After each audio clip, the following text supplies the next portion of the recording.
So as I was saying, yeah, there we go. All right, as I was saying, Drumpf bad, am I right? Hey everybody, how y'all doing? Never had those fruit snacks? Too bad, because fruit snacks are, delicious and nutritious. How's everyone doing? Yeah, Trump bad, right? Drumpf? Right? You know what I'm talking about. You crazy kids know what I'm talking about. Oh, let me just, my hair's still wet. I really need to invest in a hair dryer. There we go. Donate today if you want to afford me the ability to purchase a hair dryer so I just don't have damp hair the entire day. 100K watching Bernie right now? Yeah, I know. He's seriously cutting into my fucking viewership, you know? There we go. Beautiful. Well, am I fine? Are we good? We look good? I feel like I'm so, I'm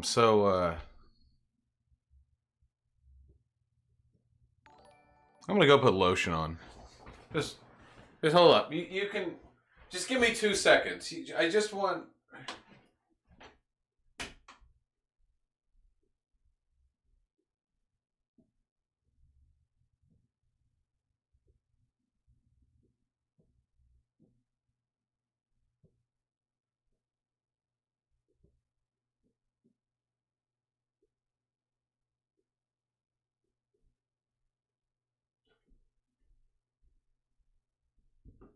There we go. My girlfriend and I are unironically feeling a little bit under the weather, so you can monk us that if you want. Is it monkus or monka s? So we'll see. You know, we went out to Target the other day at like 7 a.m. so we could go and get the Animal Crossing Nintendo Switch. So hopefully that plays out well. How's everyone doing? Great news. I'm ready for my upcoming flight travel that has a layover both ways to go down to Los Angeles, to go to downtown Los Angeles to debate Destiny. I'm ready. I have prepared myself. What I'm going to do, I've acquired the materials, is coat myself in a thin layer of lacquer, or perhaps a resin. You know, I will dip into a vat, and I will emerge completely encased in plastic, and then I will be, of course, safe. I will have to poke air holes, I assume, but I think we're going to be okay. How's everyone doing, folks? You know, the actual debate doesn't start for another 25 minutes. 5:30 is when it starts. So until then, it's just you guys and us. It's like we're lovers, and we're staring across a picnic, table at each other, and hanging in the air is this excruciating feeling of mutual affection, juxtaposed against not knowing what to say, how to express the deep-seated affection we feel for one another. Truly, sometimes it feels as though language isn't even enough. It's only through the language of the soul that we can really communicate. That's what I feel like we're up to right now. I love you too. All right, yeah, you're keeping. Just benched 250 on Thursday, still feeling good. Nice. That's more than I've ever benched. I got banned from shit liberals say for defending Bernie yesterday. Nice. Those fucking tankies. When's the debate with Destiny? The debate with Destiny is on the 17th. Yeah, I saw this from Chris Raygun. This is pretty cringe. This is pretty cringe from Chris Raygun and from Shoe on Head. Chris Raygun's like, damn, Trump made a mistake. I don't normally like shitting on Trump, but that was bad. And then Shiwan. Then Count Dankula comes in and says, I find an actual legitimate criticisms of Trump quite refreshing. And Shiwanhead says it's incredibly rare. I know what's going on here, but oof. Oof. You know how it is sometimes, folks. Sometimes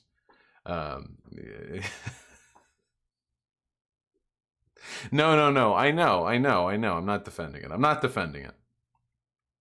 Count Dankula is actually a fucking idiot. Count Dankula is about as intelligent as Sargon of Akkad, but Sargon of Akkad actually cares about putting forward political positions, whereas Count Dankula is content being like a smelly like troll, you know? Where he'll just like meme and cream, but he'll never actually commit to a position, because if he does, he'll get blown the fuck out by like everyone. So he has to be real sneaky about it, you know? That's his modus operandi. It's the reason, by the way, why I've never actually commented on anything that he's done or criticized him or had him on like to ask if he wanted to debate or anything, because he's not like a political agent. He's too cowardly to commit to any positions. It would just be talking with somebody who would be like thinking of gotchas the entire time, and then anytime he got one, whether it lands or not, he'll spend like 4 minutes laughing. He'll do like the anime laugh, you know what I mean? You need to talk to Shu more often. You do realize that Shu is an incredibly busy and influential person on YouTube, right? Do you think I can just ring up Shu? Do you think Shu is like outside my door? And I could just like, oh, I'm ready to talk again. Ready? Are you ready? No, actually, as a matter of fact, she's an independent person with probably a lot going on, considering she's got like a fucking million subs or whatever. But, you know, we can talk to her sometime. Dude, I saw the biggest fucking meme.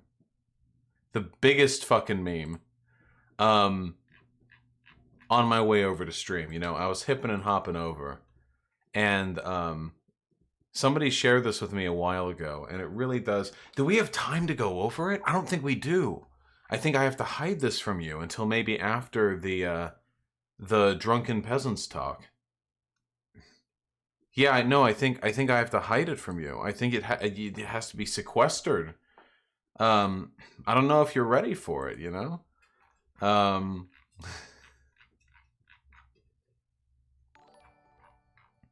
Secret memes.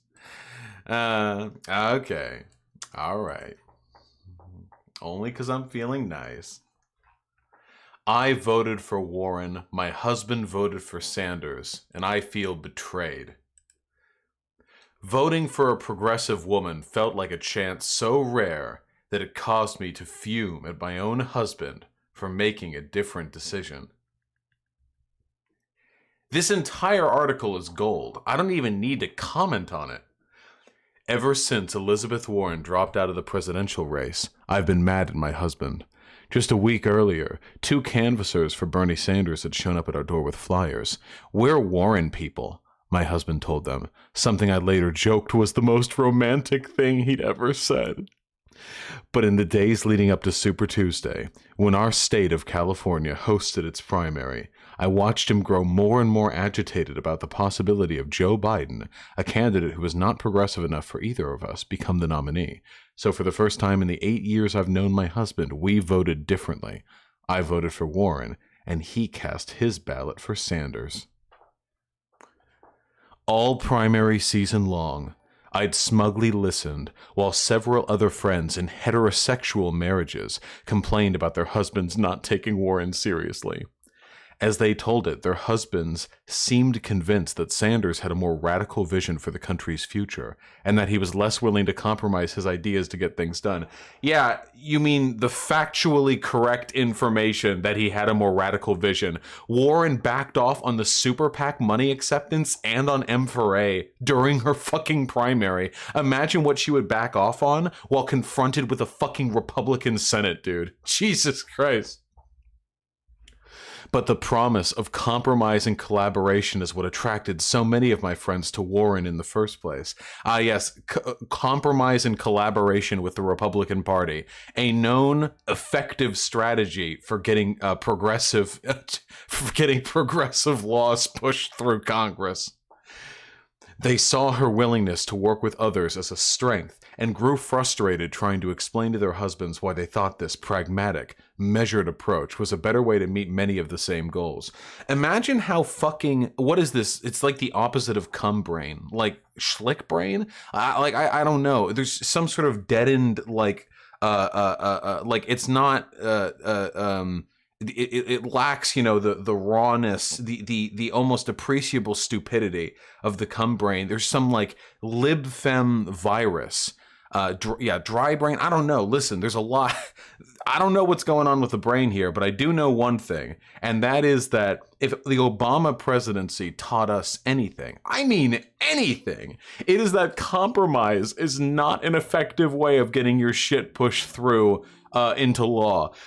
You know what just happened? Literally today. This literally happened today. The Republicans convinced Democrats to water down a coronavirus coronavirus emergency response bill to the point now where it affects about 20% of American workers. And then when it came time to vote, 40 Republicans voted no on it anyway. The Dems compromised on a bill the Republicans were going to vote no on anyway. And now if you're a large business, of course it protects the large businesses. You have no obligation whatsoever to make these concessions to your workers.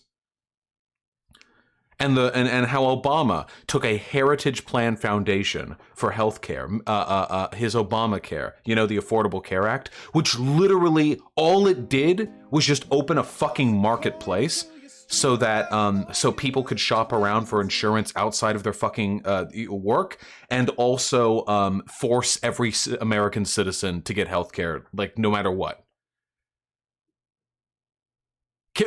That's it.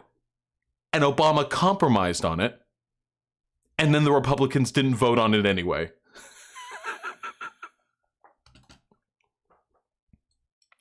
Sanders and Warren voters seem to be divided on a macro level as well. According to Washington Post reporting on Super Tuesday exit polls, while both men and women were more likely to vote for Sanders than for Warren, Sanders consistently received a greater share of his votes from men than Warren did.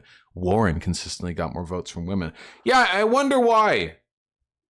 No shit, Warren's a woman. Yeah, obviously there are going to be people. My entire presence online for the past fucking 3 months has validated my opinion that a lot of women are just going to vote for Warren because they want a woman in office. Like, no shit, obviously. Such a pattern is not visible amongst Biden voters. These numbers can't prove that men avoided Warren because she was a woman, and these numbers can't prove it, but I'm going to imply it anyway. And my friends' husbands insisted they preferred Sanders for substantive policy reasons. My husband, I had thought, understood without me having to explain that Warren not only represented— what a fucking whipped husband, dude. I thought my husband knew without me having to say that he'd better vote for Warren. Warren not only represented the promise of the country's first female president— sorry, don't care— but also had a plan for all the issues that mattered to us, such as gun control and universal child care. I'm sorry, did Sanders not also have policies on gun control and universal child care? I'm pretty sure his policies on universal child care are actually quite a bit more radical than Warren's. So it isn't an issue. It's not a policy issue then. Notice how she can't, this person, she can't bring up a substantive policy difference. Like, oh, well, I liked Warren because of this set of policies. Because to actually examine the policies is to show that Sanders blew Warren the fuck out in every conceivable way. No arguments have been yet made except for Warren being more willing to compromise with Republicans. What an asset. When he voted for Sanders, even though he told me he still thought Warren would make the best president, I felt an irrational sense of abandonment. I wonder whether he and voters like him had cost Warren the nomination. Third place in her own state. Third place in her own state. If only it wasn't all those men who secretly knew Warren would be the best president but voted for Sanders because of electability.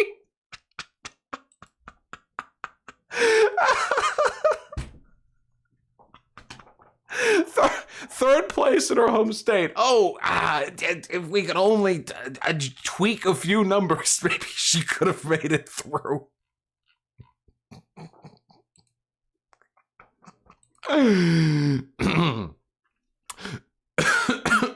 I just inhaled my saliva. Shit. This is some good shit.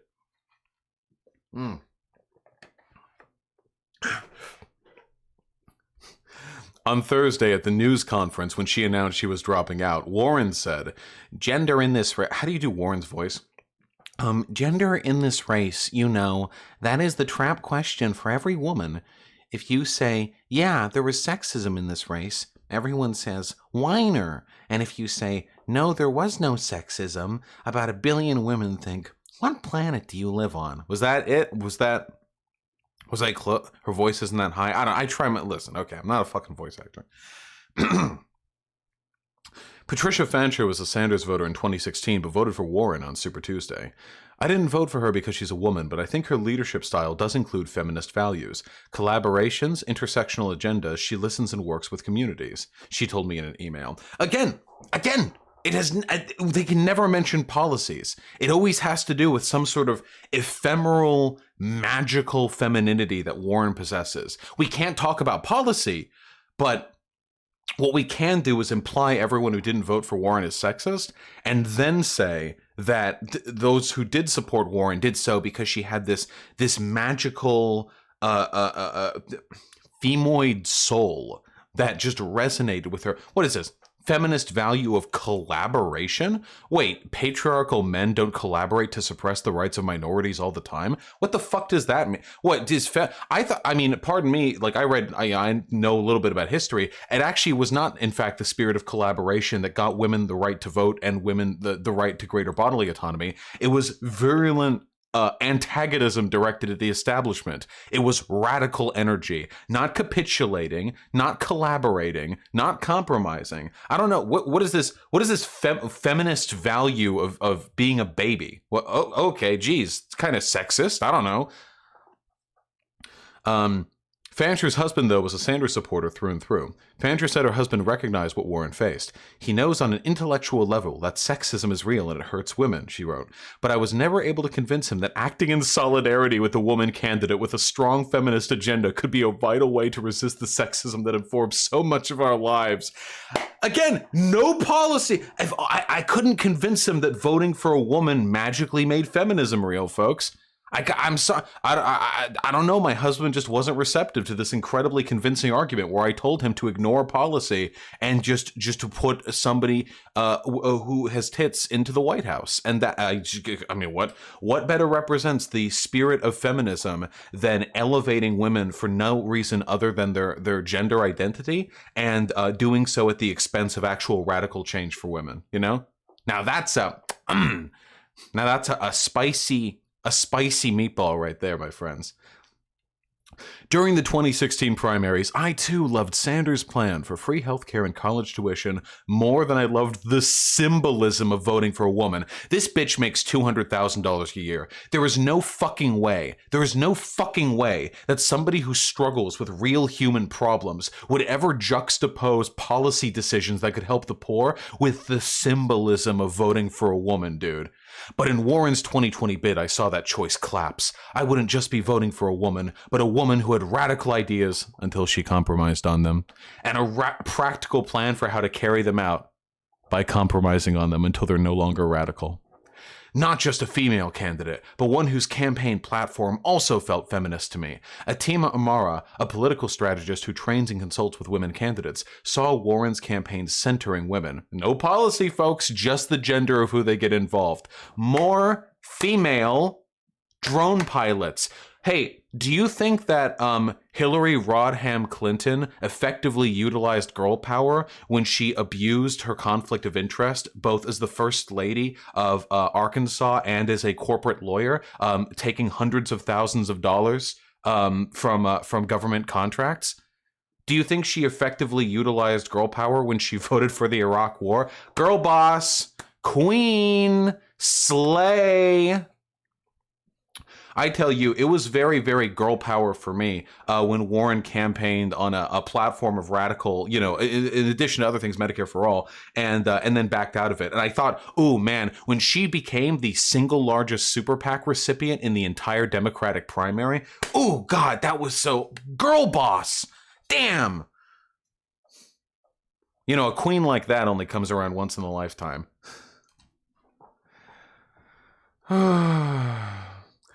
She still had all the progressive agenda items around the economy, but it was filtered through the lived experiences of gender and race, Homara told me.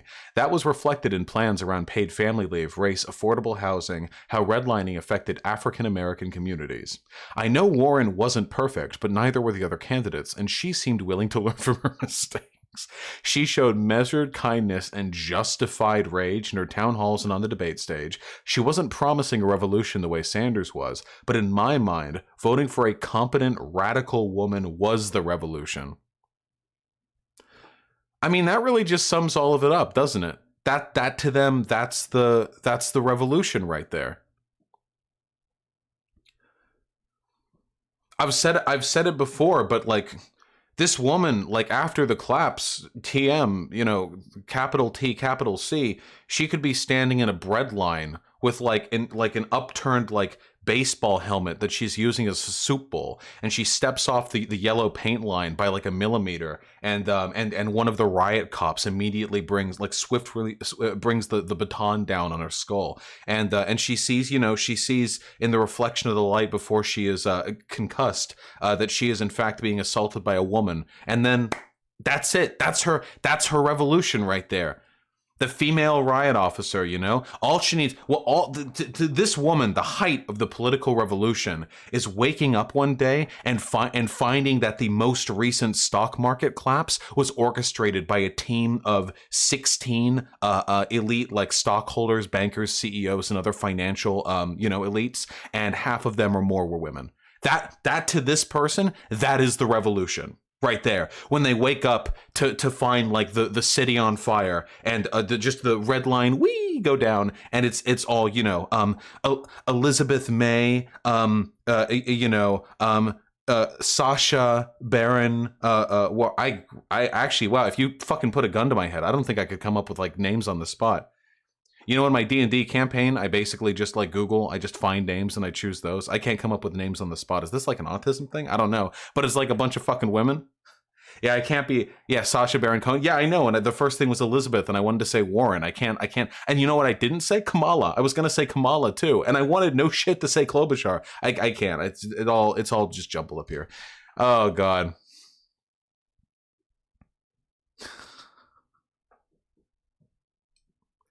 You can, if you want to, you can read this whole fucking article. It's on The Atlantic. I voted for Warren.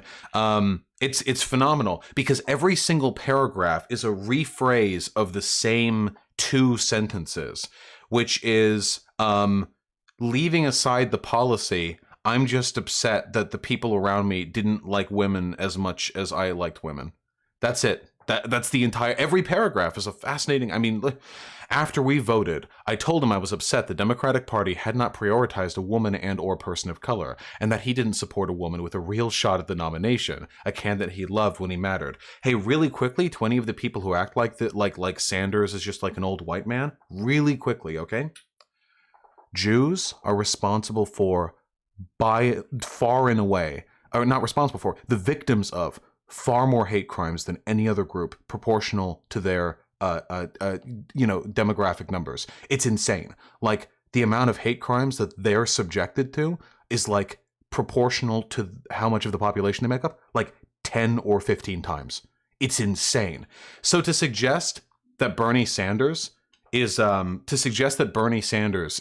like a just like another like old white dude. He's a minority of the highest order right now. Yeah, Jews are like the OG victim of hate crimes. That goes back, if you want to go back really far, it'd be like Christians in the Roman Colosseum, But over the past like millennia, yeah, it's pretty much, Jews have been like some of the worst, recipients of systemic discrimination. So when people pull this bullshit like, I was upset the Democratic Party hadn't prioritized a woman or a person of color, fuck off with that, dude. I'm sorry, I hate to play Oppression Olympics, but if they're going to cynically weaponize Oppression Olympics, to the detriment of a person who belongs to probably the most socially marginalized group of people, at least when it comes to how frequently they're subjected to hate crimes, and nowadays we have a resurgence in white nationalism, then fuck off with that.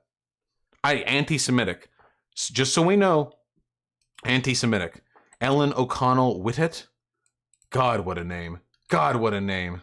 One article. Is the author of the forthcoming memoir, What You Become in Flight.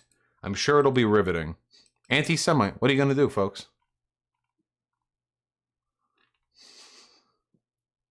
The heartbreak of watching Warren be punished for her ambition was familiar to me after the 2016 election, in which Hillary Clinton had suffered similar scrutiny. That's what went down back in 2016. Hillary was truly punished for her competence. That was really what was being put on trial there. It was Hillary's effectiveness that really led to her downfall, and not the fact that she is a deeply corrupt and widely hated candidate with a long history of comparatively conservative values, of compromise, and of abuses of power. What is unfamiliar is the loneliness I feel in my grief. Something I haven't been able to share with the person closest to me because the different choices we made this time. Holy shit, how fucking bad does your marriage have to be if you can't share these feelings with your husband? I mean, these feelings are stupid, but what, like he came back from the fucking voting booth or he mailed in like a ballot and it was for Sanders and she looks at him and she just starts crying and she can't share her feelings with him? What the fuck are you talking about? Jesus Christ. I thought it was a feminist value. I thought it was a feminist value to collaborate. Where's your fucking cooperative spirit with your husband? Jesus. Instead, I'm buoyed by group texts with my female friends who know how it feels to need the space and time to grieve the forthcoming years in which a woman will not be president. I only hope that the vote I just cast is not the rare chance it seemed, and that whoever the first progressive woman president is, my husband and I can vote for her together. If I ever run for office, I'm coming out as the anti-woman candidate. The suffragette movement and its consequences have been a disaster for the human race, folks. I'm so sorry. I can only read so many of these articles where a bunch of people ignore policy and just whine because they're mad that the wrong genitals are in office, completely ignoring actual power structures, or the actual way which you resist, institutional discrimination, which is not through putting a woman in office, at least not necessarily. It's through putting an effective, radical feminist in office, which Bernie Sanders is. Warren compromised on everything she did along the path towards the presidency. And while I'm not saying Warren's not a feminist, because I'm sure she is, she's pretty intersectional. Even if I disagree with a lot of the stuff she's done, there's no denying she's a pretty intersectional candidate. The idea that feminism lives and dies on the genitalia of the... I say genitalia because I'm always confident people who write articles like these are transphobes. I'm so convinced every time I read this essentialist nonsense that it's coming from a TERF. I could be wrong, but one way or another, they really do reduce the process of bringing about radical change to identity politics in a way that hurts people. Do you think Hillary Clinton would have been a good feminist candidate? Not really. She's against gay marriage when it was popular in the circles she ran in. She's never really done much at all to elevate women except for herself, except, at her behest, at her money. There have been multiple books, children's books she's published, now a Hulu documentary where they're trying to make her out to be this iconic, like, feminist, figure who is leading the way forward for women in this country. And she's not. It's cynical, and it paints over real power relations. Got a debate to get to, don't we, folks? Whew. I deeply thank everyone who's providing donations at the moment. I'm gonna have to take a hot second before I can get to them. Ready when you are. Drunken Peasants Podcast.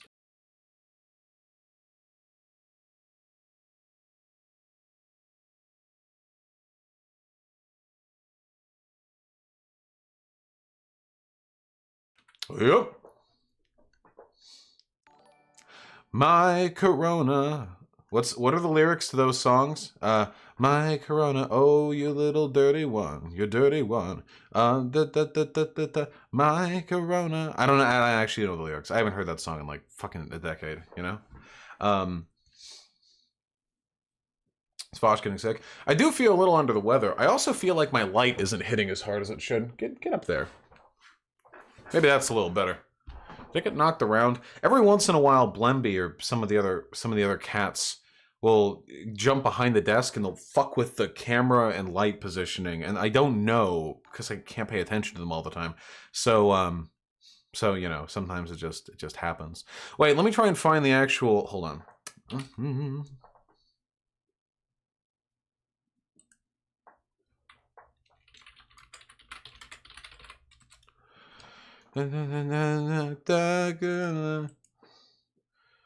Here we go. Oh, these devilish little bastards. Look at them. Their stream doesn't start for 10 minutes. What is this, a fucking 7:43? What do you want? These pieces of shit. I guess I can go over some donations. Wouldn't that be nice? Oh, Lizard. You see Lizard? Eating some greens? You can see, yeah, blim, blim, blim. You see that, right?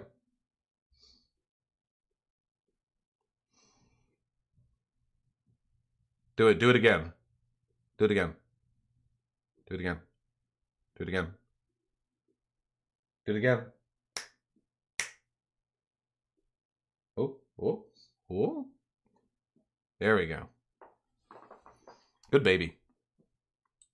Dredge with the $1. Oh, you don't want an AR-15? And you say you're pro-Second Amendment. Lol JK, thanks for keeping me entertained during slow-ass coronavirus work. My pleasure, comrade. I live to serve you specifically. Hubeldorf with the tier 1 sub. Love you, comrade. By the way, please get Bunny on. She really wants to come. Vosh? On what? I like Vosh. Tell Vosh to get me on his stream, by the way. I already DM'd him. It was a while ago. Get Vosh on. Someone tell Vosh to get me on his stream. Do it! What was I gonna do? Oh yeah, Seattle. Drive through. I'm unironically worried because the way gender interactions work online basically guarantees that if I interact with her and am anything other than aggressively mean, there's like a huge chunk of the internet is going to call me a simp. You know what I mean? I'm actually a little worried about the blowback from how much fucking negative attention Bad Bunny has gotten over the past few months. So I feel like if I have her on. By the way, Bad Bunny's never been anything but super nice to me, so I'm totally fine having her on. She's very kind to me. But I know like there's a lot of latent energy. There's a lot of scrutiny. West with the tier 1 sub. Forgot to resub. Thanks for doing what you do. Much love. Love you too, comrade. Thank you. And BugGirl93 with the tier 1 sub. Here's your latest cute animal vid for me. It's short. I can't watch these anymore. These are all fucking copyrighted. I'm gonna get copyright striked from this. The last time I watched a cute fucking animal cute pet video, I got copyright. Here. Do it. When we do that new dance step. There. I simulated it while adding enough transformative work so that it wouldn't get copyrighted. You know how it is. And Windsor with the 250. Yeah, words can't express it because money speaks your language. You whore, I love you. I love you too, comrade. You know just how to tickle my fancy. Swagyar with the $5. Have you considered playing Deus Ex? With the plot about a massive class divide and a pandemic that only the rich get a vaccine for, the game is becoming closer and closer to becoming a documentary. Deus Ex is fucking fantastic. I have played it pretty recently, so replaying it wouldn't be too fun for me. It could be fun for the stream, though. The next game we're going to play, though, has already been decided. After Hollow Knight, I'm sorry, folks. The die has been cast. We know what's coming up next. You know it, don't you? You know? Come on, you guys know. You have to know. You have to know what's coming up next. Doom. Yep. Doom Eternal. Yep. How could I not? Are you fucking kidding me? Doom Eternal, right as that shit drops, we're getting in it. That's what we're doing. Except they're gonna be demons. They're gonna get shot. It's gonna be good. It's gonna be very good. Rip and tear, baby. Rip and tear. DPSD with the tier 1 sub. Toss a coin to your streamer. He's a porky with plenty. Been missing out on so much with his channel since you were banned from YouTube. Pepe hands. I hope that this debate goes well and that we leave stronger in our bond as comrades. K-comrade. Likewise, and thank you very much. I hope you enjoy. There's not really like a set debate subject with Ethan Ralph. I'm pretty sure it's a free-form discussion, which should be fun.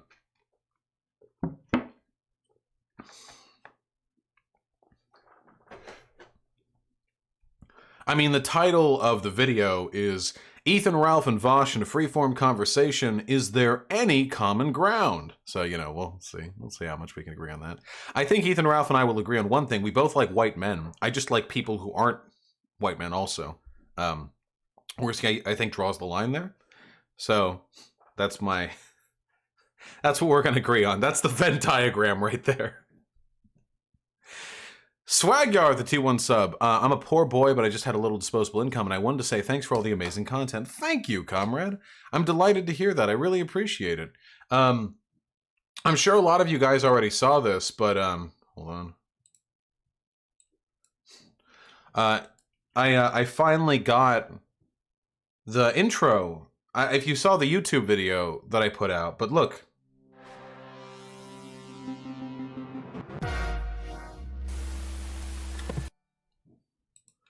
Isn't that super cool? I'm so happy with that. Now we got like the audio. Yeah, now we got it all going on. Is that from Really Cooley? I mean, it's Conti's hat. Wait, DP's trying to call me? Uh-oh. Shouldn't have closed Twitter. Whoop. Oh shit, I forgot. They use Skype. I forgot they don't use Zoom. Hold on. Yeah, hold on. Let me just dust off.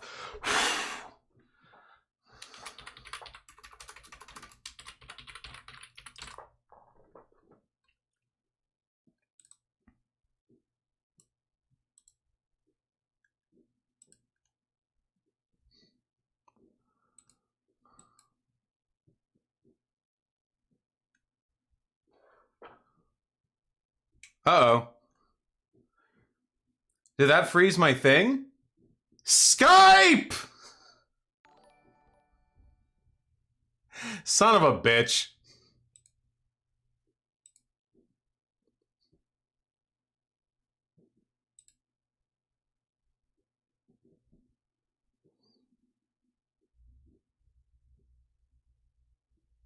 I'm triggered.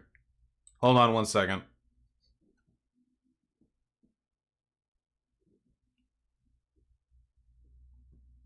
You're looking good, my man. Thank you.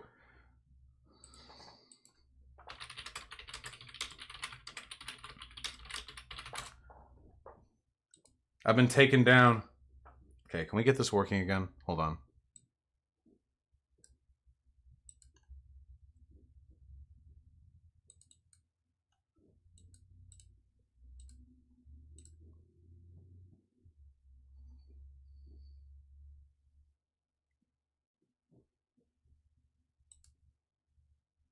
All right. That's probably going to crash again, but we're just gonna have to live with it. Ah! Okay. All right. Okay, everybody's here now. Howdy. Wonderful. Hello, Vouch. Hi there. Killstream guest Vouch. It's good to see you again. Yeah, of course. It's been too long. It has been. It's been a minute, yeah. We have a triple stream that's about to happen. Living the dream. Uh-oh. Yeah. So. And while we're live, we might have some donos come through that are gonna like read themselves out at us like a $20 or so level. We have that going. So if that happens, it might be a little annoying, but yeah, we'll try and take care of that if it's we got. I understand. Somehow, I was gonna right? say I understand the whole. Yeah, listen, we'll make it work. We're sucking those. Nothing could overcome over here. the general excitement. I'm happy. I'm here. I'm going with the flow. You know how it is. Wonderful. Yeah. Wonderful. All right, so we're gonna go live, and we have a really awkward promo that we're gonna play at the beginning of our stream too, that about a new show that we're doing. It's really exciting. Couple of shills. Yeah, and then and we're gonna mute you guys on our end, and then we'll get started. With you in a minute or so. All right. Thanks for being on, guys. Yeah, definitely. Yeah, I appreciate it. Thanks for having me. Thank you.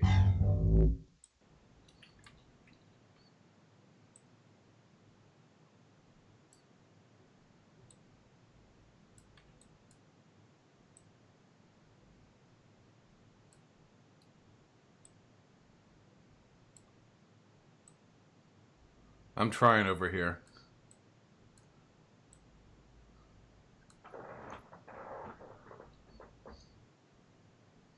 I never know what's going on either, guys. I hope you understand my general level of understanding of what's going on around me is at all times highly compromised.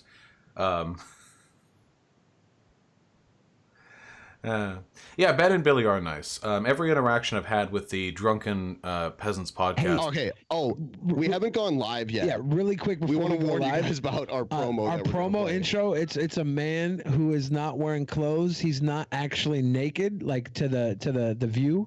It's a very artistic intro. Mm-hmm. Yeah. So but we're warning you just in case you don't want to. Is that you naked in the video, Billy, or is that? It's not me, unfortunately. Yeah, it's not me, unfortunately. But it's just a heads up.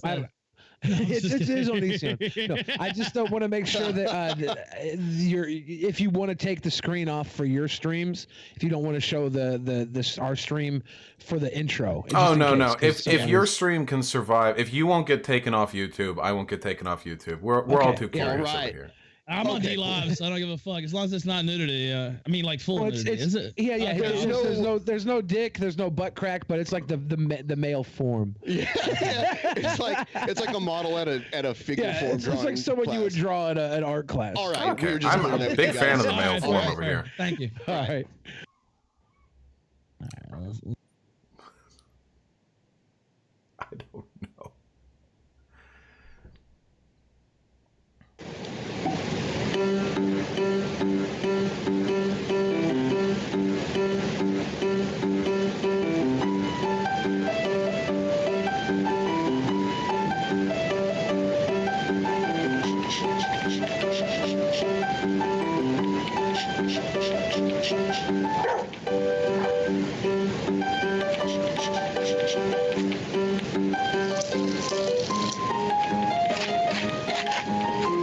Why do I have to be naked, Billy? Do what you're told.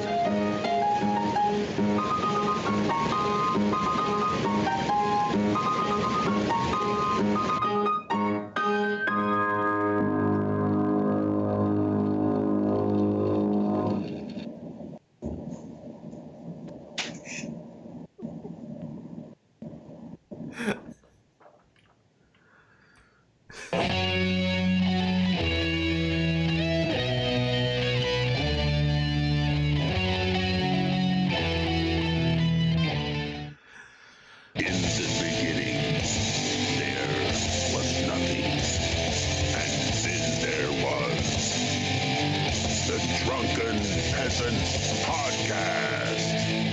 I gotta get with this. Say, man, you got a joint? No, not on you, man. I don't have facts to back this up. It'd be a lot cooler if you did. Sometimes I cry. My butthole, he laughed. From the strangest corners of the internet, here to bring you opinions of the world from an altered perspective. Here are your hosts. Hello, everybody. Welcome to the Drunken Peasants podcast, episode 699. Fuck it. Today we have Ethan Ralph for the first time ever, and Boss. Welcome, guys. Yeah. Am I unmuted? Am I here? Yes, Yeah, you are here. You I are now. love being everybody's here. got I'm a very live grounded in this moment. Yeah. Wonderful. I thought that this would be an amazing opportunity. We love to bring on two people that we think probably won't agree on anything and just have them talk. Can we find one thing you guys agree on first, though? What's something you share? It's fun. I was saying this in my chat right before you guys called, but I think Ethan and I can agree. We both like white men. I like a lot of people other than white men, but I think if nothing else, our Venn diagrams overlap at that point. I mean, no, go ahead. Whoever was You like me? I'm a white man. Yeah, I love you. I'm like JLP. I have only love in my heart for all things in this universe. White men, I prefer white women, although brown women are not that bad either. I just got divorced from one, but other than that, they're pretty good. So, wait, you got divorced? Yeah. Oh, well, I'm actually genuinely sorry to hear that. Oh, well, I appreciate that. Thank you, sir. Are you on the prowl now? You looking for? Well, I mean, I'm single. Yeah, if that's what you're asking. Yeah. We should go on like a wrestling. You heard cruise. it here first, ladies. We should go on the next wrestling cruise and lady hunt. Yeah, well, Jericho cruise. Yeah, okay. Let's do it. Yeah, that does look cool. Actually, that does. I was looking at that last year. The Jericho cruise does look pretty sweet. Tinder is pretty lit in Seattle. We could swipe together, find some matches. Is Tinder lit in Seattle? Okay, it's a hell of a lot better than Los Angeles. I'll tell you that. Huh. LA is terrible for Tinder. Horrible place. Unless you look like a model, or you're very, very normy. It's very tough out there. You just cut to the chase. About Tinder? Is okay. I've been wondering this. So Vosh, is Ralph one of the people? Because I hear you call a lot of people Nazis. Is Ralph a Nazi? I'm pretty sure Ralph is a Nazi. I don't know if he would agree with that characterization, but I find I wouldn't agree with that. I would call you a political terrorist, actually, since you just advocated political violence a few days ago in your stream there. So if I'm a Nazi, you're a terrorist. So what's your political violence, Vosh? Wait, I don't know. Wait, what was my political violence? I mean, you flat out said you endorse political violence. Oh yeah, absolutely, yeah, 100%, yeah. So you're a terrorist. What's the case? What's a case where you would think political violence was cool? Well, I'm very patriotic. I think that when the United States of America saw fit to expel itself from the domain of the tyrannical English king, that act of violence, I think, Boston Tea Party and onward, phenomenal. I think most of us can agree, as good red-blooded Americans, that was pretty based, actually. Yeah, I think you mentioned killing police officers as well in your thing in Minecraft, of course. No, I don't think I would I only ever. take drunken swings at police officers. I don't advocate killing them. Not even in Minecraft. There are no police in Minecraft. It's just villagers and creepers and stuff. The golems are kind of like police. Or am I making that up? Or I don't know. I say a lot of stuff. I can defend any positions you take umbrage with. Can you defend killing police officers, or would you rather not do that? We can start at the basics. What if a police officer is unjustly outside of the law attacking you or your family, or trying to, I don't know, rape your wife or something? Don't you have a legal? Well, I mean, if they're gonna, okay, that's a straw man. Okay, so all right, so. We can find some mutual, being a cop doesn't magically insulate you from being able to defend yourself. Something like that, There were police officers, or at least the pre-modern equivalents of them, who were part of the English suppression of American peasants back before we had a revolution. Right. So I didn't think about that. So kill all people, right? We're not just choosing one type of person to kill. Well, that's the funny thing, right? If you say kill all women or kill all black people, you get in trouble. Everyone loses their mind. But if you say you want to kill all humans, nobody seems to mind that much. Maybe omnicidal terrorism is the only way forward. You heard it here first. No one gets mad. I always denounce political violence or violence of any kind. That's kind of a kill stream standard there. But, you know, I'm not as woke as Vouch, I guess. Well, the feds will never come after you for saying you want all people dead. You know, they'll just write you off like a, you know, like a goth type or something. It's fantastic, you know, sort of plausible deniability. I see. You're very against political violence? Yes, actually. Okay, all right. All right, fair enough. I strongly you said disagree. the Tea Party. You brought up the Boston Tea Party, right? Yeah. Didn't they just throw tea in water? Were they kicking the shit out of people too? I mean, people certainly died during the American Revolution, but at the Boston Tea Party, I don't know if they like fought guards or something, but even if they didn't, I would consider the destruction of property to be a component of political violence. Oh, the tarring and feathering. That's right. That's right. They did something to people. I don't know if they killed anyone, but they dressed like Native Americans and threw the tea into the harbor. So they did red face, and we're supporting the red face. They're lucky people? I wasn't around back then to cancel them. That sounds like a problematic thing for you to endorse, Val. So they're culturally appropriating their culture. There. They got away lucky. If I had been there, would have canceled the hell out of them. You know how it is. Wow. Yeah, I don't know. Like I like a little bit of violence, but not political violence. Right.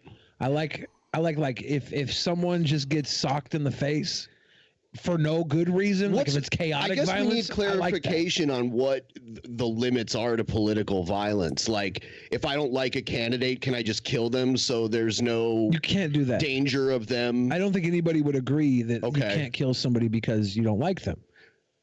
It's a complicated question. No, it's a complicated question. So here's the real thing. Okay, see, I'm not a liberal. There are some aspects of the Enlightenment I like very much, democracy, freedom, great stuff. But there's an element of supposed civility in the political space that I don't like very much. Say, for example, you've got a political candidate, okay? We'll simplify the system. They're on their way to becoming president, prime minister, whatever. And you know that when they take office, they are going to implement a series of economic policies that will lead to the starvation of hundreds of thousands, if not millions of people. As far as I'm concerned, and maybe not everyone would agree, the law certainly wouldn't, that person's essentially preparing to commit a murder, except on a much grander scale. We often have a bad habit of letting horrible things take place because they're insulated behind the abstraction of bureaucracy and electoral politics. But that person's still responsible for many, many people dying in this very hypothetical and simplified scenario. So when you extrapolate from the consequences of electoral politics, the broader extent of political violence, the whole world is at all times in a state of constant interpolitical violence. The threat of violence committed against you by the state, imprisonment, being shot to death by the police, whatever, is essentially what is used to keep our society in line. The policies put forward by our politicians inflict harm on us sometimes, and when that happens, those are human beings hurting other human beings, just through abstraction. Political violence is a reality of our system, and I think the question as to when it should be implemented defensively is an extremely nuanced one that is unfortunately made almost impossible to discuss due to, I suppose, the general liberal attitudes concerning it. Now, are you in favor of killing Joe Biden for murdering the Bernie Sanders campaign? I would never deprive Joe Biden's dementia of the honor of killing him. No. Yeah, what if we just want him to get coronavirus instead? You know? There are a lot of lefties out there who are saying, that it's your moral obligation to go run around at a Walmart licking, hand railings and then run around like a gated community and start ding-dong ditching, Now, am I saying this? Of course not. Political violence, very shady stuff. But it is on people's minds. No way, it's shady stuff, but you just said the other day that you advocated political violence. You supported it. Literally, verbatim was your words. I think it's a reasonable thing to consider at times, and I think it is at the same time sometimes fairly, shady stuff. Insofar as it operates outside. Are you fudging that a little bit and not? I mean, you blatantly said that you support political violence, and now it's kind of not all political violence. Like I support, in some instances, hitting people. Like I'm not categorically opposed to it, but only if there's a good reason. Likewise, same with political violence. I don't think we should do like all forms of political violence at all times, then we'd all be dead, You and me probably first, considering how far we are respectively at the extreme ends of the political spectrum. You know, I feel like we'd get hit by that first. Maybe. I don't know. I don't really see myself as that extreme, to be honest with you. I'm just a talk show host, your neighborhood-friendly talk show host. That's what I do. So. Do you not share the political opinions of some of the people who co-host with you, or you just sort of arbitrate the broader community? I defend my own statements and my own opinions, but as far as co-hosts or guests, no. They're up to them to defend their own statements. Okay. Do you, so just, I mean, we can litmus test this, like, do you have an issue with this country being of any particular racial flavor? It doesn't really matter how the demographics pan out. I think the country functions better as a majority white country. Yeah. All right. Okay. And do you think there is perchance a possibility of an international cabal of people of a particular religious or ethnic or cultural disposition who are working to oppose your interests in promoting, you know, the white majority America? I mean, are you talking? What is this? A Jewish thing? It's a Jewish thing. I don't believe in an international worldwide Jewish conspiracy, if that's what you're asking. I do think the Israeli state, AIPAC, actors like that have an outsized influence on our politics, on our foreign policy, and I don't think it's anti-Semitic to call that out. And I feel many of your viewers, many of your leftist compadres would agree with that. So, oh yeah. Well, I mean, nobody outside of the centrist liberal spectrum likes Israel. It's a pretty shitty state. I don't think that Israel controls the U.S. or anything. I think that there's a pretty strong strategic alliance between certain people in our country and the state of Israel, but it's mostly a military and a religious thing, not so much like an anti-white thing. Also in the United States, I mean, we have almost as many Jewish citizens as there are in Israel. Here too. Yeah, I mean, yeah, Israel's it's tiny, you know. You could run a lap around Israel in a few days. Maybe even a day. I don't actually know. It's very small. But yeah. When people conflate Israeli and Jewish identity, that really gets my goat, you know. I grew up around a lot of Jews. Beverly Hills, Hollywood. I mean, God, all of them. But you grew up in Beverly Hills. That's not just a meme. Yeah. I grew up not mind you, because there is a big difference. There's some ultra wealthy the Hills section, and that's all every house is 10 million, where I grew up in the more middle class, but it was still a very part of Beverly Hills. Yeah. Well, there is a difference, but it is a very privileged upbringing, and I grew up around a ton of Jews, and most of them weren't Zionists at all, because they are diaspora from Iran after the revolution, so they didn't really have strong conservative Israeli leanings. They were pretty left leaning actually. So when people mix these two things up, it bothers me a little bit. I'll get to Beverly Hills someday. I don't know. We'll see. It's nice. There's no culture there. Yeah, it's not bad. I've heard that. It's a cultural wasteland. The Beverly Hillbillies, which is appropriate for me, I guess. But yeah. Yeah, well, they filmed at a different school. Having gone to Beverly High, let me tell you, it doesn't look like that, all right? I used to work in Beverly Hills for a while, and it's a terrible place to have to buy lunch. Everything's so expensive. And I've been there before. Whatever. Or to buy clothes. There's 2 malls that you can go to a Nordstrom Rack, but if you just want to browse individual retailers anywhere within 4 miles of Rodeo, it's all disgustingly expensive vanity pieces. Horrible. Yeah, you got to go to that Century City Mall, right? Mm-hmm. Yeah, that was where I went every day after school. Go get some Panda Express by yourself. That was my favorite fucking fact. Were you Facebook friends with me? Are you going back through my history? Are you stalking me? Yeah. No, I snoop. We always stalk our guests. So my thing about Panda Express is, it's good, but I mean, there's so many good. I mean, I haven't been recently to the local Chinese places, but I don't know. I just always feel like I can do a little bit better at the local joints than Panda. So. Oh yeah, probably. I've been eating at Chinese places double time lately. Because a lot of them haven't been getting much income on account of the Corona thing. So you've been supporting them? I saw a tweet yesterday. They said go to your local Asian supermarket, help them out. I'll have to pass on that. I went to Food Lion instead. But the Asian supermarkets are pretty nice. How do both of you guys feel about the coronavirus? Are people overreacting? Are they not reacting enough? And how do you feel about the way the government handled it? I think that on an individual level, people should refrain from panicking because panic is a mind killer. But on a broader sort of countrywide level, holy shit, has our country dropped the ball.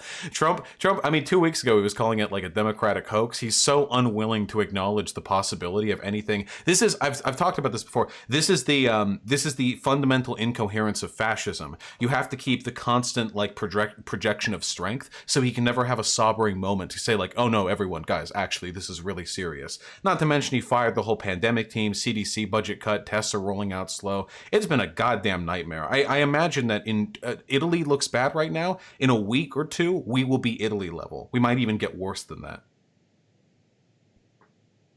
So you're asking me? Well, I mean, I actually have a trip to LA in a couple weeks. We'll see if they let me travel there. I don't know. I mean, I don't know. You could say it's slow. I really don't think so. The shit just kind of set in the last week. The kind of scare, and it really hit our shores within the last week or two. I mean, maybe you could say Trump was a little slow, but I don't think his response has been that bad, to be honest. His press conference yesterday, I think that was a good follow up on the one on Wednesday, which didn't go necessarily that well. But yeah, I mean, I think people are doing what they can. And I actually went to the grocery store yesterday. It wasn't as bad as I thought it would be. There were a few key essentials missing, but you know, there's plenty of food, plenty of stuff like that. So it was like toilet paper. There was no toilet paper at all. Fuck toilet paper, dude. Why everyone's so upset? Listen, fuck the environment. It's fucking 2020. Use wet wipes. All these chimpanzees are freaking out trying to get toilet paper. The superior Homo sapien, are you using, proper hygienic ass shit cleanliness, utensils. You can't tell the masses that though. Let them fight over toilet paper. We wipe our ass with top-notch fucking Charmin wet wipes. Yeah, I gotta keep it to myself. They seem to be freaking out the most about the toilet paper. And we played a few videos where these ladies were fighting over it, but I just got this video of a literal toilet paper stampede in Australia. Here it is. Look at this shit. Is this just is this just audio? We don't need this audio, do we? I mean, no, we don't. Now, what does the panel think about bidets? Because somebody's supposed to give me a bidet in LA, and yeah, we do need. I've used one. It's great. You can get a really nice one off Amazon. Use our link in the description. Like $200, and it'll have Technicolor light shows up your asshole. It's wonderful. Bidets are truly Japanese made. I went to Tokyo when I was younger, and I think by it far and away, I mean, this was like up there in terms of the lived experiences that I got to truly appreciate while I was over there. Everything's just fucking bidets everywhere at all times. One of the greatest threats to human happiness, the poop ass, was just solved with a little water jet. It's phenomenal. Yeah, it power washes your butt. The Japanese ones do. The ones in Europe are just like baths for your butt. The European ones are a little behind. Japanese, like, let's do this, but with technology behind it. Yes. The Japanese ones play music so people don't hear your tinkle and everything. I wonder if you can get like a pocket bidet, like a little like lightsaber looking thing or something that just squirts so you can have a carry and go. Maybe like a little sonic screwdriver looking thing that sprays up your asshole when you're, I don't know, camping. You don't have access. Bidet. A little pocket bidet. You just mount it on the inside of your jeans, so when you pull up, you don't even need to bother. You just pull up, that you activate it, just to spray down the thigh. You're good. You're good to go. For the man on the go. A little bidet drone that just floats down there, stares at the brown eye, and squirts. That's not bad. By the way, poop ass is catching on in my chat here. I never heard it put quite so succinctly there. Poop ass. Yeah. We need to live in a post-poop ass world. Unquestionably. I think this should be this is one of the reasons why I'm a Bernie Sanders fan. If you look, this is part of the Medicare for All coverage that he proposes. It's one of the policies. No more poop ass? Yeah, no more poop ass, yeah.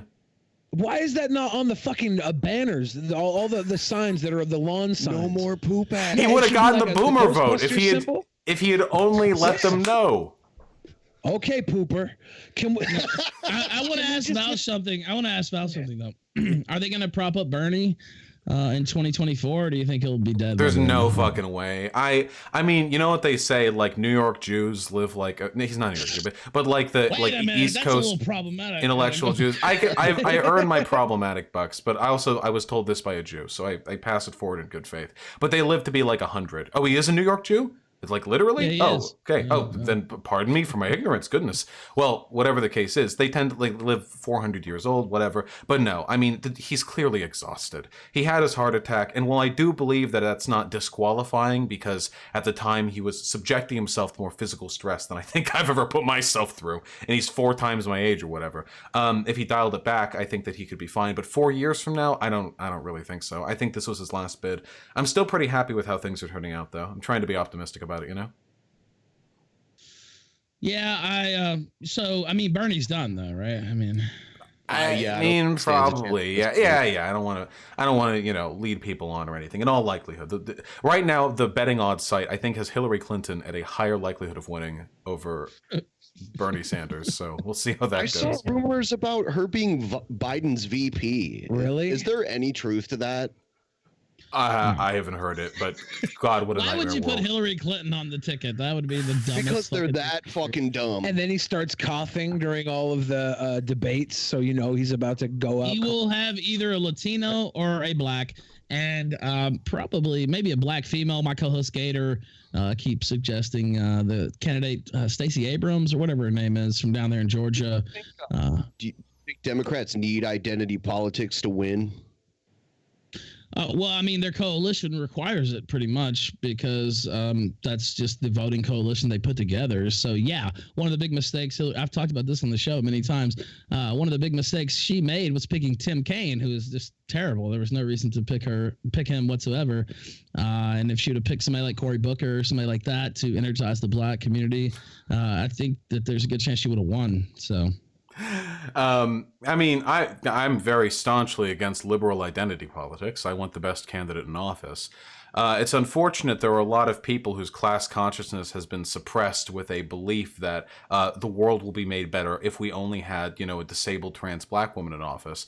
Then that would, in and of itself be a solution to the many prejudices our society. The 9-year-old transgendered Secretary of Education, I think wasn't that what? She wanted to have them approve the Secretary of Education, Elizabeth Warren. I think I don't know if you saw that. Is Elizabeth Warren a 9-year-old drag queen? No, but she wanted to run it past the 9-year-old transgendered. I know we're on YouTube as well, so I won't say the other word. But yeah, that's what she said. I think the word you use is probably the most descriptive one. I don't know what the specifics are. I mean, I fucking hate Warren, so I can't stand by whatever absurd, prescriptive policies she has. I don't know about any 9-year-old trans people, but I hope they're getting along okay. Yeah, I don't know any 9-year-old trans people, to be quite honest. I hang out with a lot of 9-year-olds. I don't think that any of them are ready to transition. And I've asked. Yeah, but how many of them? Kid, how many of them? Here's the real question, though. How many of them were ready to have the tremendous burden of the gender associated with their birth sex being placed on them at a young, ripe 9 years old? Not many, I would imagine. So hard does this burden weigh upon us. It is the source of stress for almost every person through their adolescent years, whether you're trans or cis. Yeah, every little kid should be overfed so their gender melds into their fat rolls.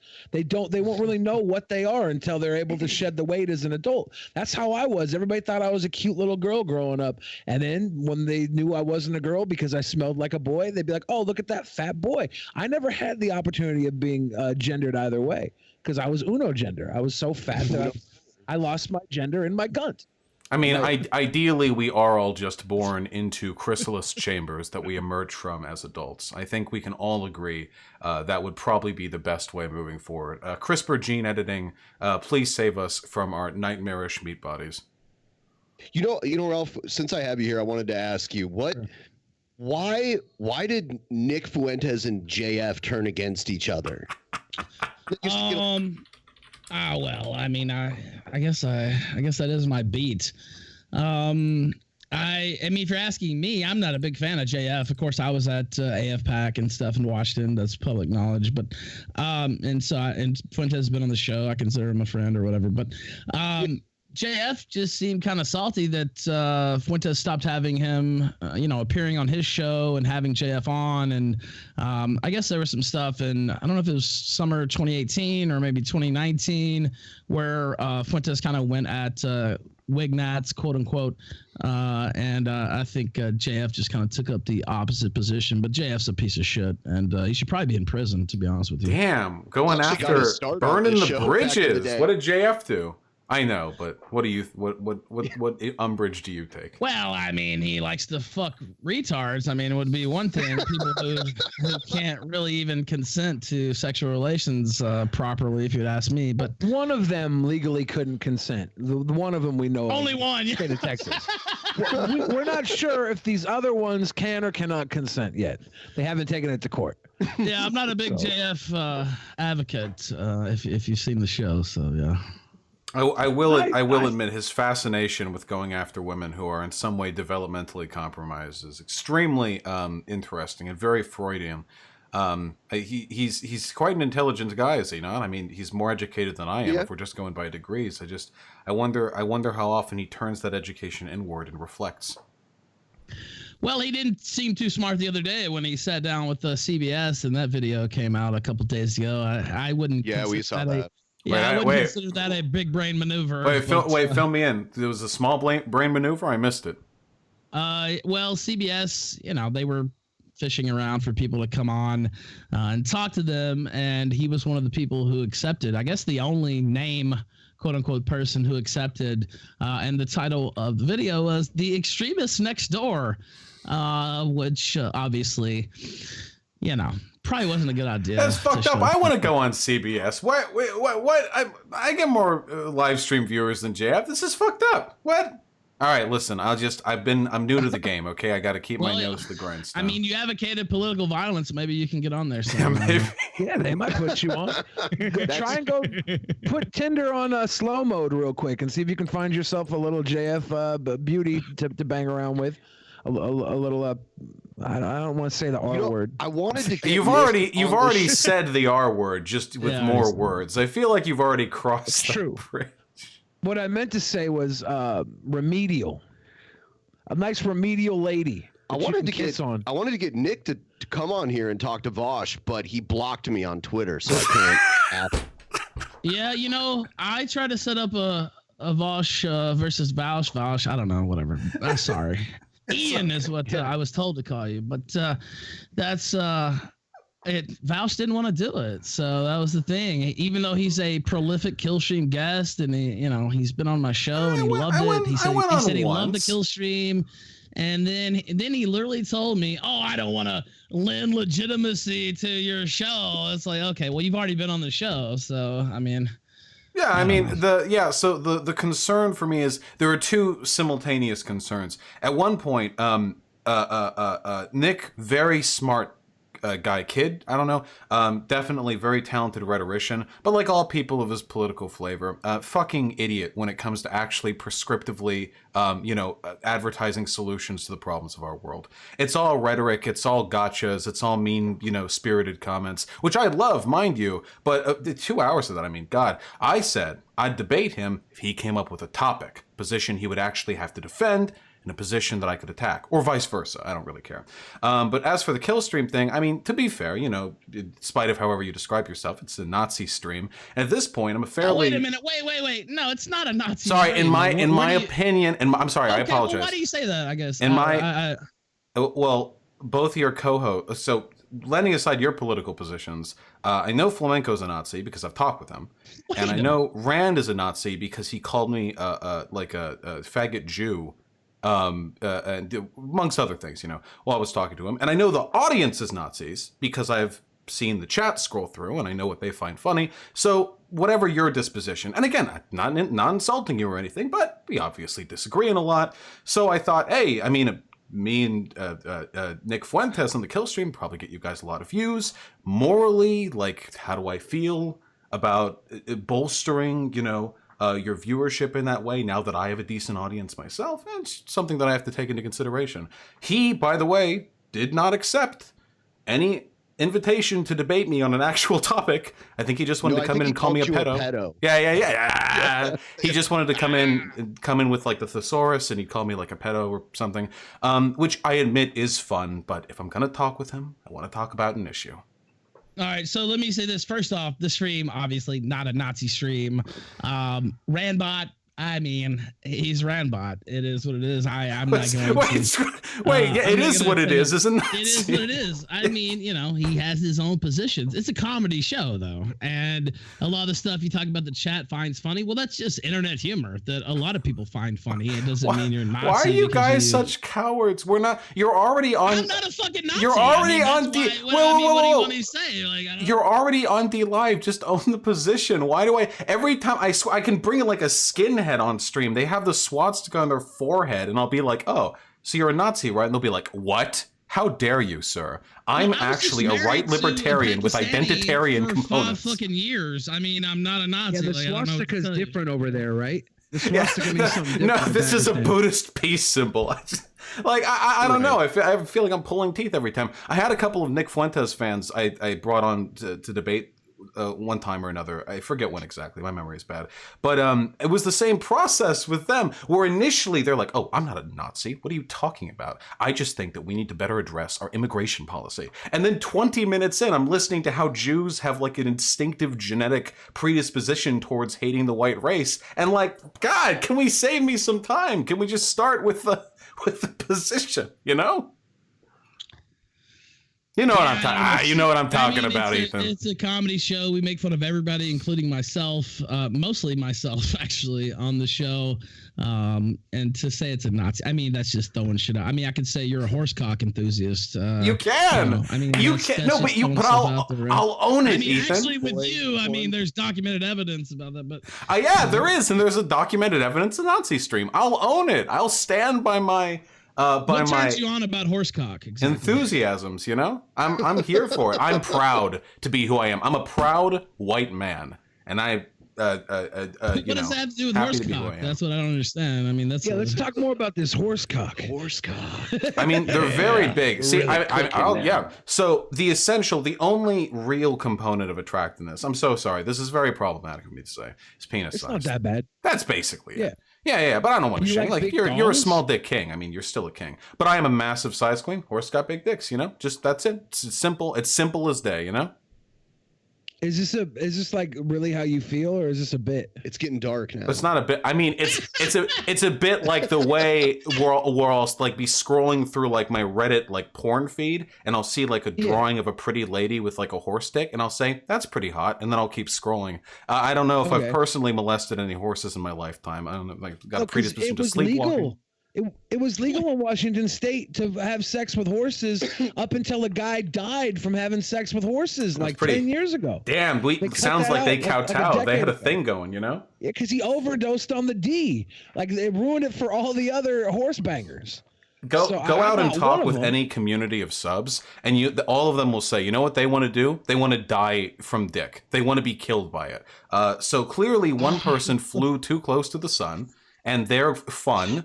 ended up ruining it for everyone else. And I think we can learn from this. Wait a minute. What is going on here? Wait, you're actually owning the horsecock thing, right? I was asking, like, I just want this clarified that you're owning that right now, right? Or like not actually engaging in zoophilia, but like the aesthetics of a horse dick, like if a human had one, yeah, sure, absolutely. Yeah, I mean, I mean, who here amongst us is not like a base transhumanist who doesn't want to fuck some variant of metahuman? You know, that's one form. I'm sure. I'd fuck a centaur. Like yeah. Who didn't want to fuck Lola Bunny from Space Jam? Women? I would think so. There could be, right? I'd fuck a dragon woman. Yeah, like an actual dragon. Exactly. I would do it. I don't care. Fucking alien. I don't spend that much time thinking about this. I just don't have to spend much time. The idea comes in your head. Wait, Ralph, would you fuck Lola Bunny from Space Jam? I've never seen Space Jam. Oh yeah, Space Jam, the girl from Space Jam. The one only when Jess Southern is dressed up as her.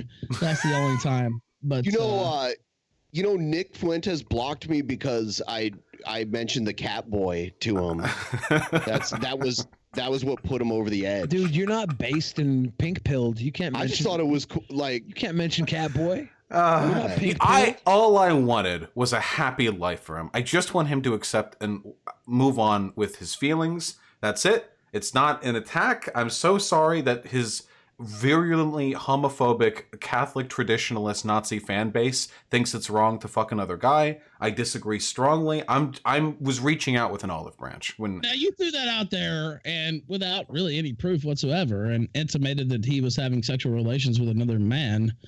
I didn't see that. Do you have pics of him not having sex with that cat boy? There was no proof. There was a joke stream. And you threw that out there, and you talk about fake news or propaganda from the right or whatever. I mean, to me, that seemed like a pretty scurrilous accusation to make against another person. I've never seen a video of them together in the same place overnight during the missing footage section, not having sex with each other. So we don't really know. It's maybe a faith-based accusation, we can say. The video was cute. I'm not negging him or anything. I don't think there's Cammy the boy, the cat boy. Cat boy Cam. Yeah. I think he's cute. Apparently he's also a Nazi. I saw some video of him having fun with the 1350 thing and or whatever. He's in a horse stick. Now wait. Yeah. He had a horse stick dildo. Let me ask you this: are you bisexual yourself? Yeah. I'm pan. I'm into. I don't. Is that like automatic that all you guys have to say that I suck dick to like fit into the community? Because I've noticed this, and I don't know that all you actually suck dick, but I have noticed that you all claim to suck dick, and it's just kind of interesting. Actually, in my case, I'm so aggressively top that I've actually, with all the men I've fucked, only sucked dick once. But yeah, I mean, in queer, was that a special night or what happened there? Yeah. Listen. He was very cute. Okay, much cuter than any of us here. It was. I'll brag. I don't have photos or nothing. He was very cute. Sure. In queer communities, yeah, usually being slutty and open with whoever you're fucking is like a way of gaining acceptance. And the queer community and the leftist community online overlap pretty heavily. But I will agree with you on this. I do think it's a little bit cringe, I think, when people try to gatekeep how leftist you are based on how sexually promiscuous or pansexual you are. That shit to me is cringe. We should all be. I made it into a joke, but it's literally true. Like, it's almost like, oh, I have to put out a video about how many, whatever. It just seems to be a thing on your side of the aisle, I guess, where you're not a real progressive unless you suck cock. I think that's a really small. There might be a lot of maybe sort of mean-spirited jokes, but that kind of gatekeeping I think is really, really minute. It's certainly less gatekeeping than you'll experience based on gender or sexual identity anywhere else in the political spectrum. So there is that. But no, I agree. There's always room for improvement. Just something I've noticed anyway. Yeah. Oh, the world would be a better place if everyone sucked dick a little bit more, I think, because then more dicks would be getting sucked. This is a net increase in Republican, like a right scandal where the conservative person was like blowing somebody in a bathroom. It's been a long time, It's happened, but I don't remember. But it hasn't been recently, right? Right. We used to hear about it quite often. Yeah, they weeded out all the gays. I think they just opened up. They're like, you know what? Let's just suck one. Who cares?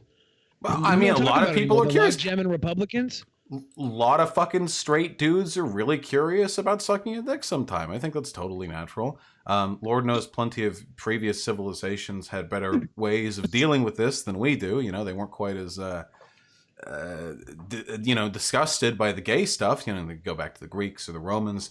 But I think this is one of the reasons, by the way, why the whole Fuda/dick girl/trans girl, whatever, porn phenomena so popular these days. A lot of people like, girls. They're curious about dick, but they don't really want to traverse the boy-girl line, so they stick with girls and they see how a dick is.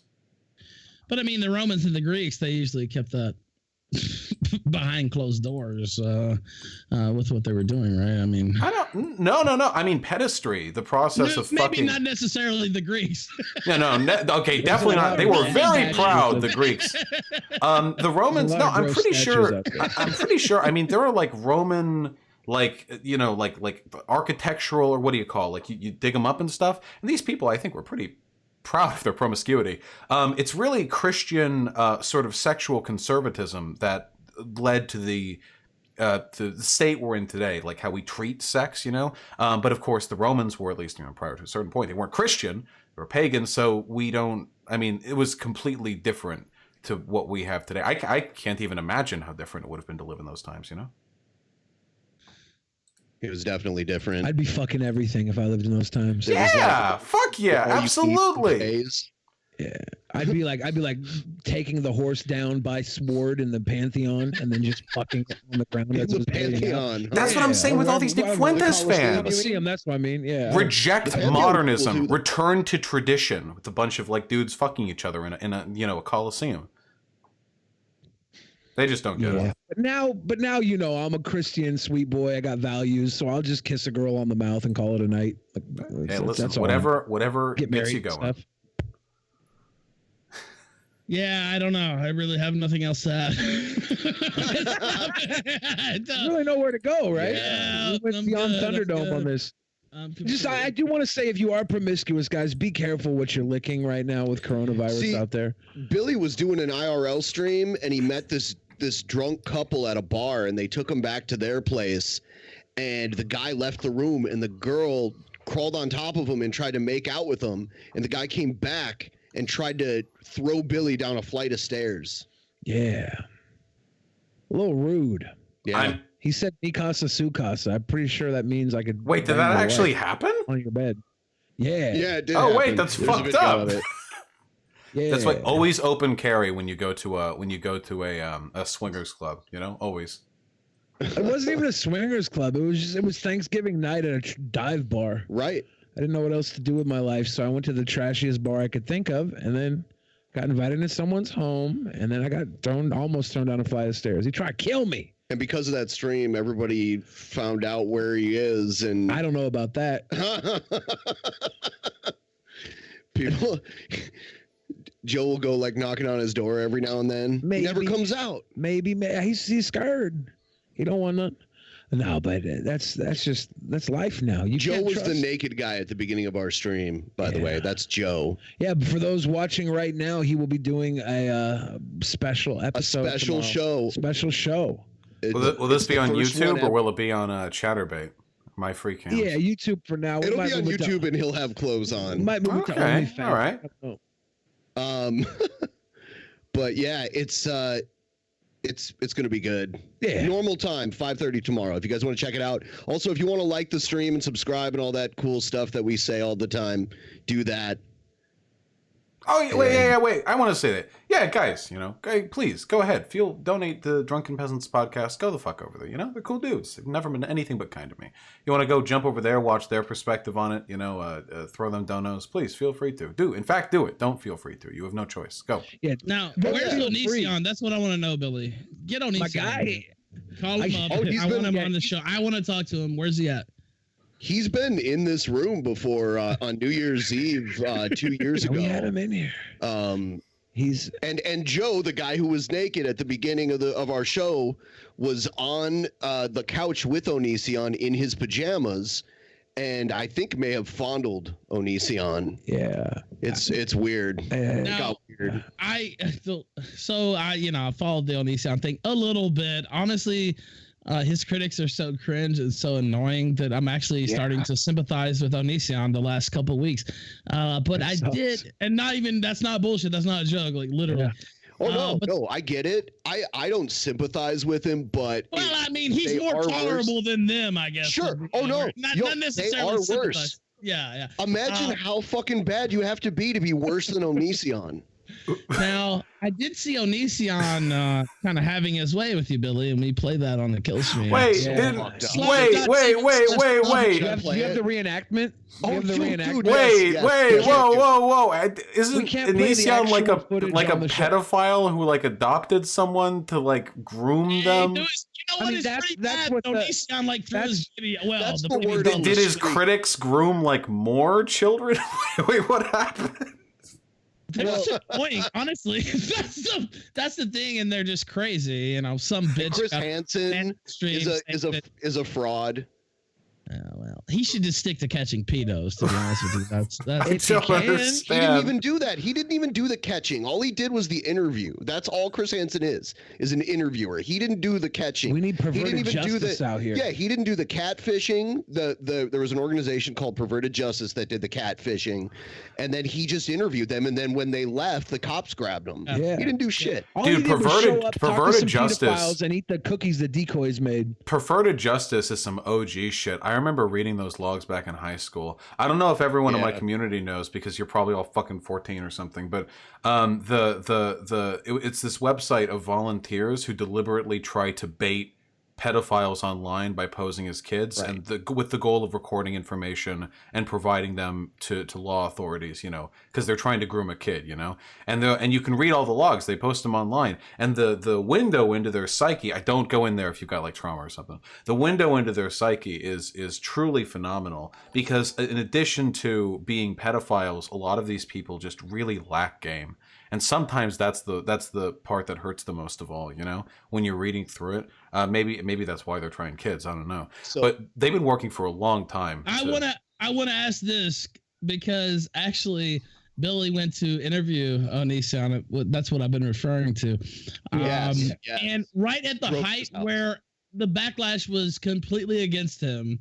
And Onision, I mean, I guess you've known Onision for a while or whatever. And you know, he started he simulated fucking you basically. Yes, and we can't show the actual footage, but we can show this artistic rendering. Yeah, my lawyers aren't. Show it. I really want to know why. Like, why? My lawyers won't allow me to show the actual footage. So here's an animated version of it. This is the around for months for this. This is the Don't shoot. That's Joe, the guy who was naked at the beginning. Yeah. Do you have any apologies for anybody, or you feel bad for anything you've done? I apologize to everyone I've ever met, especially the people I still know. Those among all, the people I still know. Like, for instance, you. I brought you down with me. I'm sorry. Stop protecting. I could see you almost cried when he said the that. people that you don't support pedophiles. I want you to punch him in the face. Yeah. I want you to punch him in the face. Just like to prove you don't support pedophiles, I want you to punch him in the face. No. Now, let me. Oh, it's still going on. Sorry, I was just gonna ask. So actually, you caught a lot of shit over that, and we played on our show, and I was like, "What the fuck?" What were you thinking while he was simulating fucking you up the ass? I guess. Okay, so while it was happening, I'm in my head. I'm like, okay, everybody says that he's a predator, right? Everybody's saying he's a predator. Why would he do this on camera? Oh, here it is. Why would he do this? Why would you do this? Yeah. I'm simulating fucking you in front of my house. I know. Yeah. You like that? I mean, you like that, you little bitch? Huh? Does chat like it? No. Just chat like it. That's all he gives a shit about. I wanted to make sure chat was enjoying themselves. That's all. I'm live. They live vicariously through my actions. Did chat like getting fucked by Onision? No, then neither did I. Come on. Now, but did you regret it? I guess would be. Did I regret it? No. I shouldn't have went there. Tell the truth. Now, I mean, I might take a swing at him, man. I probably would, to be honest with you. Stab him or something. I'm on his property. There's no trespassing signs everywhere. Some lady showed up in a Suburban saying the cops were on their way. So I'm expecting the cops to show up any moment. I have to leave there and go to this show immediately afterwards. It's a Friday night, so it's a weekend. I don't want to go to jail for fighting Onision outside of his house. A lot of stuff going through my head. I'm like, I'm thinking about it the whole time. I'm like, I came to his house. There's video of me saying I'm coming here. If I fight him, that's probably not going to look good against me. Did you actually come though? I did not come. No, he might have. Yeah. It's unanimously let's turn around. Oh, fuck. Damn it. Fucking tits. Just fucking tits. He was complimenting me too. You know how I am with compliments. I like how he spun you around. That's fucked up, man. Oh, it was pretty horrible. There's a recording of the 911 call when you showed up. Yeah, the lady that was calling the cops on me, and then by the end of the call, she's just like, "Oh well, I guess that the Onision has come out to the front yard and he's talking to them. So whatever, just don't show up." I don't know. I thought the cops were coming the whole time. I was hoping they would show up and save you. Yes. Because you're being raped here? I mean, because I shouldn't even been in his damn house. But them fucking donos, they got me. IRL streaming will get you every time, Billy. I have a little advice for you there. But yeah. Fucking you right now. Thank you for the 69.69. You can fuck me all day long for 69.69 in a simulation. In a simulation. Yeah, you can simulate fucking me all the time for $69.69. I don't give a shit. One of our neighbors who is a YouTuber. And the roads are private, and they are not invited here. And so how do we know they're in there? Yeah. This 911 operator does not give a shit about why this lady is calling. She was on my side. It's live streaming on YouTube right now, and one of my neighbors is currently speaking with them. Yeah, that neighbor. Okay, so where are they at right now? They are at the home of the YouTuber. Whoa. Uh-oh. In Gig Harbor. Terrible cuss words. Doxed. And then, that's a house, apartment, or mobile home there? It's a house. Okay. And so you haven't seen them, you just know through a live feed? Yes, it's a live feed, and I've been in communication with my neighbor who is down there speaking with the people right now. Seriously, calling 911 for this shit is stupid.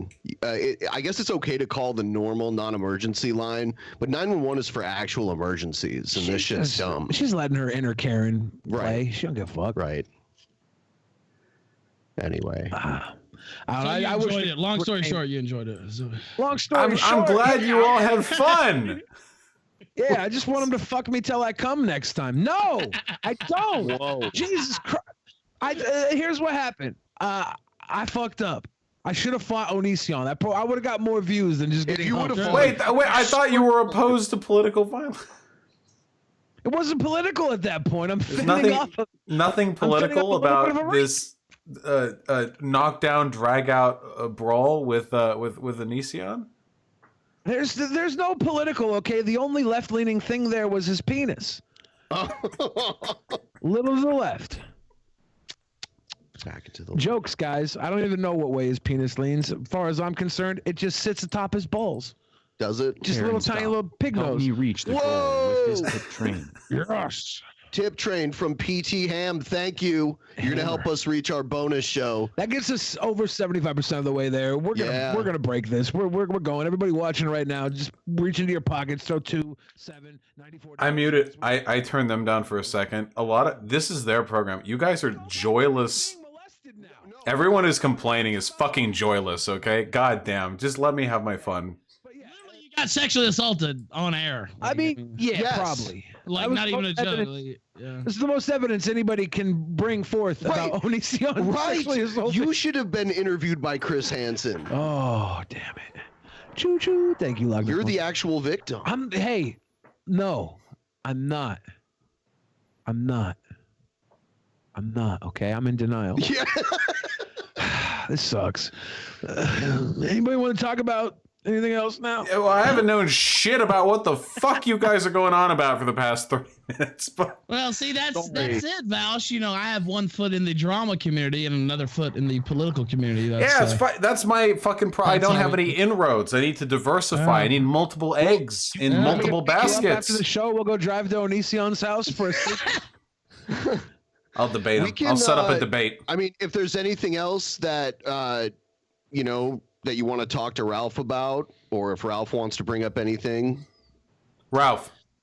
I mean, I came prepared to this conversation. Did you? Well, why don't you bring up something then? Prepared to offer you $100 if you will stop being a Nazi forever.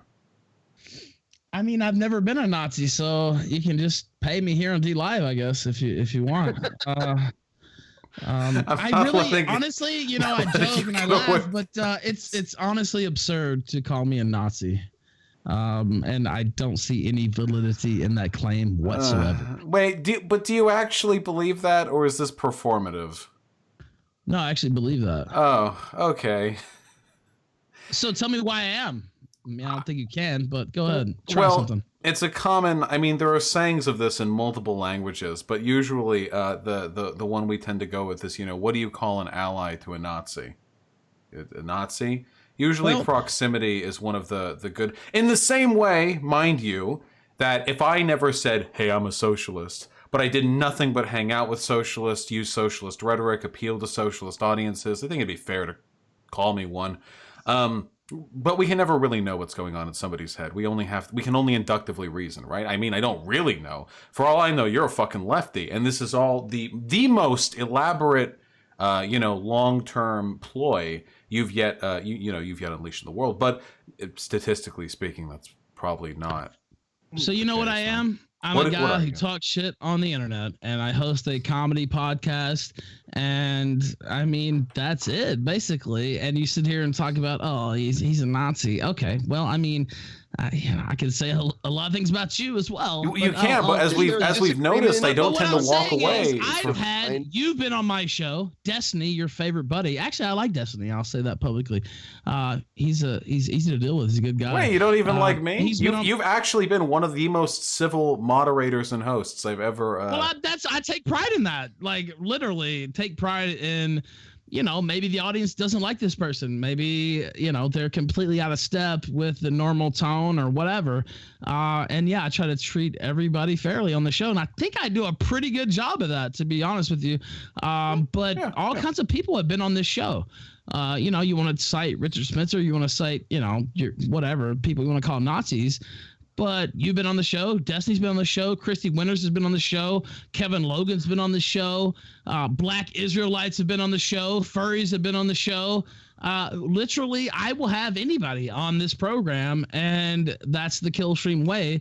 And so for you to sit here and say, oh, well, so-and-so said this and that, and try to paint me as a Nazi is ridiculous when I don't live my life that way. So it's stupid. Okay. I mean, I'm not using it as an insult or anything. The fact that you bring people of all political dispositions on your show doesn't really change the fact that your audience is predominantly leaning towards, if not open Nazism, then at the very least flirting with the idea. And both of your co-hosts have directly admitted to me that they are, Nazis, or at least expressed every political ideal of a Nazi. But this is the problem that I have. This is always like a moral assessment to people. And obviously when I hear Nazi, think it's a bad thing. But if we could just, sit down and acknowledge, okay, well, what are my positions? What do I do? Well, what do I do, Vosh? Regardless of what I say, the rhetoric I push, the audience I cultivate, it leans a pretty distinct way. What about the kill stream? Well, I mean, it leans a pretty distinct way as well. And I don't think you can hide the obvious political leanings of your show by saying it's comedy. That make you... No, I just want to say this, and I'm sorry. I know I'm used to being the host on the show, and I apologize. No, but... you're talking about, the audience. I mean, I can't control what people think in the audience. I know that I host a comedy podcast, and if the audience thinks one way, that's fine. But guess what? There are a lot of liberals and progressives who actually watch the Kill Stream every single night, and they message me, and they say, you know what? I'm a progressive. I like the Kill Stream because it's funny, and you guys talk shit about everybody, and it brightens my day. I've literally had message after message about that, and so the idea that, it's just a bunch of Nazis watching the Kill Stream, that's not true. All right. I mean, I could take a look at your chat and what are the now. What are the characteristics of a Nazi that you would attribute to Ralph and his audience? Excellent question. Well, again, I don't know what's going on in Ralph's head. Usually he just takes the host position. It's more the fact that he enables Nazism that sort of lends it to that assessment. Well, so does CNN. They had Richard Spencer. They had David Duke. Wait. So you're talking about. So what is CNN? Are they Nazis too? I'm first to criticize CNN for their poor handling of having Richard Spencer on. I think that a lot of people were upset with how that was handled. But let's not be disingenuous here. If you sincerely believe that a news report having amongst the thousands and thousands of shows that they've done, occasionally far-right figures on, is in any way comparable to the audience you've cultivated in your community, I mean, come on. But guess what? You're a fucking terrorist. You advocated political violence just a few days ago. So wait, that's not a response to what I said. Yeah, it is. It actually is. People are posting Nazi stickers in your DLive right now. Advocate, and you're sitting here on this show. Why are you so defensive? Because it's annoying and it's a bullshit line. Wait, why are people posting so many Nazi stickers in your chat? I don't see any progressive ones. I don't know. What the fuck? Is that Nazi on the horse? Chat. Yeah, what the fuck? I think it's you getting fucked to death by a horse. Why are there so many guys? Thanks for the fan art, guys. Why are there so many? There are so many unflattering depiction of Jews and black people in the stickers in your chat. I'm not a Jew or black. That's me. Wait a minute. You just called the whole state of Missouri low IQ black voters a few days ago, literally minutes after you advocated for political violence. So you want to talk about Nazis? You want to talk about this and Why that? do you try to keep smear deflecting me? off You're of? a fucking terrorist. I'm not even giving you any hard gotchas here. Too, to be quite honest with you. I'm not even giving you any hard gotchas here. I'm just like, hey, here's your chat. Here's what's going on in it. I'm not even hitting you with any. About black people a few days ago. I feel like you're coming at me like I'm fucking your mom, and I'm just saying like basic factual statements about your general community and the way it tends to act. What's factual? I mean, you call me a Nazi literally at the start of the stream. Well, we can never really know what's going on in somebody's head. Feel free to shit all over black people because they don't vote for your Lord and Savior, Bernie Sanders, and it's all cool for you to be racist and you to joke, oh, maybe I'm being a little racist. Wait. Yeah, it's cool for you. It's cool for you to make those jokes. But when I make those jokes, I'm a fucking Nazi. You're full of shit. Wait, Ethan, do you know what a pivot is? I know what the word pivot means. Okay, so when I'm mentioning one thing and then you respond by mentioning something else in an attempt to accuse me of hypocrisy. Yeah, because you're full of shit. You're full of shit. Like I've noticed this with conservative figures. Do you mind me calling? Call you a racist? Do you mind me calling you conservative? Is that an assessment of your character that triggers you, or is that not actually? Okay. Well, I don't know because listen. I'm very concerned with how you feel at any given point in time. So I'm just making sure. So this is a thing I've noticed with conservative-leaning people. It's that when they don't like actually engaging with arguments, they'll usually invent positions that their opponent holds in an attempt to accuse them of hypocrisy as a way of actually removing the responsibility for acknowledging an argument. So what I did was I said, hey, you've said you have a diverse community, but your community's shitposting a lot of Nazi stuff, and you said that I'm a hypocrite because I am also racist, I guess, and that means I'm a hypocrite for saying you're a Nazi. But that doesn't actually respond to what I'm saying, and it's a mischaracterization of my position. So all I know is I saw you on stream the other day. How often do you watch my streams? I'll shout you out from time to time. You said, what is Missouri? Oh, it's just a bunch of black voters, low IQ. That's literally what you fucking said. And that was like a minute after you advocated political violence. If I had said those things, if I had advocated for those things, it would be a different story, but somehow you get away with it. And it's horseshit. Wait, is this jealousy? It's horseshit. Yeah. Wait, is this jealousy? I mean, if you're asking, wait, I can seriously answer that. Call everybody else Nazis if while you shit all over if your concern is that I can make talk about political violence, you're the fucking Nazi if you want to know the truth about it. Okay, gotcha. I don't know if you're upset like at different levels of charitability.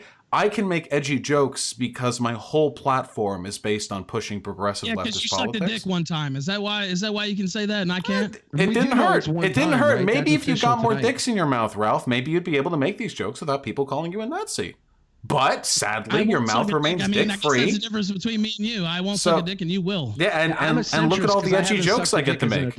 So I get to make a lot of edgy jokes because I get to temper them broadly with the fact that all the politics I advocate for are progressive, because I care about the outcome of one's actions. An edgy joke on its own, not really a big deal, It's the outcome. So if you make an edgy joke from my position, maybe someone gets like upset or hurt, not really motivating like violence or alt-right tendencies or making people bigots. But if you make an edgy joke, I don't know actually what edgy jokes you make. I don't really watch the kill stream that often. A lot of them, yeah. I make a lot of them. But when you do it, you have the potential of radicalizing or instilling problematic, we can use that word if you want, ideas in the people who are listening. Advocating for killing cops and advocating for I don't think I've advocated for killing cops. Is that what you're telling me right now? I don't know what you mean when you talk about political violence because I've my entire career. You know what I mean? You literally advocated and said, I'm in favor of political violence, and then you came on this show and gave a long-winded definition about why it's acceptable and when it's acceptable.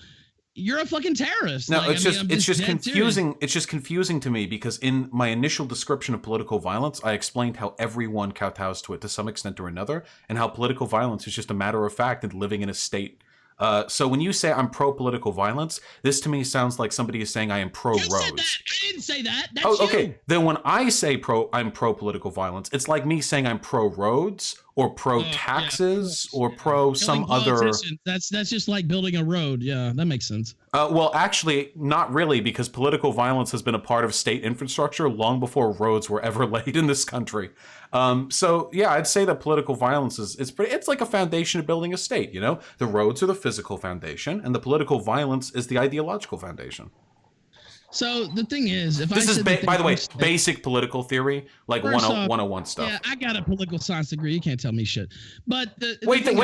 How do you not know this? You know what? Yeah, you're not big brained. You're just no. Wait, how do you not know this then? You know, it is what it is. But what I'm saying is, if I had said the things you said, I would be kicked off every platform imaginable. And you're still sitting here on YouTube. You're still sitting there with your super chats, and you should be banned from YouTube. Wait, is this jealousy? This is jealousy, isn't it? Violence just a few days ago. Wait, is that to acknowledge that political violence is just a fact of the system is not a bannable offense, to my knowledge. Talking about killing cops and killing politicians. That's I am very careful. I have never advocated for killing cops or politicians. Susan's not a fan. I remember after the Kill Stream charity stream, it like the super chat for good feature just vanished for me as an option too. Yeah. For those who don't know, I don't know if all your audience knows, we raised a little over $27,000 for St. Jude's, and I thought that was a good thing. St. Jude's. I'm from Memphis. I was born in Memphis. I actually lived across the bridge in West Memphis, growing up. But St. Jude's was always the charity that I wanted to support, and so that's why I did that. And we raised a ton of money, and they ended up refunding all that money because we had Mark Collett and AIU debating the Holocaust. Really, yeah, that's blame them. Well, why could you not? Why? Well, why would they not? Because they're going to care where the money comes from. Honestly, well, they care because if it comes out that little Timmy is getting their medical treatment funded by like a Nazi donation, the implication could be that you're in some way buddy with their. What if he needs all the money he can get? Who cares where it comes from? That's what if BMW people turn down donations and endorsements all the time. Okay, well, I mean, by the way, not insulting you. Don't run a charity stream. Not insulting you. I mean, good motives. Like honestly, if you were to raise all that money, and we have some disagreements. Obviously, we're talking about them, but I wouldn't say, "Oh, give that money back," because Vaush, talked about. Wait, wasn't this right after Charlottesville? Not Charlottesville. Sorry, this was right after Christchurch, wasn't it? I was in jail during Charlottesville, actually. So wait, but wasn't it right after Christchurch? Yeah, no, it wasn't Christchurch, but it was the Pittsburgh synagogue shooting. Actually. Yeah. Okay, can you understand how optically they might not want to accept money immediately after that from people from a Nazi podcast that made their money through a debate over the Holocaust? That's fair, but they actually accepted the money, and there was no problem with it until the Wall Street Journal put me on their fucking front page and made me an example, and then all of a sudden it's a problem. Yeah, exactly. That's why they would turn it down. Yeah, because that shit happens. The goal is, of course, not to take out St. Jude's, but to take out money that was raised to cure cancer. Basically, I can never. I know. If only they had kept the money, the breakthrough would have been made. No. I mean, I get it. Like the intentions were the intentions were good. But optically speaking, I can't blame them for making that decision. I'm just saying it's stupid. Well, I know, but I agree. But wait, why can't you just not? He actually covered this. So shout out to PewDiePie. But why can't you just not be PewDiePie? Is PewDiePie a Nazi, Vaush? That's a good question. No, I don't think. Well, I mean, again, I have no way of knowing. It seems more likely to me that he's just kind of an edgy dipshit who unintentionally propagates alt-right propaganda. Is he more Minecraft or Mein Kampf?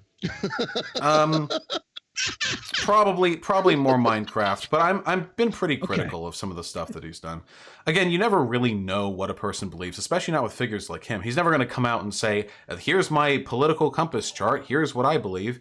But we can assess some of the stuff that he said and some of the stuff that he's done seems a little weird for somebody who hasn't at least been exposed to like a Pole-esque, Nazi propaganda. But honestly, my memory, I'd have to like go back through like the shit that he's done. How about JonTron? Things. He was advocating for white nationalism. I don't know about his feelings on Jews, but he was at the time of his debate with Destiny a white nationalist. Yeah, that's I like unambiguous. JonTron, that's my boy. He was like just JonTron. advocating for it.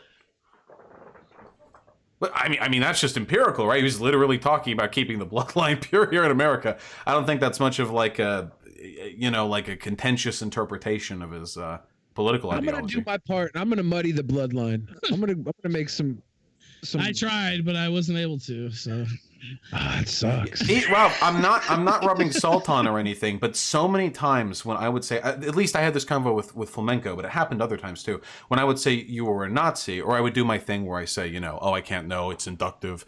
I would say you're a Nazi. People would always say like, hey, well, did you know like his wife is like not a white, it's like a person of color. So it's a fair warning. Your periphery will have to get another defense now. To that accusation. Who are the top offending Nazis on YouTube?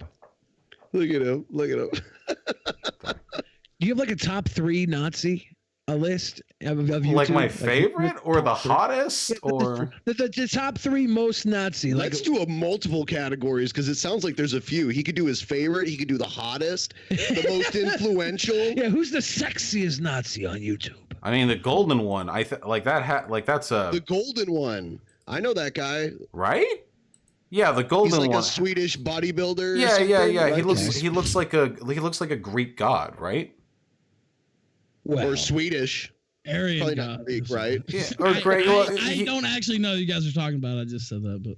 Well, look up a picture of the golden one. I mean, God, he's a bodybuilder. Okay, you know what? I will. Okay. Yeah, Is he the prototype? He's totally. I mean, upstairs, he's fucking. He's a wacky boy. There he is. But he is He dresses like a barbarian. Oh my God! No, he's. Why would this guy not hate every other race than his own? He's the pinnacle.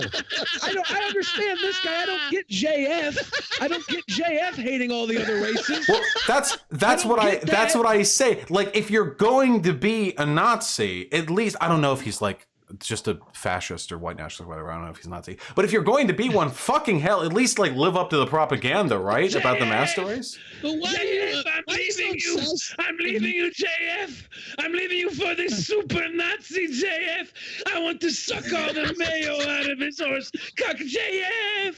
Oh, Mama JF, chill out. But I will say this: why are you so obsessed with Nazism? Like, is it really some Nazi movement that I'm missing? I really don't think this exists, and I think it's a scare tactic, basically. It's usually the prerogative of Nazis to downplay the severity of their own movement. In terms of the broader threat, you keep saying that, and that's bullshit. I'm sorry, but yeah.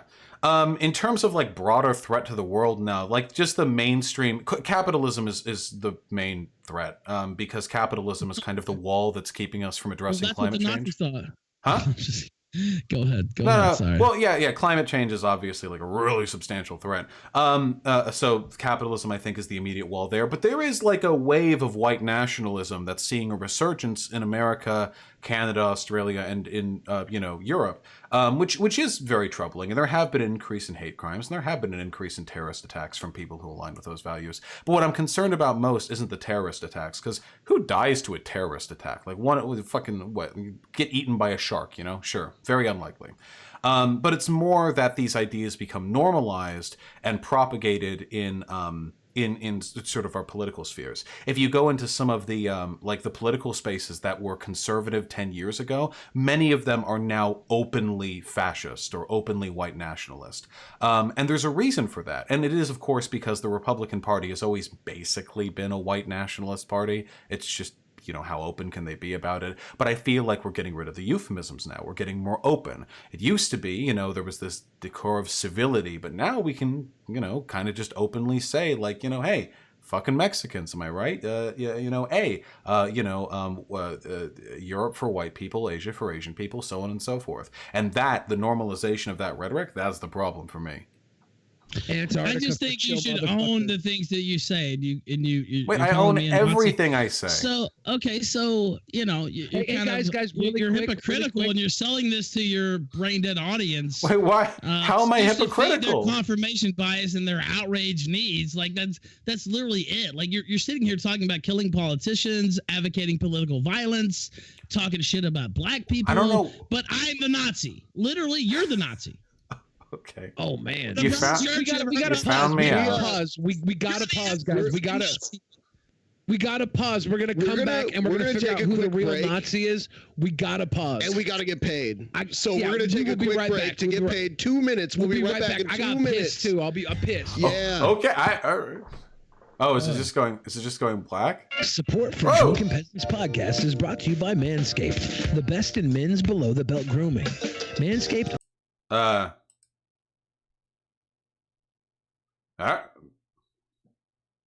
Yeah, I mean, if they've got ads, they've got ads. Like, okay, Yeah, I'm turning the volume down on my end. Can you guys let me have fun? I'm sorry, I shouldn't have said it was a debate with Ethan Ralph.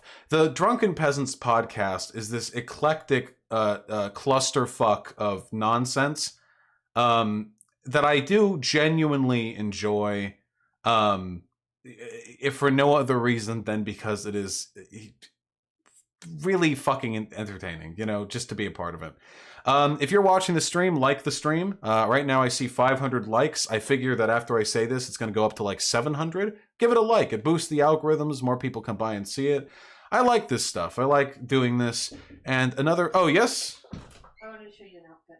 An outfit? Okay. I'm trying to talk with my loving community, but I can spend time with my beautiful girlfriend. Oh, you look so cute. Yeah, you got big titties. Big boobies. Big boobies. Yeah. Big boobie. They're so big. Let me... Boing. I love you. Love you too. Hey, I'm trying to figure out outfits for outline. Looks cute. With the clumpy shoes. Yeah, big shoe boobies. Yeah. They really are quite big.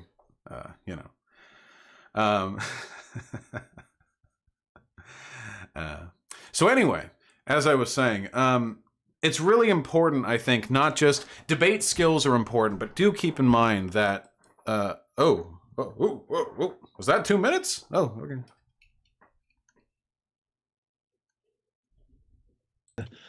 Thanking the Streamlabs people that sent in so far. Yeah. Some people sent in some questions for our guests too. Yeah, so. like when we left before break, it was an impasse that you're both Nazis. Right, and one other thing. Stay tuned. It's going to get better. There's a link in the description. I have a poll. Just arbitrarily vote for Vosh or vote for Ralph. One or the other. There's a link down in the description for this video. You can just join. It's for this new website that we're pushing right now. So, did they pay you to push that? Yes. Oh, yeah. What is the website, by the way? I see you listed D Live, but I see it. Slug.com. Yeah, okay, I see it. Yeah. They didn't pay me. I shouldn't read out the name, but I did. But yeah. You probably want to hold off. They actually sent us the ball trimmer. Lawnmower 3.0. Yeah. It feels good. It feels good. Like I wish I grew hair a little faster down there, because I want to do another shave. I would love to do another shave right now. I'd go in the back room. Feels good, man. All right. Feels good. Now, so real quick, some of these donos that didn't get read live. Vosh, explain your horse fetish. I think you did. That was from Evil Dead. It's really this is the great misconception. It was never been about the horse. Horses are disgusting animals. Okay, they're stupid and I hate them. But did they vote for Biden? Well, I mean, they would, absolutely, they would. But it's not. But it was never about the horse. Okay, it was never about the horse. Select part of horses. Yeah, it was about the cock. Yeah. The big old dang. Rugel says, in one of his last streams, Vosh edgily claimed blacks are lower IQ voters, letting his Knott's Bowl mask slip to woo oblivious but deeply racist Biden stands to the Bernie bro cause. He also counter-signals the Mayo side and just generally capes for white people. I don't know what capes for white people mean. You're Supergirl, like Captain Save-A-Whitey? Oh, something? yeah, I love white people. Yeah, I guess Ralph mentioned this a lot recently. I frequently make jokes which are basically me imitating right-leaning rhetoric. I'll make a joke about women being bad at math, or make a joke about like the skull shape of the negroid being inferior. I do this stuff pretty often. I usually try to do it in a context where it's pretty clear to the people watching that I'm not actually promoting these views. It's just me making an edgy joke. And I usually get away with it too, because when you step back and take a look at the broader context in which the jokes are made, it's usually in a specifically anti-racist or anti-sexist context. I do get a lot of criticism for doing that, though. I have a theory why the right think women are bad at math, because they don't usually get with intelligent women, right? Oh, well, yeah. Well, I mean, that would be, would it not, the JF problem? Yeah, the left, we love intelligent women. We want them to talk us out of sex every night. Go fuck our friends. We love that shit. Cucks are of a higher intellect. They're a higher intellect. I'm pretty sure it's actually been shown that feminist couples actually have more and better sex than otherwise. That makes sense, though, right? Because like the staunchy conservative Christian types, I mean, you know they're fucking like once every 2 months. Well, especially if you wait till marriage to bang, like you don't know what you're buying, and you're probably not buying anything good. Christian sex, here's the one thing I know about Christian sex, it's better when it's gay sex. Gay Christian sex is better than True. The added taboo just seals the deal. I want to ask something, and this is something that we've talked about on the show. You came from the Destiny community, right? I mean, is that unfair to say, or? Oh no, yeah, totally, 100%. Okay, I learned a lot of rhetoric from him. But yeah, and we played actually a couple weeks ago. You guys talked or whatever. Do you?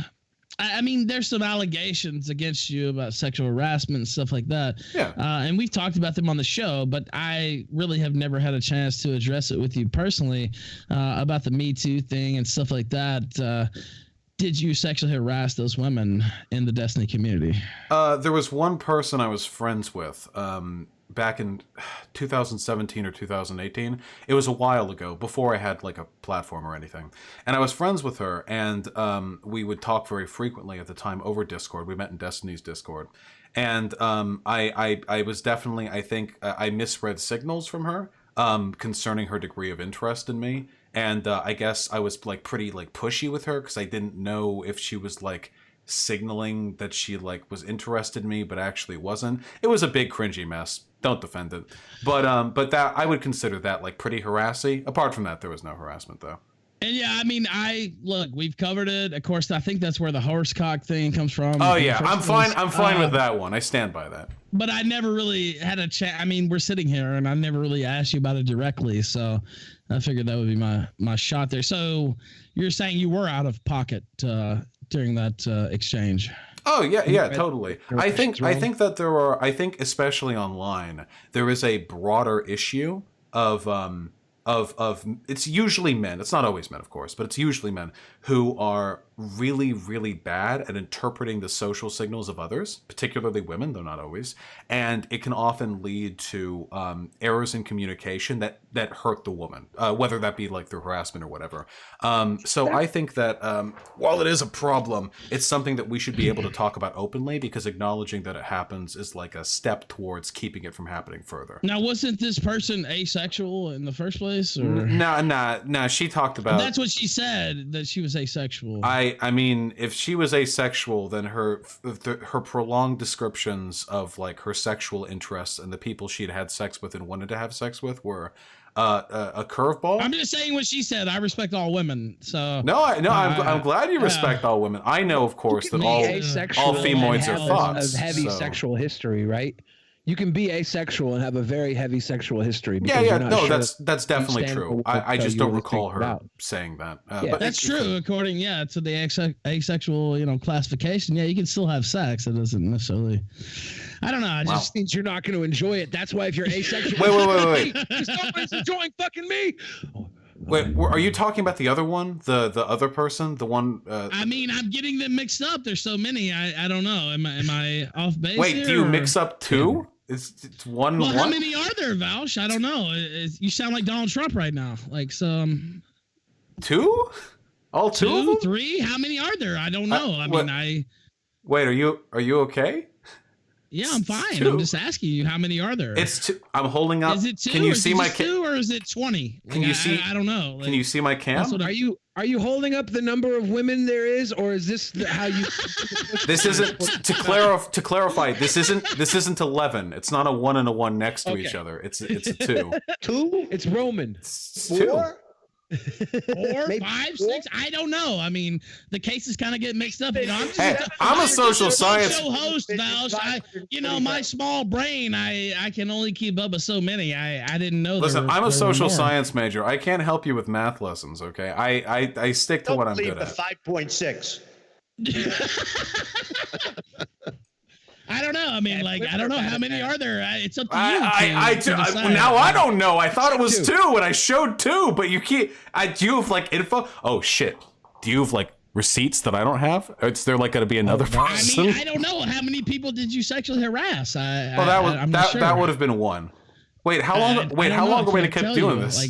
You can tell me if you want, but we already did this.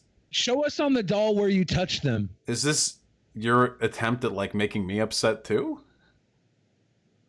No, I mean it's a literal thing that happened, and you try to dance around it, but that's actually true. Are you a Nazi? Well, you're a sexual harasser. So you are mad about it, yeah? Listen. It's on record, and you got kicked out of a community for that. Listen, Ethan, my friend. Listen. Are you telling me that? I understand. We have a lot of deep-seated antagonisms which stem from the respective number of super chats we are capable of getting. Listen, if you want, I offered you $100 to not be a Nazi. If you really want, I can rehabilitate you. I'm gonna hold you to that. Well, you have to not be a Nazi. That would mean getting rid of the kill stream. That'd mean getting rid of Flamenco and Rand. That'd mean a whole new friend circle. You could make new friends. We could find you a new lady friend.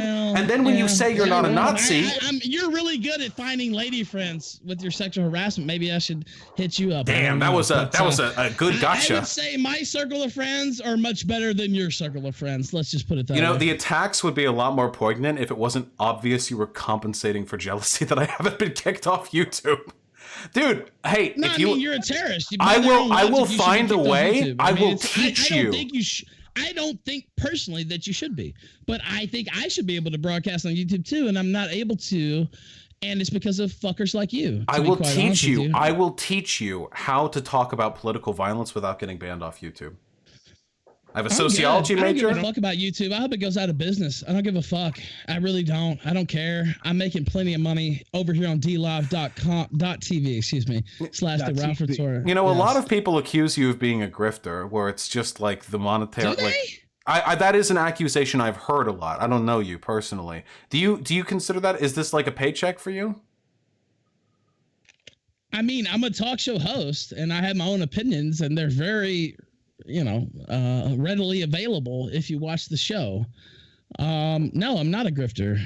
I'm sitting here talking shit on the internet, and I've never claimed anything else. Okay, I wanted you to clarify because I know a lot of sexual harasser. I know a lot of people in your chat would get really mad if you like stood by you saying you're not a Nazi because they'd feel betrayed. So I just wanted to I don't give a fuck what reaffirm your authenticity. I'm not a Nazi. Like, it is what it is.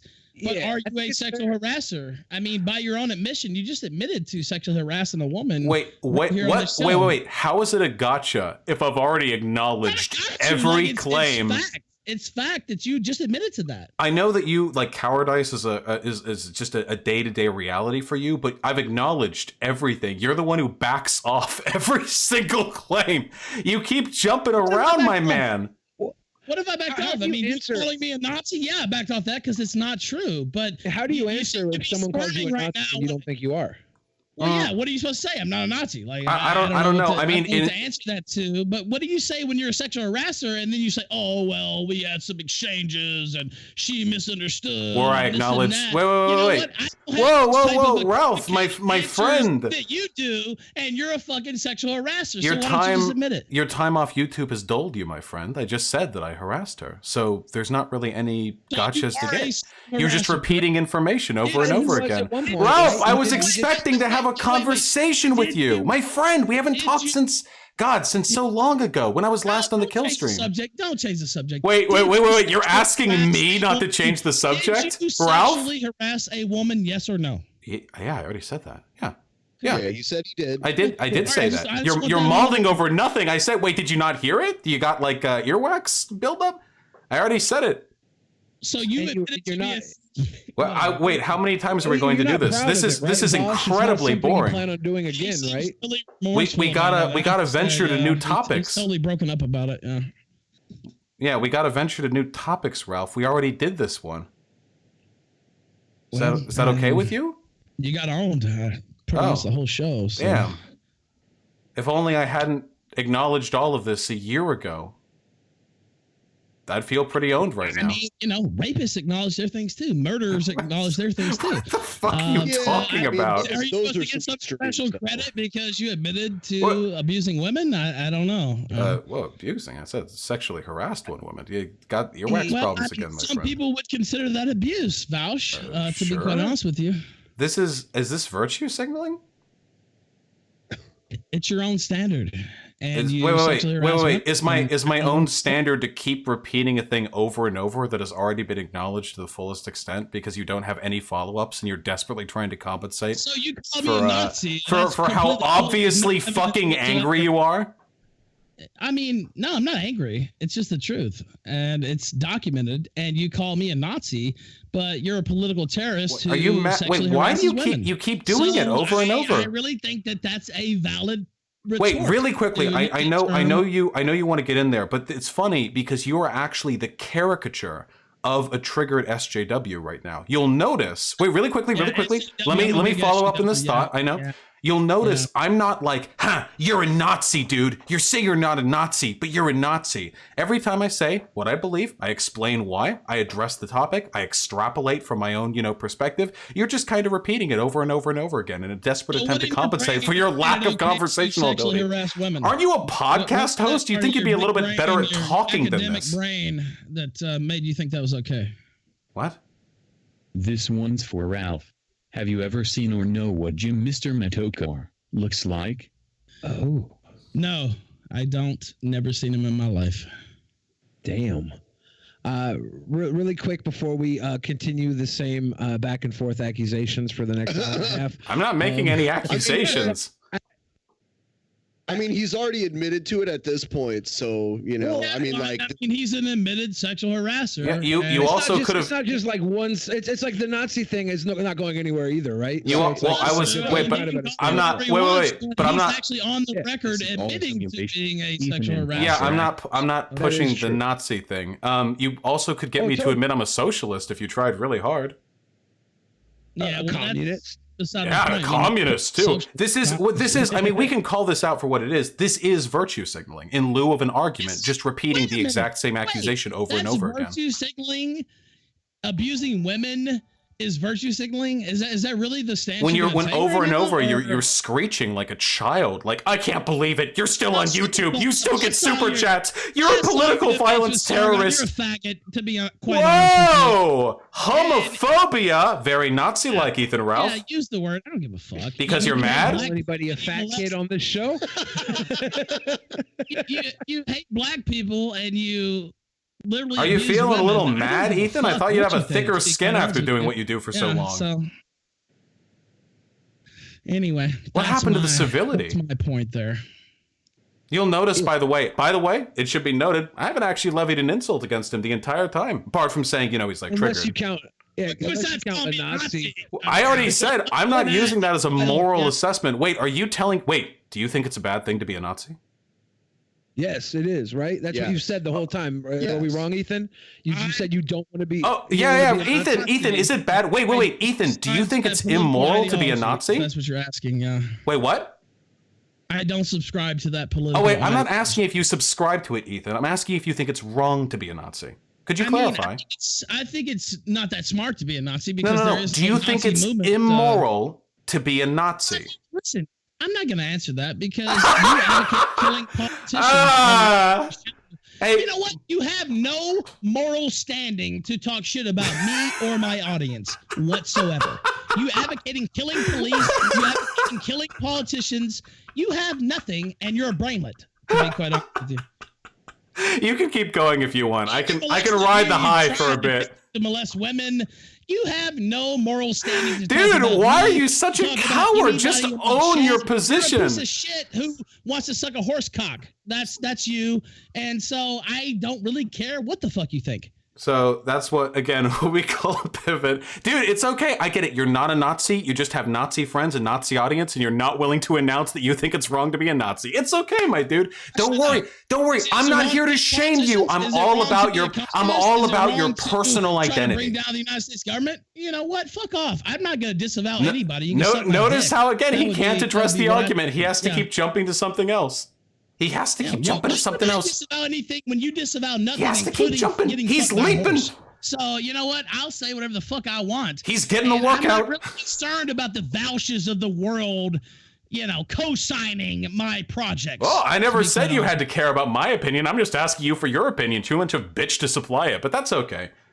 Don't worry. Hey, if it hurts, I know. You're not a grifter. You're not a grifter, and you're not a Nazi. You're just too afraid to upset the people who give you your donations. I get it. You can say whatever you want, but you're the bitch. So. Holy shit! Haven't gotten hit that hard since middle school. Nah, it's okay, my dude. If I was in your financial position as well, alienating myself from the donations of Nazis would be a pretty fucking bad idea. But you're getting wrecked because you're a degenerate piece of shit. Oh, a degenerate, huh? Whoa, what's a degenerate, my friend? Bitches, we have some more donos here from our fans. I'm not a Nazi. Nazis aren't bad. You fucking degenerate. Dude, just own it, my man. You'll feel so much freer if you do. It's not like you can get banned off DLive for being a Nazi. Just own it. I'm not a Nazi, though. Just own it, my friend. God, I feel I didn't need to debate Nick Fuentes. I didn't need to debate Nick Fuentes because this feels like a debate with Nick Fuentes. That you admitted to. So, you can make all the jokes you want, snarky, all this and that. But you're a scumbag, to be quite honest with you. If I was debating Nick Fuentes, he would also be like, I'm not gay. I didn't do anything with that boy. It's exactly the same. And my response is the same in both cases. Just own it, my friend. You had super chats? Or do we want to keep going for another 30? Oh, you got to change the subject. Yeah. Wait. Do you want to keep this going for another 30? You got to get off. I'm in. Hey, listen, Ethan. Yeah, we got Ethan, I'm a little bit fat. I'm in better shape than you. I can keep this going forever. I can keep this going forever, man. If we could just stop fucking fighting so I can get more money in here. Right. That's the bottom line. I am the grifter. I am the grifter. And I would like to thank Jacob Bartnowski for watching us from work at Buffalo Wild Wings. Shout out. James P. Why is the working class the group that would benefit most from socialism, not majority socialist? I think obviously because they're scared that they're going to get more taxes. They already pay too many taxes. Wait, what's the question? Why is the working class not socialist? They would benefit from it, right? Why were people at the beginning of the formation of the human race not immediately like constitutional, like democratic republic liberals? It takes time for political opinions to develop. That's the Hegelian dialectic, is it not? It takes time. Ideas have to be rebounded and refined. Power relations have to be settled out. I mean, we've had suboptimal political and social systems for the entire history of the human race, but we're doing better now than we used to be. Obviously, it takes time for things to change. Yeah. What was the question? Why is the working class the group that would benefit most from socialism, not majority socialist? I mean, I think it's fairly obvious they're not socialist. And you talk about the working class, there is no, and I hate to be, whatever, minority advocate. It is what it is. But I am from one of the poorest areas of this country. and they're riding with Biden. And there's a reason for that. You know, Vaush can sit on here on his YouTube streams and talk about, oh, socialism's great and Bernie's great. Well, they're rejecting Bernie, and he lost for a reason. And what are those reasons? I'm actually really curious to hear this political science graduate. Tell me. I mean, you've been studying it even more than I have, so why don't you tell me? What are the reasons, Ethan? Can you at least give I'm a few? asking you. I mean, they're not on board with the progressive quote unquote agenda. I think that's fairly obvious if you look at black voting patterns when it comes to gay marriage, when it comes to other hot button, progressive class issues. They don't give a fuck. What specific social issues do you think they rejected Bernie on? Because Biden also, do you think Biden's not in favor of gay marriage? I mean, he came to it late. So wait. So you're saying the black population were like, oh no, Biden took longer to get to gay marriage support.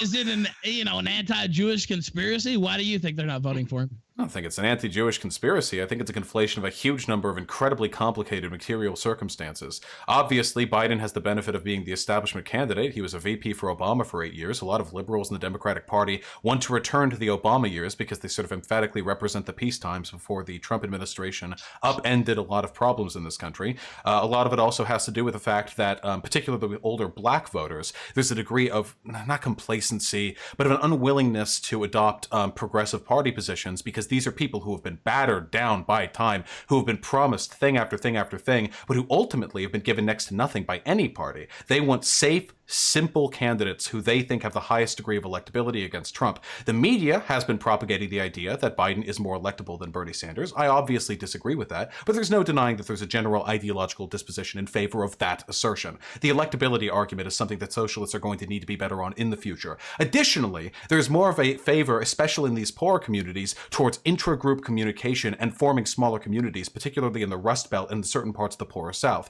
These communities have a hard time connecting with the struggle of more urbanite socialist voters because many of the pro-Bernie sentiments that we see are indeed expressed by the poor and for the poor, but not the rural poor. These tend to happen within major cities. I mean, this is just there's a huge number of stuff that goes into this.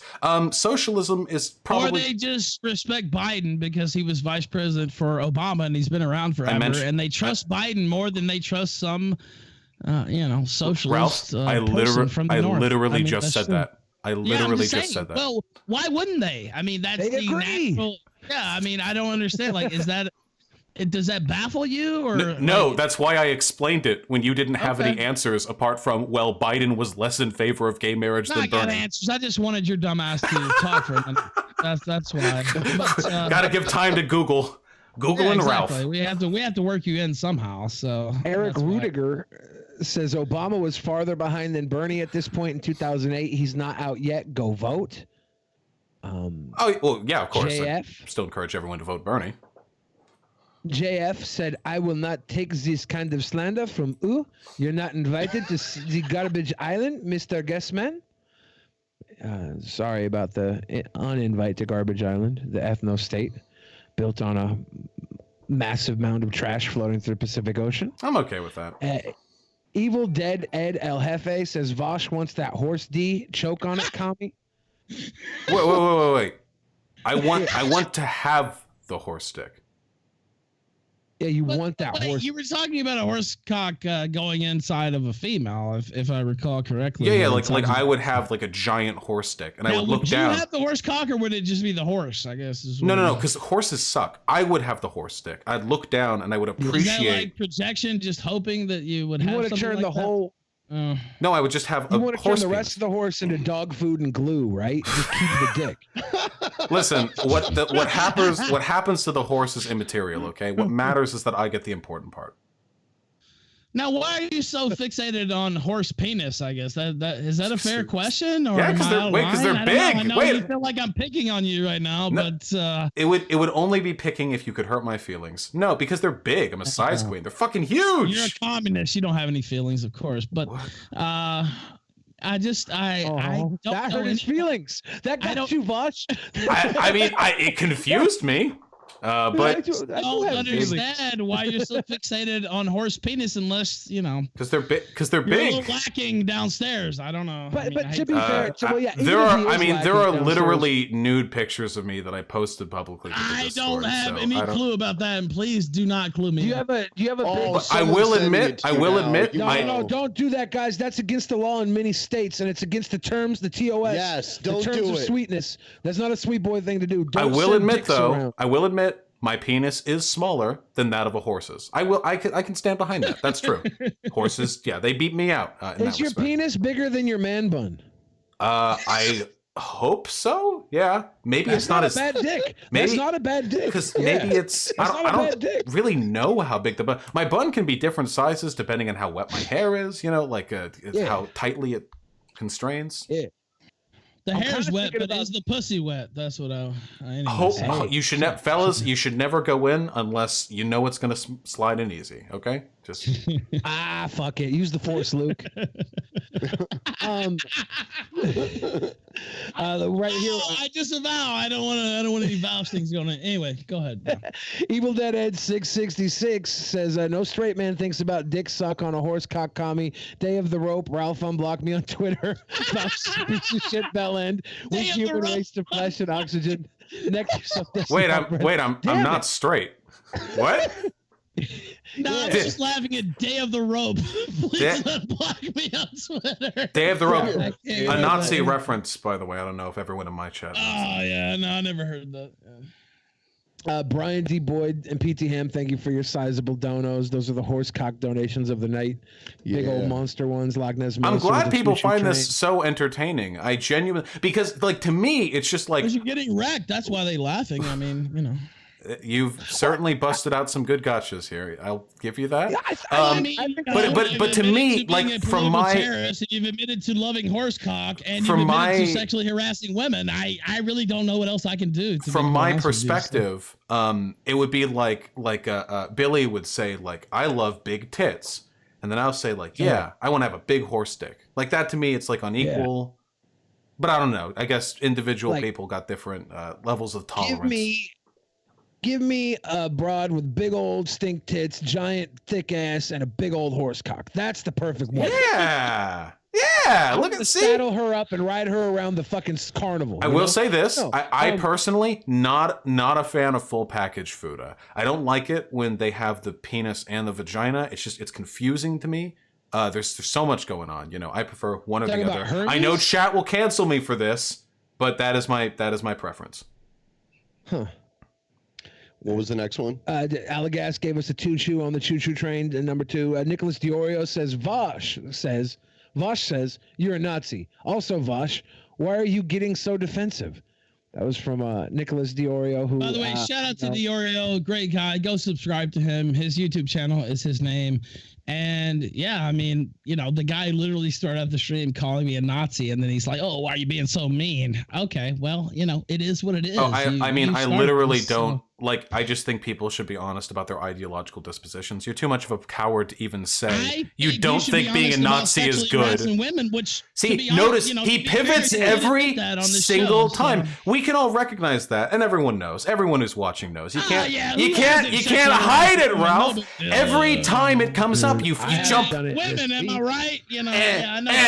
Coming from a soy boy man bun, but they know down in the core of your heart that fundamentally you are a coward, my friend. You can't own up to the things you believe in. Is that right? You're a Beverly Hills Champagne socialist. Maybe that's why talking to me like you're any type of part of the struggle. Another pivot. I'm from the poorest fucking part of this country, and you're sitting here talking about socialism and class issues. You're a fake. You're a phony. And that is what Damn, it is. Are you a classist? Are you saying that people's the neighborhoods they're born into discludes them from being able to participate in political discourse? You're a phony. Your parents pay for everything that you're doing right now, and you're a liar. I don't know how else to put it. But, I do want to say, you're and this isn't something that's not the case. This isn't to dig. This isn't to dig at you. But you're a liar. This isn't to dig at you.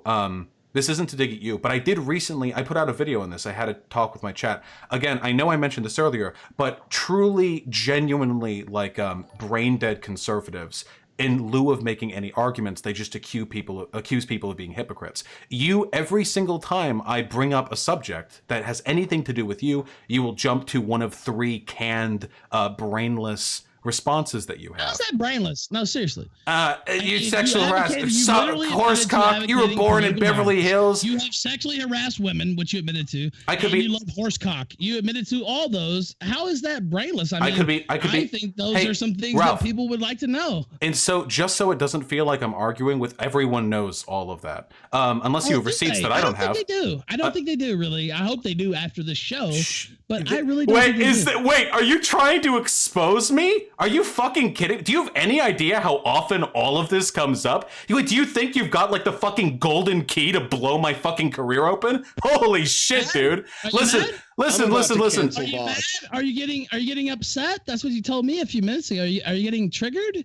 It doesn't. You can't just say it back. You can't just say it back. What? I don't know. I noticed, by the way, you didn't respond to what I just said. I'm just a host, so I'm not able to conceptualize this. But are you? I noticed, by the way, you again didn't respond to what I said. I could be arguing with a soundboard right now. That's all I'm saying. You seem upset. So one more time, just out of curiosity, because I don't know why you wouldn't feel comfortable answering this unless you are a coward or a liar. So just asking. Do you think it's wrong to be a Nazi? This is a yes, no. Everyone should be able to answer this unless you have some sort of conflict of interest. I don't support Nazi ideology. I didn't ask you if you support it. I asked you if it's wrong. Made the decision that I asked you if it's wrong. So Can you? Chicken nuggets are tasty. So, Ralph, yes or no? I don't know what you think you're catching me in, but I'm just asking you a question. I've answered every question. Hey, I see people in your chat telling you not to answer. I wonder why they don't want to hear you answer. It doesn't matter. Like I really don't know what you think you're catching me in right now. Wait, yes, no. The people who watch my show who are more extreme than I am by far. Dude, you're so cucked. You're such a pussy. Fucking beta. Can't even answer a question. Can't even answer yes, no. Do you think it's wrong to be a Nazi? I see people in your chat calling you a cuck. Yeah. It's not just me. In between all the Nazi memes that people see, Ralph, don't answer this. Don't answer. Keep it to yourself, Ralph. Talk up your ass and you suck dick. I mean, what's the answer? Ooh, Ralph. Oh, Ralph. What's the answer? Is it yes or no? And you advocate political violence. I think the score is on my side, to be quite honest with you. Beta male can't even answer a simple question. He's scared. He's running away from his own feelings. I literally just said, yeah. Oh. Okay. What do you want me? Like, wait. Yes. You think it's wrong to be a Nazi? Yeah. Oh, really? Interesting. That's fine. So follow up. I don't know why it took some money. I've said that before on my show. Except you didn't hear and you resisted saying it. I don't. Of course, you are a Killstream guest and you love the Killstream and you've been on there and you've lended your credibility to the Killstream. So I appreciate that. So it took about 20 minutes to get you to answer a yes/no question. Trying to catch me up. So wait. It's not a catch. I'm asking you a question, and the question is, yes. So here's a follow up. So you think it's wrong to be a Nazi? It's immoral. That's what you just said, correct? Are you kidding me? It's not. It doesn't coincide with his. It's immoral to take a horse cock up your ass. He can't even. He's so cowardly. He runs back after he said it. Shit about morality, you fucking degenerate. He actually can't answer. Tell me the goddamn thing about morality ever. Dude, he's so fucking mad. Position. No, you're a fucking scumbag. You're a degenerate and you're a dishonest actor. You can't tell me shit about what's moral and what's not. My $300 a month in Nazi support might be threatened if I stand by any position. Better go back to the same soundboard that I've been using this whole talk. Well, how do you have any standing? Damn, dude. Now, unironically, dude, you're a good moderator. No, answer this. Oh. How do you have standing to talk to me about morality? That's rhetorical. It doesn't actually. Do you have a specific question? Are you scared? Are you pussy? You don't want to answer the question. Why don't you fucking answer it then? By what means do I not have grounding to ask you a yes/no question? Do you have to lecture me? Wait, I'm not lecturing you. I ask you a yes/no question. You're so fucking defensive, bro. Wait. Hold on, Ralph. You're a good host. Ralph, you're a good host. Answer the question. You're very good. You're very good at staying quiet. You're very, very good. You don't have that. You're very good at staying quiet while other people do the talking. Next time, send Flamenco a rant. They're not. I don't know if they're smarter than you, but they're a lot more fun to talk to. Destroyed, and I know people didn't expect that, but maybe they underestimated me. But you got fucking. It's not, my friend. It is not. It is. You can sit deny it and try to spin it for your audience, but you've gotten completely owned this entire. It is not possible to underestimate you. The hosts are laughing at your horsecock fetish. You're a joke. And I'm only laughing because I kind of. Yeah, he gets it. He hears. I think it's hilarious. Yeah. They're here with it. Horsecock up his ass. I mean, that is hilarious. I mean, I have to admit. So I'm just laughing because I'm glad Onision didn't have a horse. No, I cock. think he said he wanted to have the horse cock. Yeah, he's not listening. I mean, the fact that he hasn't responded to anything I've said this entire time, I don't think he actually listens when he's talking to people. Very, very uncivil behavior, I have to say. Tantamount to political violence. Do we have? So wait, really quickly, because I'm wrapping. The man who advocates for killing politicians. I'm wrapping. I'm wrapping it up. All right. I'm wrapping it up. So unless there's a specific question or topic that you want to go over, I dislike Vosh, but what does his sexual proclivities have to do with anything? Oh damn! Oh well, that's why it's called a pivot. Sexual proclivity, because Vosh was just saying he wishes he had a horse's dick, like a dick the size of a horse. Wait, guys, please back off, Ethan. He needs every advantage he can get. Don't take away his gotchas. That's not true. He's doing good. Like, you sounded like you were getting ready to quit the stream. No, I'm getting ready to quit this. This you literally refusing to answer questions. Are you mad? Like you seem angry right now. Are you gonna sign off or what's happening? I'm just a. So do you guys have like a question from Super Chat we could discuss or a subject? Are you mad? He's literally just responding. Let's do that. Let's with do that. soundboard. We're moving forward. I just feel like both arguments here aren't going anywhere, right? Like the Nazi and the horse cock. Wait. Once again, just as a reminder, I'm not trying to make any arguments. I was just asking him a question. He couldn't even handle it. Totally. And I feel like that question is loaded, right? Like no.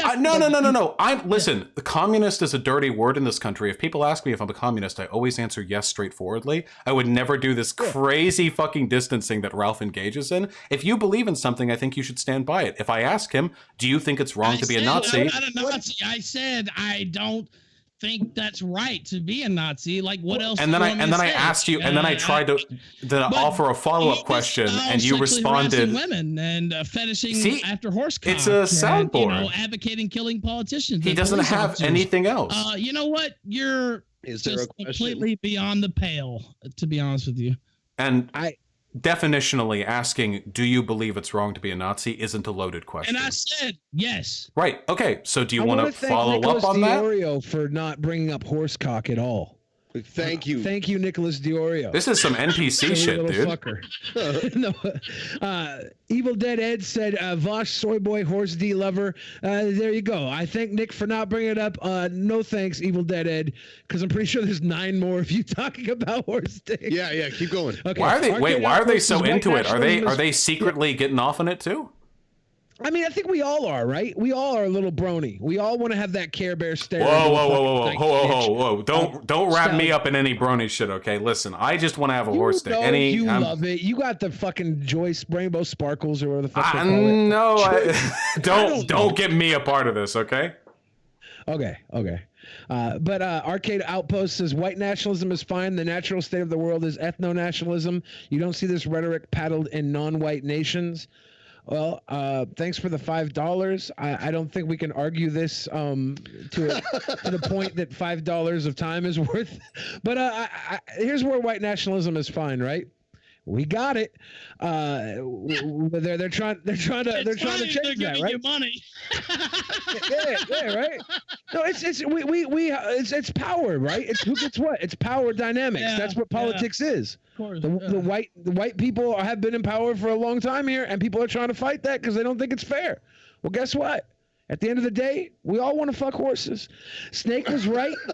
Says Vosh is pronounced disavow. Go ahead. Disavow. No horses. No horses. Nay. I say nay to horses. Flame Lies. Thank you for your 20 money.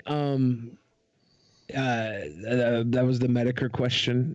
PT Ham gave us a 20 money, saying and that. By the way, I wasn't lying. That's actually true. I don't know what Jim looks like or anything like that. Yeah. Raw Feast Tenders says, "Oh my God, make both of them shut the fuck up." That's not how this works, Raw Feast. Yeah, wait, that's the point, right?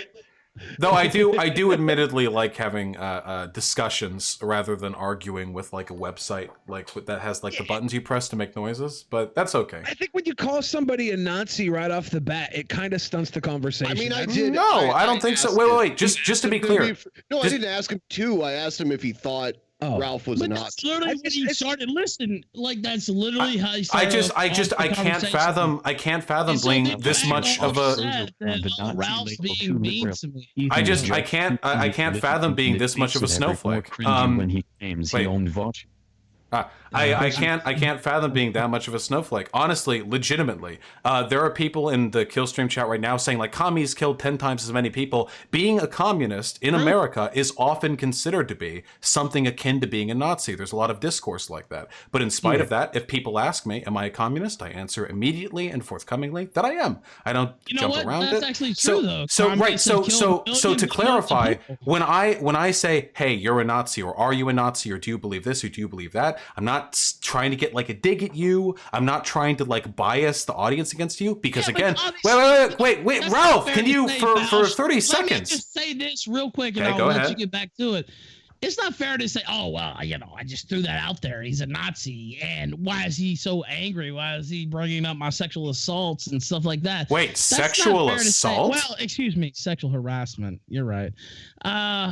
But it's not fair to throw that out there. I mean, you were clearly throwing that out there to smear me. I mean, to be quite honest with you. So, to clarify, considering that you called me, among other things, a hypocrite, a liar, a terrorist and a racist over the course of this, I don't think that you have any ground to accuse me of making unfair. Well, please, my God, you actually can't hold it in. You fucking poisoned the well. You are. I don't really think you have any ground to stand. Oh, a degenerate too, yeah. You don't actually have any. Oh, and a faggot, yeah. You don't actually have any ground to call me out on making unsubstantiated accusations that poison the well. That being said. And I think that's important to acknowledge. You're being a little bit hypocritical there, I think. There is no one here for whom to poison the well. My audience isn't stupid. They're not? You run a Nazi show with Nazis to promote Nazi ideology. Nobody in my chat is going to go like, "Oh my God, Ralph's a Nazi," and your chat is Nazis. So they just aren't in favor of it. There's no well that's being poisoned. There's no unsubstantiated accusation. It's cool to just say, "Oh, this is a Nazi show. This is a Nazi guy." And then when I bring up your sexual harassment, when I bring up your horsecock fetish, when I bring up, your political violence avocation, that's beyond the pale. I'm being a mean guy. I never said it was beyond. I never said it was beyond. I never said it was beyond the pale. I'm not. Wait, Ralph. No, shut up. I never said it was beyond the pale because I'm not a pussy. Are you mad? I never said it was beyond the pale. You're the one crying about it. You're crying about it, Ralph.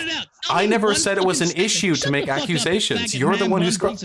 Damn, whoa. That was a highly unsubstantiated accusation, Ethan Ralph. How you doing over there? Are you okay? Tell me one statement you can point to for me being a Nazi. You're worked up, my friend. Are you doing all right? So, as I was saying, I mean, through that bevel of unsubstantiated, highly uncivil accusations, I don't understand why you're so snowflakey about it. I love discussing ideas. One statement or one piece of evidence you have to paint me as a Nazi. I have all the evidence. You admitted to sexually harassing women on this stream. You admitted to being a horse cock fetishist. Are you feeling okay, my dude? You're going back to the soundboard. We very briefly deviated from the soundboard, and now you're back to the soundboard. Are you doing okay? Are you all right? Do you have these written down on your hand? Tell me one piece of evidence that paints me as a Nazi. Oh, well, calling me a degenerate faggot is something I think that would. You are a degenerate faggot, but well, that's also funny, Ralph. That's also something a Nazi would say. And then there's the white nationalism. It's the fact that your chat right now is filled with Nazi spamming. Classless person, you know, it might be someone who is a little tasteless.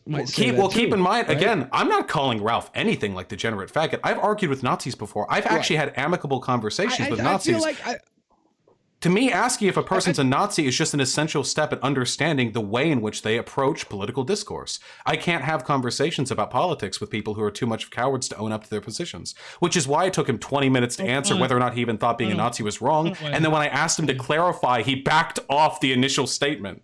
Run away. That's what a degenerate faggot would do. So it wouldn't surprise me. I feel like calling somebody a Nazi, it sucks for conversation. When you call them a Nazi, it's like Godwin's law in action, right? Not if they're actually Nazis, and you're my like, friend. Bring up Hitler or Nazism. That's not good for conversation. You look at what Ethan is doing on his show, and I'm sure there's tons of people that are fans of his show that do not consider him a Nazi and do not think they're Nazis. And when you're going everywhere telling people that he's a Nazi, you're giving them more like credibility to be like, this guy's fucking crazy. Ethan's not a Nazi, right? I feel like we have to get over these labels so we can sit down and see what people If you want, I can talk about you with this, but you are point for point engaging in the rhetoric that enables the spread of neo-Nazism.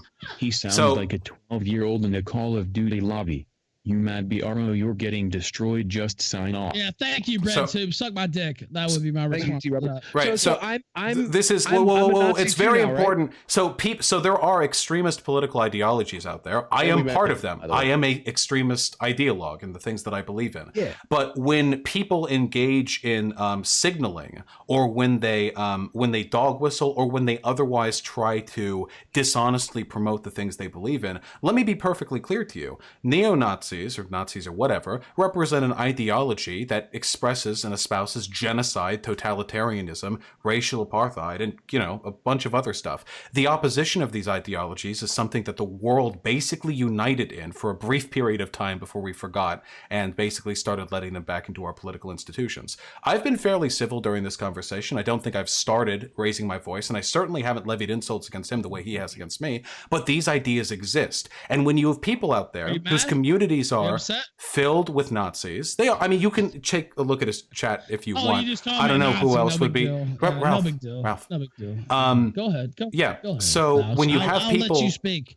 I'll let you. When you have people whose communities are full of those types, who constantly have discussions surrounding those matters of interest to a Nazi, two co-hosts who are admitted Nazis, this is a Nazi podcast, and people who are responsible for it, whether or not they personally identify as Nazis, are responsible for the promotion of Nazi ideology. These people are incredibly dangerous. I know sometimes they think like, oh, we're not dangerous, and maybe not on an individual level, no. But in a broader ideological disposition, this is the beginning of what happened in Nazi Germany. This is the beginning of what happened in Japan and Italy. It is, yes. Disaffected people congregate around people who they can express their extremist ideologies with, and then eventually this leads into more revolutionary sentiment. It is the exact same thing that I would do with my positions if I were trying to bring about some kind of socialist revolution, which long term is something that I would like to do. But the difference is I don't lie about what I believe in or what I promote. So when you give too much charitability, when you give too much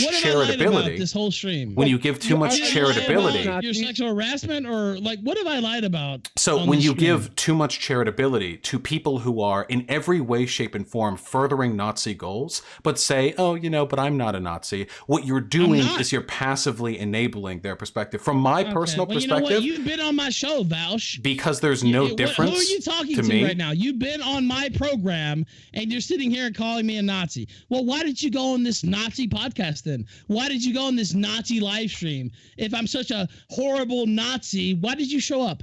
So when you engage in too much charitability, you run the risk of bolstering their ideologies because they rely on that level of charitability, of that level of faith. To me, as a consequentialist, no difference between someone who spends their whole life promoting Nazi ideology through their podcast and a Nazi who does their whole life. That's not true, but you have been a guest on my podcast, and it was when you were lower in terms of visibility, and I'm sure you were using it to your advantage, and that's fine. I don't take issue with that.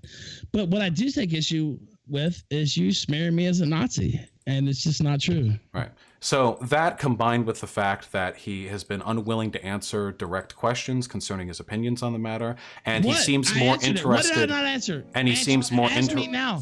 And he tell me now what I didn't answer. And he seems more interested in performatively distancing. Tell me now what I didn't answer. Ralph, we'll get to you in a sec. I'm talking. No, fuck off. Just shut up and tell me what I didn't answer. You're making all these accusations. Let's let him say it. Let's let him say it. Yeah.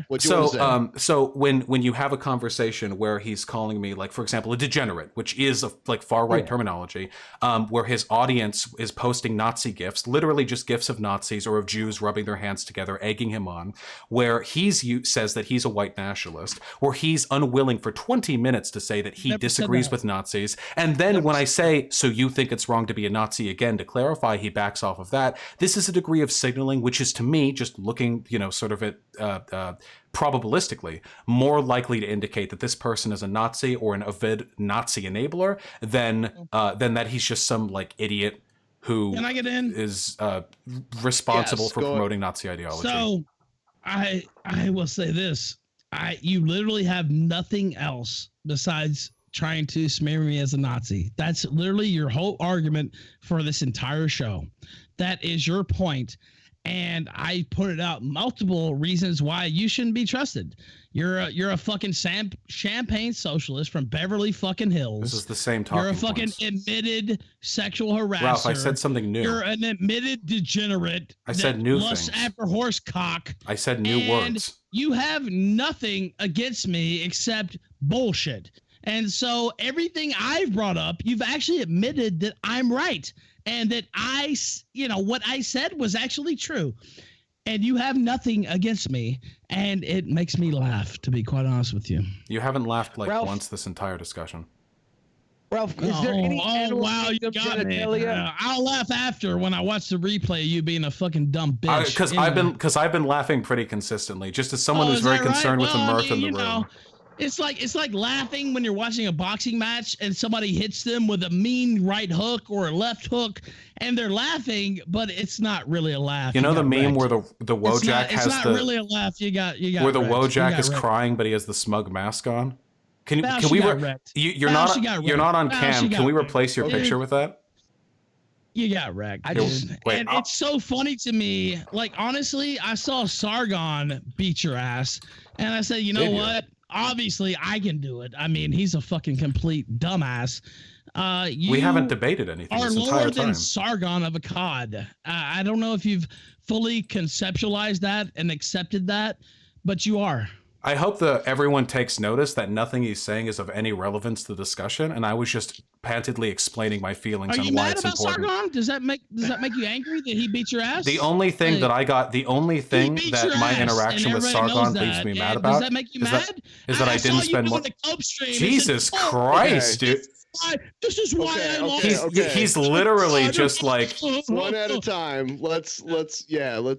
All right. So yeah, he actually isn't engaging with anything that's being said. Which is why I think the super chats would probably be more entertaining. Let's go to the super chat. I mean, I definitely, you know what? Vaush is right. Let's take a time out and let's just go to the super chats. He's right. Let's all be sweet I boys. definitely think this was an interesting couple of hours on a treadmill. I don't think we got anywhere. Baby. That's what you need, a timeout. Okay, let's read the super chats. Yeah, let's do that. Yeah. So Positus John said Ralph is so fucking triggered, but then Southern Dingo said Vouch is a dollar store version of V, and the fact that he thinks he's smart is pitiful as fuck. This Suedo intellectual needs to play Boof the Drano, and then Gay. Suedo. I want a Suedo. What Pseudo, similarity Sido. is there between me and V? I don't know. You guys both start with V's in your I name? think that's it. It's just that we both start with people B. pay to say what they have to say, so it's more important than anything else. Is that I'm a wait, it's grifter, just damn that? it. Satan gave us $2.31 to get our total to $666. If you're here chronologically, you know that was a while ago. We got so many donos to get through here. Aurora said, dumb fuck chat. Admitting sexually harassing someone in the past tense doesn't necessarily mean you still are in the present tense. Chat and Ralph SMH. Well, Aurora, I happen to know I am sexually harassing people in perpetuity. Midnight Grape says, so Vosh is a horsecock-loving rapist? Skank. No, to clear the air. I know a lot of people are curious. I can't rap for the life of me. Not a single bar. Should we not have a rap off here on the stream freestyle battle? No, because it is the only thing. It is the only thing you could have a chance of beating me at. Well, I'm from Memphis, so I'm an honorary black man, so I probably would beat you. But yeah, go ahead. West Memphis Rednecks. Skank Hunt. Skank Hunt 42 says, issue to issue, the working class does like socialist policy. Look at the exit polls in North Carolina. More people like Medicare for all than voted for Bernie. Evil Dead Ed El Jefe says, Vosh wants his Goblino girlfriend to uck with a horse. Hot. Joseph says, the working class's nationalists keep coping. Bracky Morigar. Wait. Yeah. Yeah, a lot of Americans are nationalist.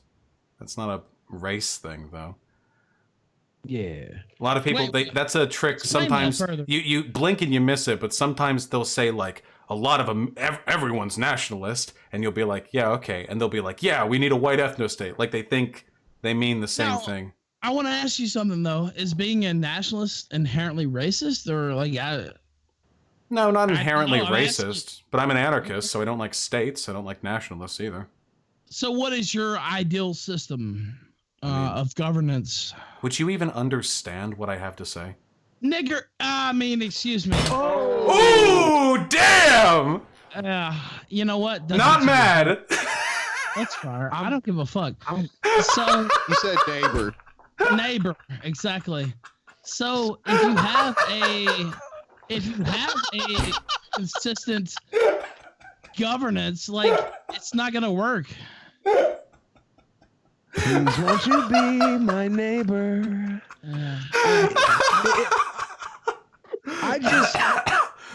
God. I don't think there is a government that's gonna work. I'm gonna get corona from the fucking capitalism. I'm gonna get corona from the laugh. I'm sorry. I'm an anarchist. Yeah, a stateless society, government, syndicalism, big unions. Yeah, that completely works. That's a joke. That's a joke philosophy, to be honest with you. Got him.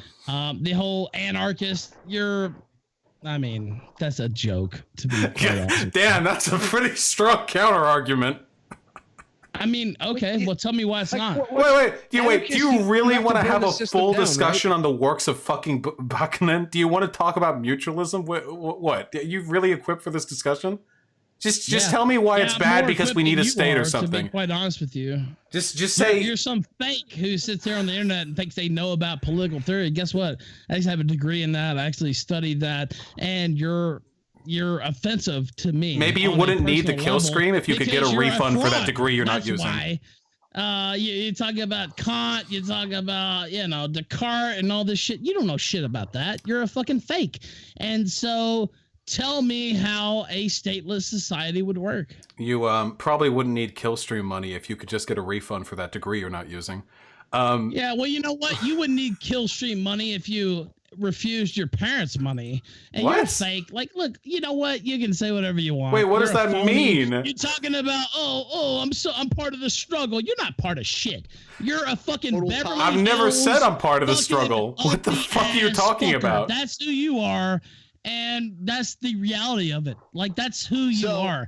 And so you sit there and talk about the struggle. You talk about all this and low IQ voters. You don't know shit about What it. the fuck are you talking about? So Vosh, let's give him a chance to explain how it'll work, how the anarchist society will work. Yeah, I would actually. I'm not even kidding. Yeah. I'd Let's like to hear that. Well, just explain mutualism. Yeah. Okay. Sure. So the idea is that basically the first step transitionally towards moving to an anarchist society is a socialist revolution. There are two parts to that. You abolish the private ownership of the means of production, and then you abolish the form of production. That means that you simultaneously, or at different times, depending on how you want to conduct your revolution, ensure that the workers collectively control whatever it is that fuels the economy, and additionally, that we no longer produce goods based off a profit motive. Essentially, that goods are being produced exigent the expectation of being paid for that.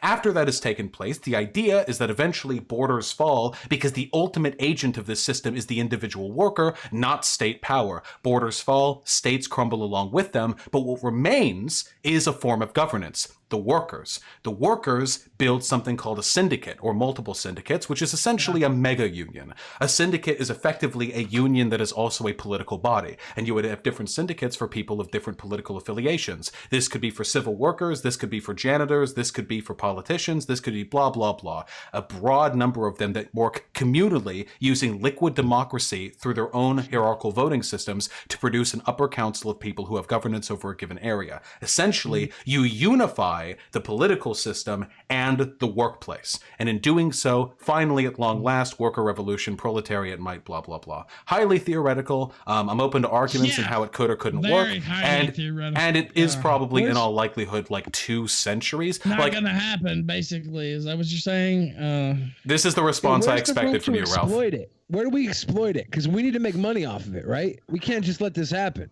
I had a feeling I'd say all that, and then Ralph would just be like, no. So that's but now we know that's what I believe in. Right? That's a perfect world. Well, that's fine. I mean, what he's saying is completely pie in the sky type stuff that's never going to happen, and he actually knows that it's never going to happen as well. So it's not a perfect world. There will always be. It's complete fantasy. There will always be injustice. But the nice thing is, anarchists don't necessarily believe that all of this is definitely going to happen exactly like we say. It's more of a broader goal towards getting rid of as many unjust hierarchies as possible, and this is one of the theorized societies that might arise from such a place. Essentially, it's a goal to be worked towards. I will not live to see any anarchist society, certainly not where I live, but it is, a set of political principles that I think are very just, very humane, very ethical, and they will build a better society. Yeah, I would just say I think that's completely horseshit, and none of what he said could ever actually be, well, I mean, horse, I have to keep it on the horse level, right? Yeah. But I mean, that's illogical. It's just not going to happen. I mean, you can think about what should be the perfect state, but in terms of an anarchist society, just doesn't work, to be honest. So really flexing that poli-sci degree. So what's your? Yeah, you know what? Do you want to debate poli-sci? Is that what you want to do? Like, I'm fully willing and able to debate political science with you, if that's what you want to do. And if you want to go through that, that's perfectly fine. You ready to throw down? I was okay talking about your horsecock fetish and talking about Didn't you bring that up? Harassing women and didn't you bring that up? Well, you brought those things because up. That's you. You brought. Wait. Why are you like, I'm okay talking about it when you brought it up? I brought it up. Yeah. You know what? I went into this discussion and I said, I will judge my response. I will judge how I interact with Vaush on how he interacts with me. And the first thing you did was try to smear me as a Nazi. Well, okay. Well, let's go through your record. And we did. And you admitted to everything that I accused you of. Like, literally the show was over then. Like, there was nothing else to say. You got owned and you admitted to getting owned. And so I really don't know what else I can do, to be honest with you. Are you sir, Vice President Biden? Are you okay? I don't know what the fuck you're talking about. Okay. You came. You're wait, the one wait. that wants horse I cock at up your no ass point, and at who no sexually point, harasses Ralph. women. He did say he wanted it up his butt, right? Yeah. See, he's not even listening. I don't know about Ralph, you, but I'm doing really well. Ralph, I haven't even tried to have a debate with you or challenge you on anything. I just asked you simple. I just wait. Just so you know, I asked you simple questions and you fell apart. Your gotchas are things that have been public knowledge in my community for as long as they have happened. You're fraud, dude. Is that why you said on your fucking restream that debating Ethan Ralph? Fuck off. Wait, are you drunk? You came out here, you threw all these things out, and now you're backing off them, and I don't really understand why. Are you drunk? No. Are you sure? Yes. Okay, because I'll give you a lot more credence for this embarrassment if you're actually drunk. I thought for a second I caught a slur. On this whole show, I mean, I know you're trying to throw that out there. No. I thought for a second I heard a slur. I'm pretty sure you're drunk, but okay. I mean, I don't have like proof or anything. You're a faggot. So damn, he's coming back. Maybe a sweet boy thing to say. How did you manage to get that poli-sci degree when you're clearly your man bun while you're sucking the cock? Yeah, I'm pretty sure he's actually like a Skyrim NPC log. Dude, how did you get your poli-sci degree when you're still in high school? You are like, this is fucking embarrassing, dude. You realize your job is in media, right? Because you're an admitted sexual harasser. You're an admitted fucking It's the same. I should have a counter. I need a button. It is the same. I need a button like every time. It's the same all around though, right? We're in like a circular... we haven't gone anywhere. No, I don't care about any of this. I wanted the super chats because he's just going to keep repeating the same things over and over. Yeah. Okay. Super chat. I just want everybody to... I accused him of. I can't even understand him. Here next mug, and he's an actual predator, and so take it for what it's worth. Yeah. I just want everybody to enjoy a nice meal together. If we can get a nice Thanksgiving dinner and then go out back after our stomachs are full and just fight in the backyard. No, we can't do that. No. Oh, so they just keep coming in too. We got a lightning round. Midnight Grape says so. Vosh is a horsecock loving rapist. We got that one. Skank Hunt 42. Where the fuck were we? Listen, the only person I've ever raped is Ethan Ralph in a conversation. That's never happened. But you probably did rape women, to be quite honest with you, with your record. Whoa, unsubstantiated accusation, Andy over here.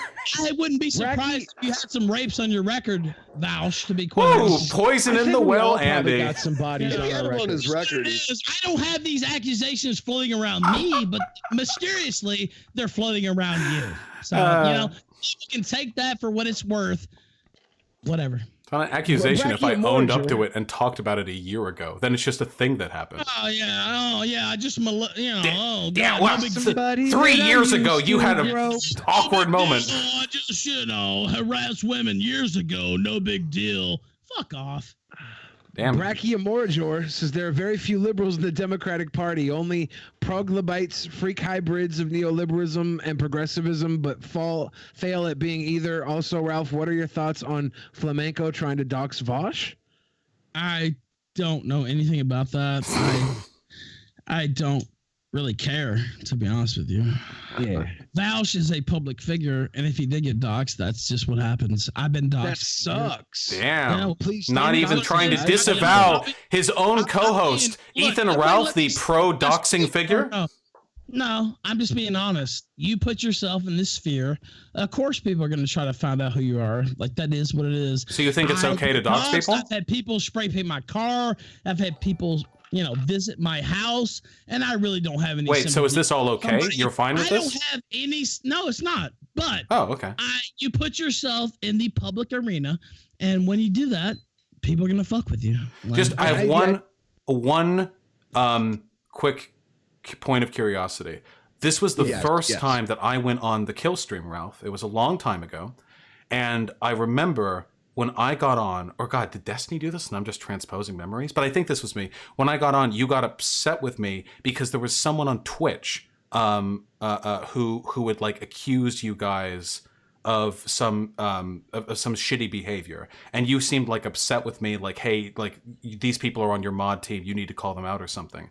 So I'm very clear I remember this, but I just want to finish because this isn't a gotcha. Let me finish. It's been a long time ago. Go ahead, you seemed upset that I was willing to associate with people who would, I think they like accused you guys of being doxers or something like that. I don't really remember the details. You were going to accuse me of that and say that I was culpable in some way for being associated with people like that, not calling it out. But you're okay with having a co-host who actively participates in the doxing of other people. First off, I don't know that that's the case.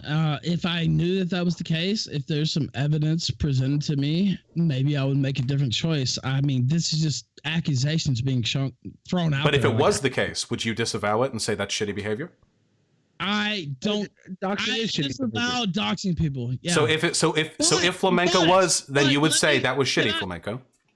Yeah, I would. Okay. But don't do it again.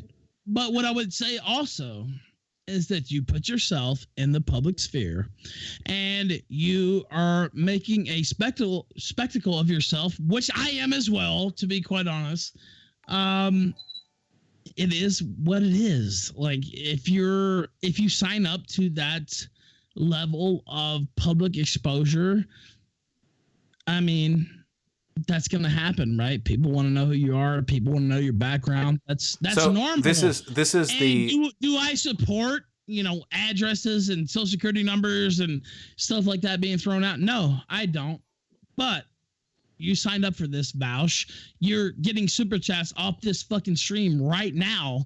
You put yourself in that spot, and of course people are going to want to know who the fuck you are. Like nobody was talking about this. This is the language of a weasel, because the question was, do you think this is right? And then he goes and you said no, and then there was a but, and then you spent 2 minutes talking about how you should expect it. It has nothing to do with you. It has everything to do with me. And you cannot even compare the things that I've been through in real life because of my internet career. Are you drunk? And so for you to sit here and say that, it's complete fucking horseshit. Like it's just. What did I say that upset you? Do you remember? It's just garbage. What did I say? Specifically, what did I say? It's just garbage. I'm not Dude, you're shit-faced. You don't even know what the fuck you're talking about. What did I say that upset you? I mean, are you fucking kidding me? Ethan Ralph, alcoholic? You can't even keep your shit together for a fucking live stream? We all should be drunk right now. Is that long to get on the alcoholic talking point? Is that really what took you that long? Or like, you're slurring. Holy shit, dude. I fear for your chat that it took them that long to go to the alcoholic talking point. You want to know the truth? Alcoholic, whatever. I'm beating your ass right now live on stream. Now I feel bad. Be an alcoholic, I could be a meth addict, and I'm still roasting you live on air. So I don't blazing really horse dick all day. How am I can't. I mean, now I feel bad. Like I wouldn't have agreed to talk with somebody. Bad? Well, I saw the bitch you're fucking, and I feel bad for you. Whoa, hey buddy, you just got divorced from your wife, you fucking loser. I would not be taking shots if I were you. What? I got plenty other bitches on the line. I saw your fat cow. I saw your fat cow. Ooh, very civil behavior from host Ethan Ralph, the alcoholic divorcee. We need to get that fat bitch here on the Drunken Peasants. Maybe we can have a real gunt off. You are well beneath her, my friend. I got a big belly. I'll bump bellies. And if you want to be talking to women, I would be aiming lower. Yeah. I bet you aim a lot lower with that nasty gut hanging over. Anyway. I got to aim low because she's short, my friend. Walrus Aurelius says, in 1967, Polish mercenary Raphael Genowitz was asked what it felt like to take a human life, and he responded, I wouldn't know. I've only ever killed communists. Waka, waka, waka. Evil Dead Ed El Jefe says Vosh bends over for hours for the horse D while licking. Chainsaw Chimera says, strange how Ethan Ralph calls Vosh a terrorist, yet is a convict who attacked cops and is connected with Lena Davis, a Nazi who killed his own dad, Lane Davis. If Nazis kill their own dead, it's whatever. That's I just Nazi don't dad. understand why the Nazi. horse stick thing is so funny. It's been said, like, I guess maybe all the people when they donated, they didn't know every Horse other dick donation. is inherently They funny. didn't know you were quite such an enthusiast, Vouch. Does that bother you? You or- brought it up, and your people are the ones who keep I brought talking up about it. because you like to suck horse cock. I mean, It should be noted. It should be noted that literally over the this 2.5 came out of, like, your hours, conception? Yeah, I brought it over up the because 2.5 you're a hours that I degenerate have who been wants to here, suck horse cock. at no point have I independently brought it up. It has been exclusively everyone else. I don't think I'm the one obsessed personally. I brought it up. Yeah. And for the record, I will Vosh, you don't gladly want to take suck horse credit dick, for you. right? No, I want to have a horse dick. The Yeah, particulars. He wants to have the dick of a horse. Yeah. Or was there some media out there that suggests that you want to suck a horse dick, Vouch? Is that where we're getting this mix up? Is there some To my propaganda? knowledge, there's no media suggesting that. But now, mind you, I never specifically said, like in a DM, I would never ever touch another horse dick. I only want one myself. But I'm since then clarified, I think, pretty roundly. But you want a horse dick? Is there a substantiation there, or It's just a projection, big or dick. Is that what you're, Why are you so obsessed? It's just a big dick. Would you want an elephant You dick? did this. It's not me. You brought it actually up. What the tried fuck are to you talking about? Sexually harass women, and you admitted to that. Are you jerking off right now? Yeah. Okay. Whatever. You keep bringing it up. It's really weird. Say whatever you think your fucking dumbass audience will believe. It's Just go ahead fine. and It's say fine it. when the hosts Yeah, bring it just up because go they're ahead like and say it. vibing with it, but you're like, oh, this is disgusting. Now let's talk about it for 40 minutes. Like, it's really weird. Skeptical Jesus says, does Ethan know what a genetic fallacy or an ad hom is? I was hoping he would have a debate instead of an insult parade. He's no Don Rickles. I don't think we were really gonna have a debate tonight. We just kind of knew that opinions would clash, right? Right. This was never supposed to be a debate. It was just I like a haven't taken a single position this entire time. It's just a few questions, and he couldn't handle it. He's drunk. I don't know. This isn't a debate. Yeah, he's drunk.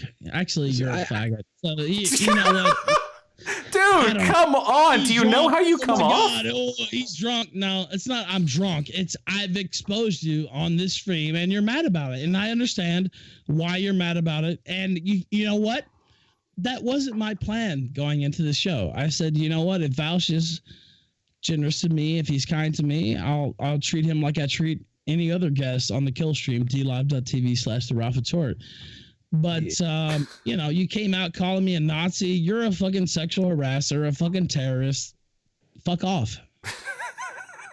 And you only wish you had a horse dick because you don't actually have a horse dick. If you want to hurt my feelings, that's what you've got to hit me with. You got to be like, hey, Vosh, no matter how much, you're always going to have a human dick. That's what it takes to hit me.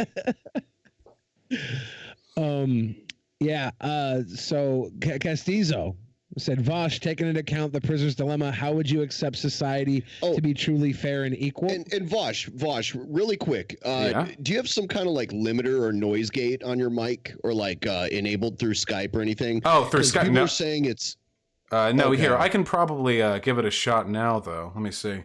Here. Sorry, let me turn that off so I don't accidentally show like a weird setting while I give it a look.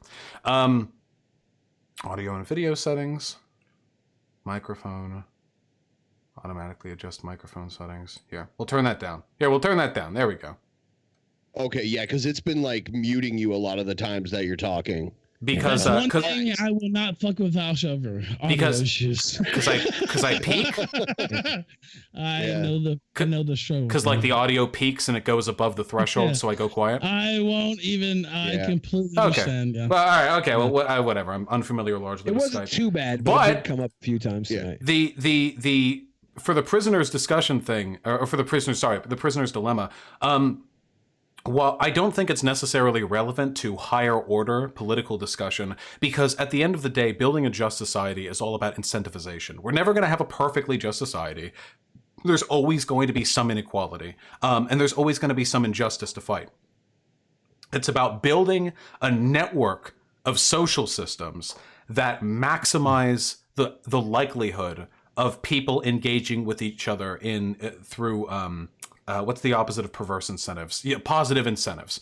When it comes to the prisoner's dilemma, though, I don't think there shouldn't be any faith involved. We shouldn't have to think like, okay, A just society is one where everyone trusts each other. I want a society where even if people distrust each other, and even if people act irrationally, the systems are still in place to more or less keep people on the right track. Just my opinion. That would be cool. Does my mic sound better now? I turned it down a little bit. Yeah. Non-authority says, hi, Ben. Hi, Billy. I know you need to stay neutral, but I'll just say it for you. Goddamn, Ralph is a coward. It's pathetic. I don't think that's fair to say. I think Ralph, for one, like I think the three of us, other than Ralph, we're more left-leaning. Not as left as Vaush, I don't think, but I try to be. You know, I would love. Yeah, like I didn't vote Democrat in the last presidential election, but I voted Democrat probably every other time in my life.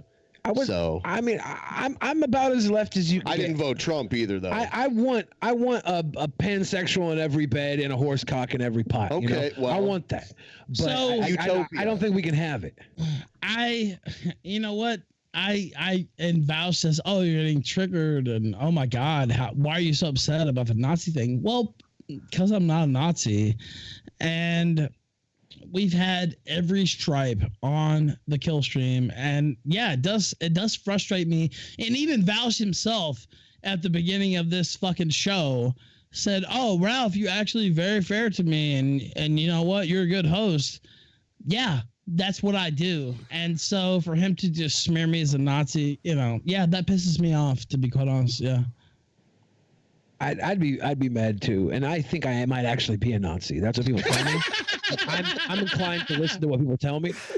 I'm very well. You know what they say. He I mean, said, "I respect you because you're fair and you have this," and then his whole interview is You know what they say? If someone accuses you of being a Nazi and your first response isn't to provide a counter argument, but to get mad, you're probably a Nazi. Why should I? Because you have no grounds to accuse me of anything. I spent you're like a fucking degenerate who worships Why would you argue you're not a Nazi and then use the term degenerate? Like, why would I care about what you said? That's not an argument. Response. Yeah, it is, actually. Wait, I don't care isn't an argument. You know that, right? Why would I care about Mr. Man Bun who fucking sexually harasses women and who, worships horsecock? Why would I give a fuck about what you said? Whether or not you care about me personally or what I say isn't an argument. Why I should care what you're saying. I don't care about whether you just, as long as you know it's not an argument. I don't give a fuck. You can die in a ditch tomorrow and I wouldn't care. Okay. I mean, like, I literally don't give a fuck about you.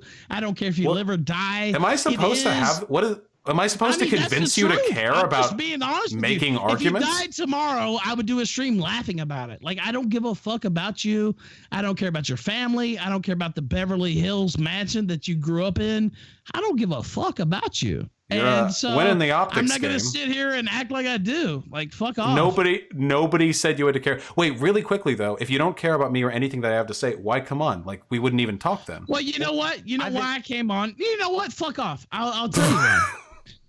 Because actually, the show was just supposed to be me. Like, that was the original show. And Ben, whatever. He messaged me and he said, "Oh, do you mind if we bring Vaush on?" And I said, "No, I don't really care. It doesn't bother me. I was the main attraction, not you. That was the whole point of the show." A promo. Yeah, I mean, that's true. That's true, though, right? Like, I'm not lying. Tell the truth. Well, I'm not lying. You definitely signed on to be on the show before we ever talked about anybody else being on, right? Like, but that's true, right? Like, I'm not lying. Yeah, I'm not lying. You were signed on first. He said, "Do you mind if Vaush is on?" I said, "No, you know what? Bring him on, whatever." Okay. But I'm the main attraction, not you, Vaush. I know that hurts your feelings, but that's the truth. It's just a very strange way of looking at the legitimacy of arguments. But you do you, my friend. Yeah, well, you're nothing and I'm a something. If I were you, Vaush. Yeah. Vaush, if I were you, I would have came on and I would have buttered up to Ethan. I would have got him to admit he was a Nazi. Then I would have let him fuck me. Then I would have let him fuck me in front of everybody. You're right. He does seem very into horsecocks. Maybe I could have honeypotted him a little bit with some of the bad dragon dildos I've got. Get him to admit it in the throes of ecstasy. Bad dragons? He's feeling lonely these days. Maybe it'd be easy. I don't think. No, I'm not lonely. I mean, unlike you, I just have to snap my fingers and pussy is at my command. I know that that's a foreign concept to you because you're fucking that fat cow. But you know, it's not really a problem for me. I like big titties too. Okay, I like big dick and big titties. All right, I'm getting my hands like full. She's gonna have a heart attack if you want to know the truth. But.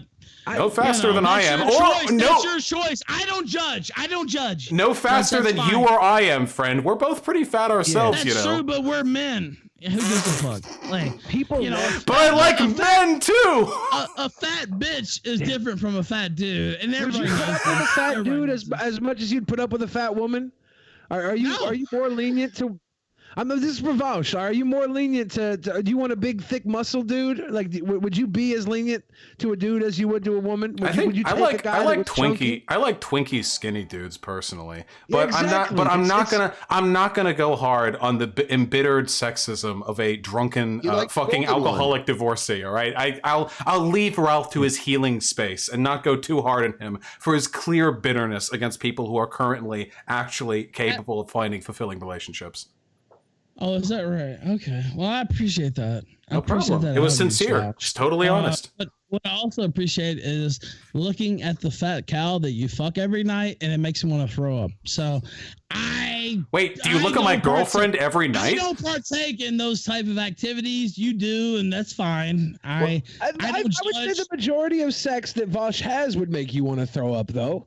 Like you've been staunchly against most of his proclivities so far, so it shouldn't just be held against him being with a chunky girl, which I think is a guy that can be with a big girl. It says a lot about that guy because there's a lot of dudes out there that just physically can't do it. Yeah, I gotta handle a lot of titty. I got some big titties. I gotta. Yeah, I will agree with you. It says a lot about that guy. For certain, yeah, I would agree with that. Well, listen, we'll keep the countdown timers and all of our heart attacks. We'll see. I guess it's a race to the bottom. We're all you know, probably got a little extra pounds in us. You know, the alcohol is not helping you though. Right. I'm straight X. You know, I'm straight edge. I don't partake. Yeah, of course, you're straight edge. Yeah. You're on Adderall right now. Fuck off. Straight to the edge, curved to the bed. Yeah, I'm just saying. I like. You know, at least somewhat skinny bitches. That's my view. Maybe that's how your ex-wife felt. It's not Vouch's viewing, you know, who he decides to fuck, and I've seen her, and she's disgusting. How much time do you spend looking at my girlfriend? It's not fair. Yeah, it's not fair at all. Yeah. She's nasty. Your honesty. Okay. Your honesty is a self-driven opinion, though, Ralph. What are you talking about, Val? She's nasty. I don't know what to tell you. Like, that's the truth. Okay. I know what to tell you. You don't have to fuck her, right? No, I don't. Thank God. So let Vaush have his sweet baby girl. That's and true. Whatever he wants to do to her, I agree. To her.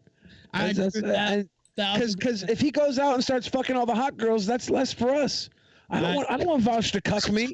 He lives in Seattle. Yeah, you're in the fucking danger zone, the proximity, the shock waves of my Tinder corona activity. Could be my corona if I swipe the wrong girl. Yeah, I've been having a little bit of you know, plugged sinuses the past couple of days. I don't know what I'm spreading around my my grinder Tinder. Sinus or not another opening that you. Great. Yeah, I'm just asking. Are you sure that wasn't a plug to something else? Or I don't know. Wait, I don't get the joke. Oh yeah, you don't know. Yeah, you don't know. Wait, I don't get the joke. Fill me in. Anyway, go ahead. Wait, I was making a coronavirus joke. What are we talking about? I'm talking about you getting fucked the ass. Oh, okay, gotcha. If you want me to get literal, yeah. Joseph says left literally want to dissolve national sovereignty and the family, and then wonder why working men hate them. Sure. Working men don't hate the left. Working men hate the fact that their wives cheat on them with us. Sick leftists. Yeah, your fat wives want to bang us. They're pansexual on Tinder. That's a true source of class. That's the true source of class antagonism. Right there. It's just that we keep fucking cucking people. The feels.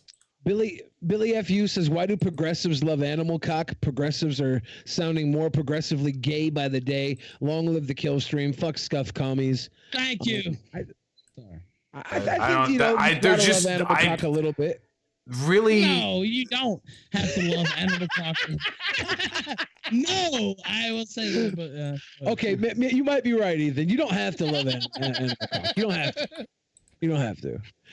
Some people would say it's unnatural to love animal cock, and I think that's wrong. I think it's unnatural to obsess about it this much. Fucking God. I have jerked off to porn while thinking about horse dick less than this. I've jerked off to fucking like horse dick food as shit, thinking about horse dick less than this fucking Ralph in the community, you know? This is like some deep-seated obsession. Because I think of I'll jerk off. I'll think like, I'm jerking off. I'm thinking like, these are words that you said. These are things that you did. Why are you so mad about it? And the past 2 hours and 40 minutes of shit that you've done, which is mostly bringing it up. These are things that you did. Like, why are you so defensive about it? You own it on one hand. But on the other, like, oh God, why are they talking about horse cock? Well, guess what? Why we're talking about it? Because you're trying to smear me as a Nazi. You're trying to fuck me up, and that's fine. And I completely expected that, by the way. But you're an actual sexual harasser, admitted on this stream. You admitted to that. You're a horse cock fetishist. And you're a stupid motherfucker. Okay. Like I really don't know what else to say. I don't think he admitted to the last part though. He did. That's true. That's true. He did. Bringing the soundboard out again. I don't know. Again, like I'm just saying, like I've been jerking. I don't need a soundboard to wreck you, Vaush. I've been jerking it. I've been jerking it before. It's so easy, and you can talk about drunk, whatever. I don't give a fuck.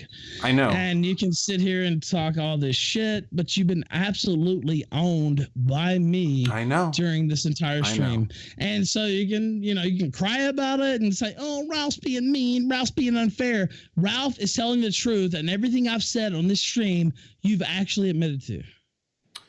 And tell me if I'm wrong. Tell me if I'm wrong. Yeah, it'd be like you accusing me of being a socialist. Okay, like I never denied any of it. Wrong. Tell me I'm wrong about anything I've said about you. You're not. Wait. Do you know? Wait. Tell me I'm wrong about anything I've said about you. Are you getting off to this? No, I will later though. You could have been like, tell me I'm wrong when I say you're white and 6'2". Just say it because you can't. That's the point. No, I said, yeah, because everything you brought up was common knowledge that nobody in my community is shocked by. Like, because I've talked about it. Because I'm usually held pretty accountable to the stuff that I've done that isn't so good. I'm not ashamed of the horsecock thing at all. The sexual harassment thing, I mean, that's been a thing for like a year. It happened 3 years ago. I've mentioned all of this to everyone. Oh, wow. So when you're repeating this like it's a gotcha, and I know it's not a gotcha to your audience too. You're an actual sexual harasser and you're calling me a Nazi. You're just doing it again. Like, that's bullshit. You're just doing it again. Yeah, I'm doing it again. The sky is blue. Tell me I'm wrong, Vaush. Like, okay. No. You know what? You've identified the pattern. Yeah, I'm doing it again because you tried to smear me and you're an actual moral degenerate. And so I don't give a fuck what you think about me, what you think about the kill stream. I don't give a fuck. And I don't. And so you can This is like a stereotype of a drunk person. Ralph's doing this. No, Ralph is completely correct. And anybody with an objective brain can see that you've gotten wrecked during this entire debate. Yes. You're acting like a stereotype of a drunk person, which I actually salute you for, because this is you're playing the type for an alcoholic. Are there more super chats that mentioned that I like horse dick? There's probably a few more super chats about the horse dick. I'd love to get some more of those super chats where they mention the horse dick. Spencer says, have you ever had an argument, rhetorical question? By the way, your fridge temp IQ is showing. Vaush cucked you in the battleground of ideas. It's sweet to say. Evil Dead Ed said, as a man, I will keep you away from horses. Brian D. Boyd, thank you for the dono. Got us over the 800 mark. That was a sweet boy thing to do. Nikki Goods says, this is hard to whack off to, but I'm trying. Keep on trying, Nikki Goods. Don't chafe. And take my shirt off said, aren't we all a little bit Nazi? I would agree with that, Chube. We are a little bit Nazi, especially Vaush. And he's the super Nazi, actually. Yeah, the super Nazi. No, Rocky's Tenders says, Ben, please. I think he's begging for more horse dick. All right, on the way. Special delivery. Studio IKN says, we want to know about the ear. I don't know what that means. Oh, I've got. You know what that means? You know what? And like several super chatters have asked me to ask this about your ear, Vaush. I don't the know. keloid? Yeah, you got it. I was working, I used to be a security guard one day, Impulse, got earrings. Thought they looked pretty good. Still think they look pretty good. I took good care of them too, washed them, because you have to like clean them, especially right after the piercing. But no matter how good I did, like this growth appeared on my ears, and eventually I couldn't take the earrings off because the growth was like choking out the fucking the earring. Yeah. So I had to get it removed, and it turns out now I just have these fucking like infinitely growing keloids on my earlobes. You should tattoo them. That happens to normal people, of course. I've had them removed for twice now. It was quite painful. That sounds like a Beverly Hills problem, to be quite honest with you. That's actually predominant in the African American community. I never had that happen, being a Memphian, but maybe the Beverly Hillsness. I have no idea how it relates to my birth city or race, but apparently it's a genetic. Yeah, I know you don't have an idea, but you're stupid. So okay, It is just some people just have a preponderance towards it. But what I'm hoping to do is just get my fucking earlobes cut off. I mean, at this point, right? Like, fuck these things. Why stop there? No, leave them there. They're fine. I didn't even notice them until someone said something. No, it why looks stop like little there? dragon eggs. Hey, stop you there, should try and take your earbuds out. No, you want to be the ultimate progressive. Why don't you just go all the way, right? Wait, and cut my whole ear? Yeah. I mean, why stop there? Damn, I never thought about it that way. I'll keep it in mind. Push your earlobes into your ear and like make earplugs out of them. Like if you might have your own little earplugs carried down there, they look like they'll fit in the canal. Listen, I'll tell you, I have experimented with the physics of them for quite some time. I'll say they're not as fun as they look. Actually, will they pop? Like, can you pus pop them? Nah. They're solid. It's just skin whole way through. Okay. Yeah. I'm very interested in them now that they've been pointed out. I can't stop. I wish I could say I couldn't. They hurt 24/7, so I can't wait to have the things removed. That sucks. Yeah, get them gone. Simple Jesus says Ralph got so butthurt about being called a Nazi, he spent the entire show just lobbing ad homs at Vouch like a crybaby. Ad hom? You know what? I will accept that. But how's it ad hom to he calls me a Nazi with no evidence whatsoever? And then I say, oh, you know what? Actually, you're a sexual harasser. And he admits to that. How's that ad hom? Like, that's actually the truth. And so if people don't want to accept that, that's fine. I understand. Is it ad hom to call somebody a crybaby? Because that's what Skeptical Jesus did in the same fucking sentence. Oh. Damn, Skep G's. You want a dose of your own medicine? Guess what? You're not really Jesus, and I doubt you're that skeptical. Fight me. Snack Sheet says, Vosh, you can't gaslight for shit. Bone Zone said Vouch peas on Wait, what? Was that a drive-by neg? Okay, damn. Maybe I can't. I don't know. I haven't tried to. It was $2. Like, we don't weigh as much into just driving by. Yeah. Pussy Crusher 669 gave us a nice 20 money. That was sweet of you, sweet Pussy Crusher. East Max says Ralph's argumentative skills are as good as his D-sucking skills. Fuck Nazis. Hold on. What if Ralph is good at sucking dick? We don't know. Arguing or bad at sucking dick? That actually made me laugh. I can't. Even though I'm adversarial. That's true. That's funny. So funny is funny. Like that's the whole thing about the kill stream. Like, you know what? If it's funny, it's funny. And I don't know about. I will tell you what. I will tell you what. There was a time in this show's history where people would just spam like walls of swastikas. Yeah. And the N-word and all that stuff. Yeah. And people thought we were a Nazi stream. Yeah. And then what happened? You got a sweet boy in here that was and then you guys need to spam smiley faces and hearts. YouTube blocks a lot of that shit though now, like automatically. Yeah. So let's see. Posidus Jones says, Ralph, if you're not a Nazi, why hang out with them? Here's why. Nazis are super fucking fun. Like, wait. Go ahead. I'm not interrupted. Go ahead. Yeah. There's no better thing than making a Nazi laugh or a Nazi come. You know, say what you want. Fucking Nazis or poking Indiana Jones belly. did it, right? They love it, man. They love Indiana Jones fucked a Nazi in one of those movies, I think. Yeah, if he can fuck a Nazi, why can't we? No. Well, I don't think he knew she was a Nazi at the time. I'm pretty sure she was just undercover, like some others among us may be. Oh, he knew deep down the whole time.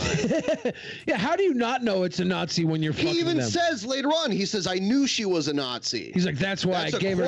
When he pulled the skirt up and found the bush neatly trimmed into a swastika, he didn't give it a second thought, but later he realized it may have meant something. Right. Damn it, Indy. We expected better from you, Indy. Bone Zone said, I wish Ralph was a not C, TBH. He said I wish he was a Nazi. N-O-C-S-E-E. Like, that's... Anyway, go ahead. He said a not see, like I do not see you. I just saw it was a fucking terrible pun. I just saw Wang in the chat and he said definitely clipping that, but I'm not sure. There's been so many golden ones this whole time. I don't even spewing the worst things to say all episode. It's great. Ethan Ralph, it's me Gator, says Ben's hernia. Gator! Oh my hernia is back. T. Roberts gave us that sweet 20 money. Thank you, T. Roberts. Rot Feast Tender says you guys both need to calm the fuck down and just talk. No more of this petty shit. It's boring. I think it would have been awesome if we all just sat down with like a bowl of chili and ate a fucking nice bowl of chili now together. Trauma Alert disavows the stream. Oh shit, really? Yeah. Oh fuck. Fuck. Fuck. Shit. Never mind. Never. You know what? Oh, are you done now? We're we're done. We've been canceled. We've been canceled. It's official. Yeah, it wasn't even by me. Big time YouTubers are in here canceling us. We're fucked. We're not strong enough to the left or the right to survive this. We teeter on the fence. Great. Oh, fuck it. We're burnt. The second half of this stream will be available exclusively on Snapchat. No, that's money, dude. That's money. Get that money. Let's see. Where the fuck were we? Ben's hernia. Bell Sprout. Bibble Nazi confirmed. I don't get any of this. Stark Mad 91 said Randbot versus Vaush Ralph. Make it happen. Can't stop the Gun Gang. Gun Gang. Evil Dead Ed says I did enjoy my interaction with you know why he enjoyed it though? Because it was like everything that he wanted. Like that was it. And so that's not me. Like I'm the host of the show. All I had to do was just sit there and not be stupid. No, and he you know took what? all I the rest. agree with you. I actually agree with you on this issue because, I mean, it was just there. Anyway, go ahead. Vaush wants gulags and horse D. Get a job. That was from Evil Dead Ed. Oh wait, really quick clarification. I disavow all gulag nonsense. I'm very anti-authoritarian. Anyone who follows my content knows I am incredibly critical of leftists who do even gulag jokes or anything of the sort. Just horse dicks, yes, that no. Who do? Okay. What about political violence? You seem to be on board with that. Well, political violence is interwoven into our existing system. Everything is political violence. Right. So. Do you think it should be sexual political violence or just regular political violence? I think that sexual violence usually doesn't bring about much good, but often brings about a lot of harm. So I'm going to say probably we keep it non-sexual. Let's put it this way, Vaush. Mm-hmm. There's a Trojan horse at the doorstep of the White House. Does it fuck? Does it fuck? What is the point of building a horse large enough to contain within it a squadron of Trojans if it does not have an appropriately sized prosthetic horsecock? Trojan man. That you can ride on top of.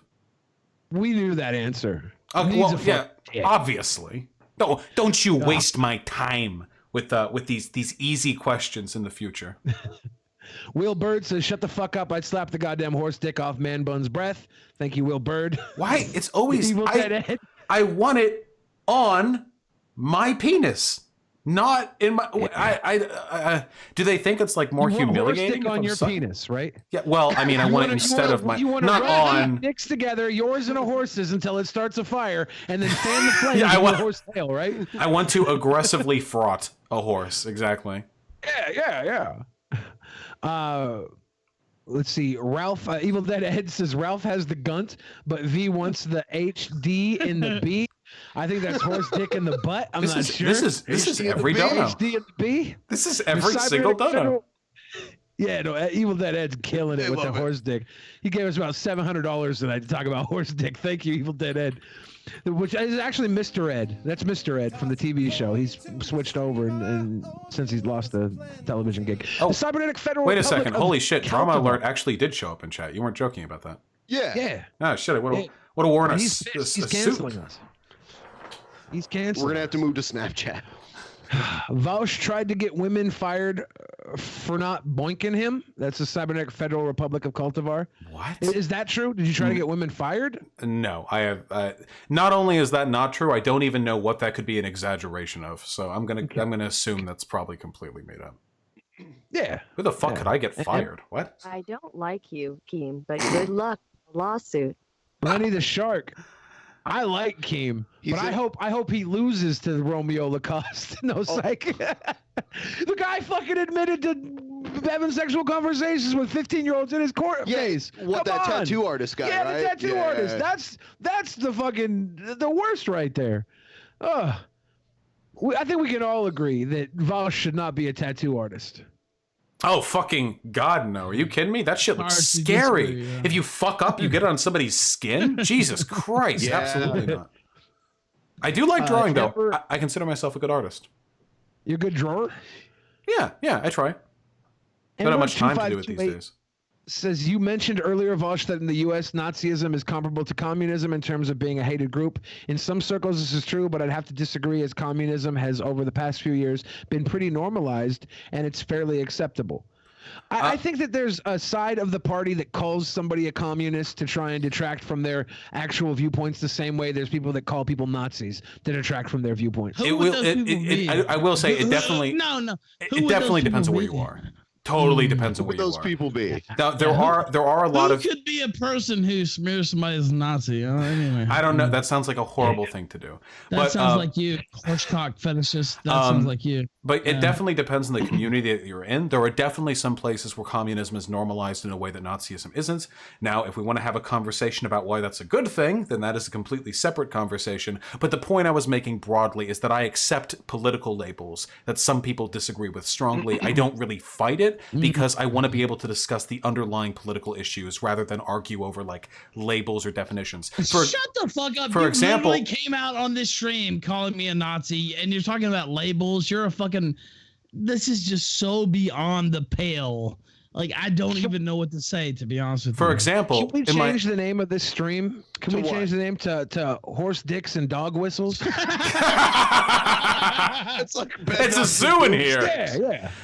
But I want to say, like, for example, in my debate with Stefan Molyneux, he called me a communist multiple times. I technically am, but it's not a label I like to associate with because a lot of people assume it means authoritarian, but I just kind of accepted it to like discuss the ideas generally. I'm not really so caught up in what people identify or label as, and more so the ideas they believe in. But it's really difficult to have that conversation unless both people are willing to have it. So you're pan-political. You know what I gathered from your debate with Stefan Molyneux and with Sargon is that you got owned. Yes. That was the major theme that I came away from it with, that you... Did you watch both Sargon debates? Basically, you got destroyed, basically. Did you watch both Sargon debates? And you got... Well, second Sargon was a little bit better, to be honest with you. But, okay, well, I just, if even you'll admit it. It was a little bit better, but you still lost. Like, I don't know what to say. Okay, well, we probably have, our biases that affect how we perceive those discussions. The Stefan Molyneux debate was... That's true, though. Like, after the first Sargon debate, you launched a live stream and you said, oh, well, this is why I lost. This is Sargon, da-da-da. You got owned by Sargon of Akkad. Well, in the Carl first... Benjamin, you got destroyed by Carl Benjamin. In the first discussion that I had with him, and I maintain this, well, quick distinction. This is true, by the way. I'm not wait, Ralph. Oh, so tell me it didn't happen. Wait, he looks like Al from Home Improvement. I've always thought Sargon looks like Al from Home Improvement. That's not wrong. But don't do Al dirty like that. The first debate that I had with Sargon, optics-wise, I could have done a lot better. I came in kind of angry. Sargon, everyone knows, legendarily stupid motherfucker. So I think like, yeah, this will be easy. But one thing that's really difficult is even if a person doesn't have arguments, they can still make you mad. So I had lost on that front. In terms of the actual arguments, like point by point, he got blown out in both discussions. But isn't that the same thing you did to me? Like, oh, he's mad. Oh God, he's mad. But you conceded to every single point that I've raised against you. Well, when the points you're raising against me are things that have been public knowledge that I've accepted for a year, it's not. You don't get many points for that.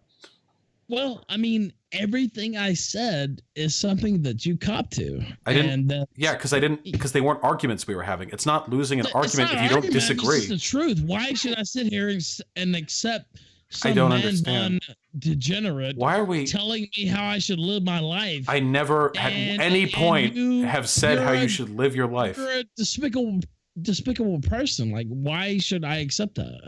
I don't understand, brother. Right.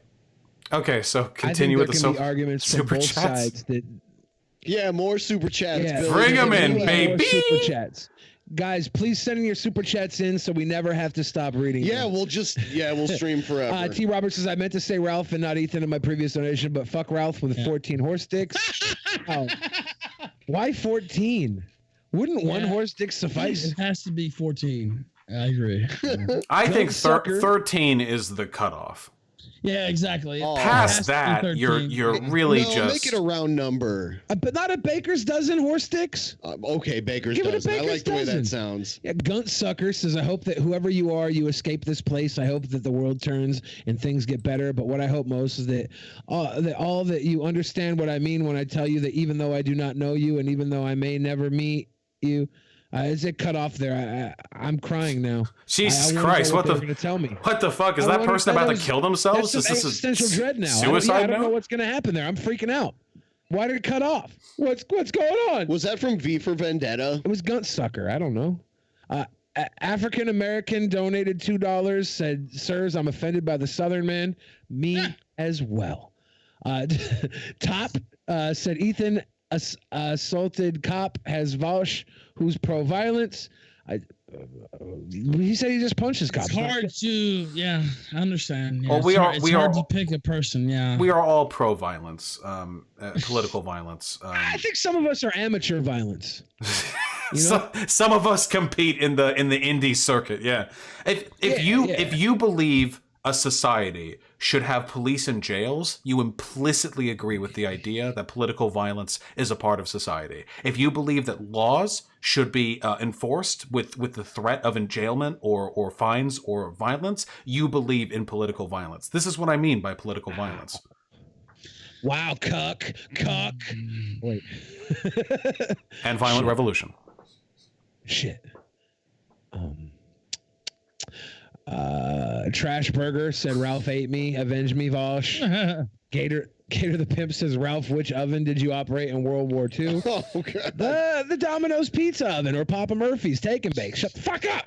Oh, sorry, that was mean. Ralph's rotten livers. On Ethan's stream. Ralph's not a Nazi. Not everyone there is a Nazi or a Wignut. Vosh just hates funny things and has his head up his ass. Now Rand on the other hand. Also at Bibble. Also Flamenco is a turbo virgin. True! What's a turbo virgin? Do you actively pass up vagina on a regular basis? Turbo virgin is a regular virgin, but faster, okay? Okay. You don't call a 6-year-old a virgin, right? Turbo virgins, they were born virgins. It's a skull-shaped thing. They speed ran it. Naturally. Oh, yeah. They're like naturally inclined toward it. It's very powerful. I don't understand any of this. Yeah, they get the least amount of sex anyone can possibly get. Can I just want to say, can I say one quick thing, by the way? I'm very pro-comedy. Yeah. I laugh all the time in my stream. I make edgy fucking jokes. I hate it when humor is ruined by people who push a political ideology through their jokes and then say it's just jokes, lol. Because what that does is it means we all have to be more careful with our jokes. Or we allow those ideologies to go unchallenged. You know what? You're actually part of the cabal who has had me banned from YouTube, who does not let me have a regular type living. I have to skirt around the edges, and it's because of people like you. I gave you you to sit here and say, give you 100. Well, I'm in favor of comedy as long as I get shit on black people. Fuck off.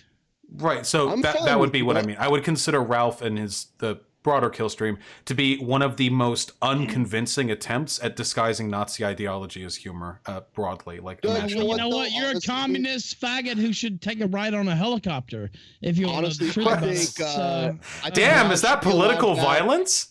Yeah, well, that's your ideology, right? I'm just taking your lead, So wait, so you're pro political violence? That offensive, tell me. YouTube. And I think Nick Fuentes should be able to come back to YouTube also, and Alex Jones and all those people. I'm fine with them being around. I think they should stay off as long as we get monetized on everything. As long as we get green monetization, right? That's all I care about is us. Who cares about other people's opinions? Fuck other people. We need the freedom to make money. Oh. Eliminate all the competition. Vosh, you got to go too. I can't have this shit. I'm doing pretty great right now, honestly, when it comes to my standing. It's only up from here unless I get banned again. I got banned off Twitch for being too edgy. So there's Why me. are you not upgraded from the fat cow? That's what I want to know. Yeah, my man. Again, please, the bitterness you're projecting as a recent divorcee. Asking a question. I mean, if you find it, do you want to talk about your failed marriage? I mean, she's a nasty bitch. I don't know what to tell you. Like, do you want me to say that publicly? We are say both it. I don't care. fat. She's just your ex-wife. Why you're making all this YouTube money? Why are you not upgrading? I don't understand. Wait. Do you want to know the real reason? It's because I would actually like no shit. I would like to know the reason. Yeah. It's because I love my girlfriend. I really, really love her. She's great for me. Cock. It is love, you idiot. It is love. Simp. Is this you love somebody? Yeah, is this the healthy attitude towards relationships here? Maybe this is why your wife left you, my dude. By the way, your wife was also pretty fat. We're both fat. Guess I don't know why. My wife, I could call ex-wife, her up. sorry. My ex-wife, yeah, that's true. I could call her up right now and she would tell everybody on this stream that you're a faggot. And so if you don't think that's true, test me. What does that have to do with anything? Bring her on this stream right now. And no matter what our differences are, she will say Vaush is a loser and he should burn in hell and he's a faggot. And that's exactly the case. I mean, you know what? You can bring up my ex-wife all you want. Well, Guess what? My ex-wife hates you too, so I don't know what to tell you. I didn't know your ex-wife thought about me that much. Yeah, call her. We'll wait. Well, she doesn't think about pussy. Come on. Sexually harassing women like you. No. Come on. No, bring her on. Well, you're gonna invoke that, and you're not gonna bring your ex-wife who left you on? Yeah, come on. Think I can get her on? I do. Bring it. I want to see it. I want to get called a faggot by your ex-wife. Okay, but if he gets her on, we have to prove that you can get your girlfriend off. Okay, Vouch, is that fair? And listen, that's the Chatterbait stream. Okay, we're gonna have to wait for that one. We got to watch the Cheddar Beef Arby's stream. Do it.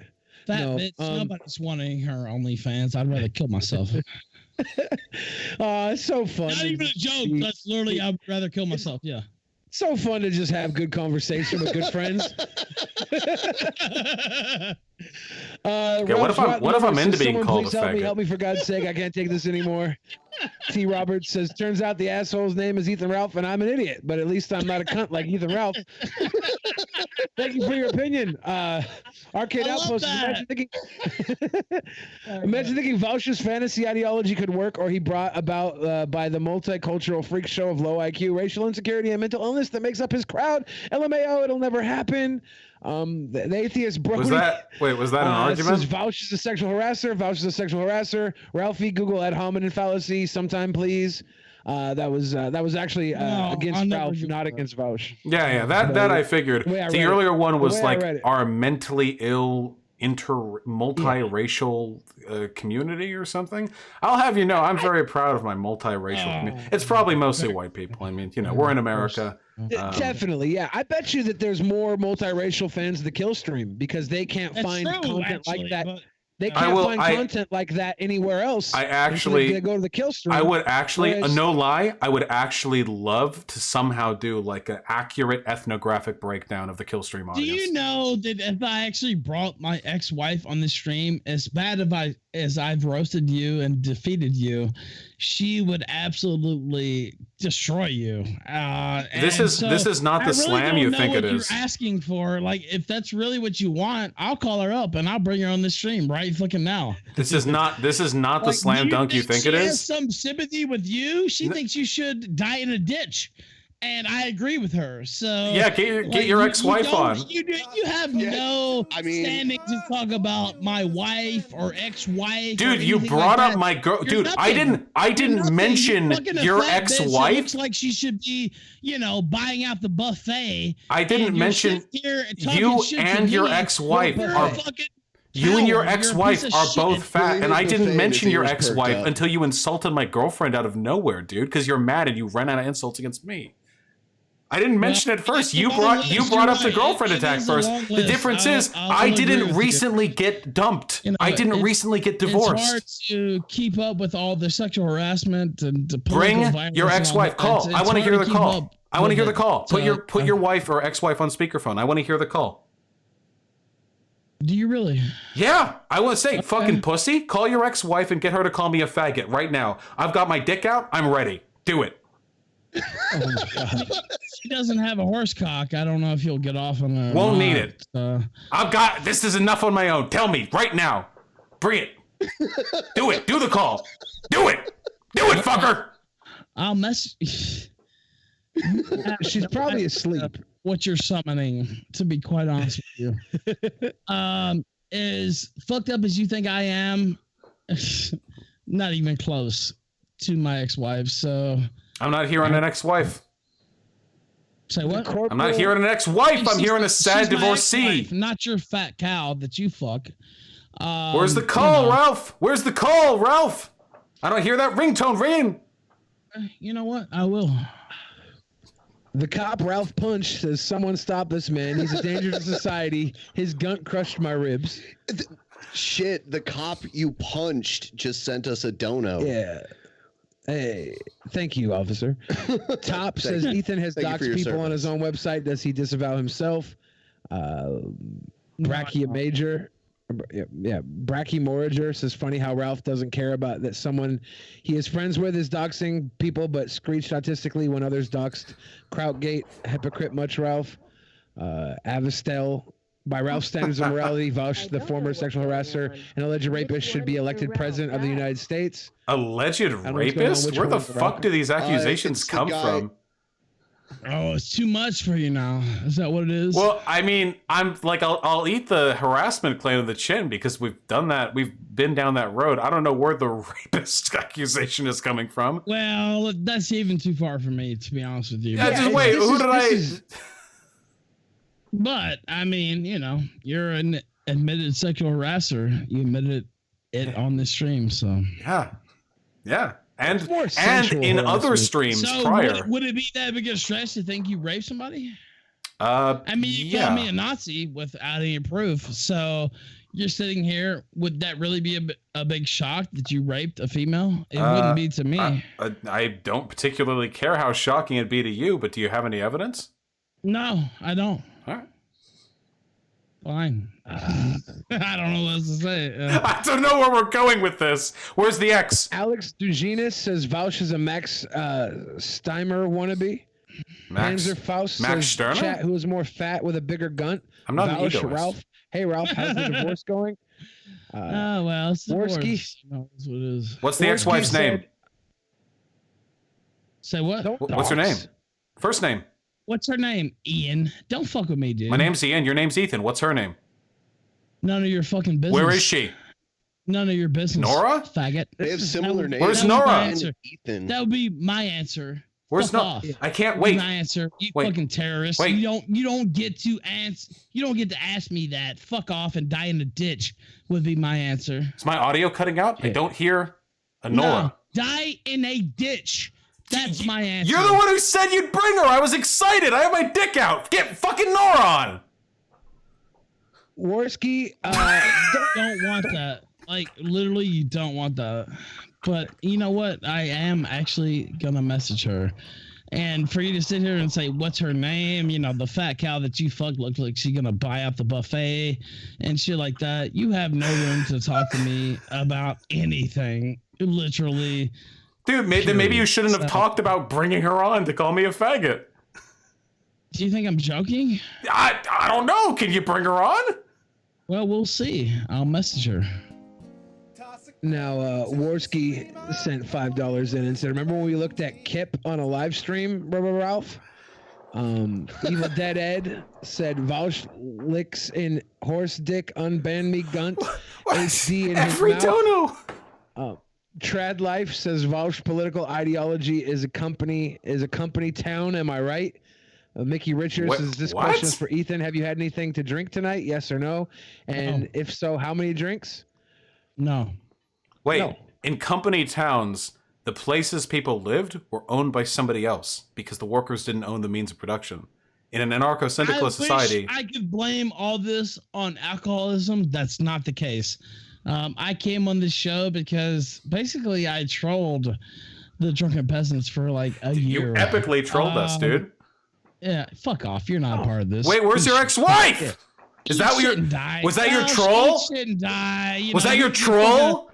You're fucking a fat cow. Nobody cares what you're saying. Was that your troll? You thought you were But gonna what get some I'm good saying- content no, on? shut up. What, is she at somebody else's house? What's up? Where the fuck is she? That nasty bitch. You call your girlfriend, whatever. I thought he said he could bring her. She's in a different time zone.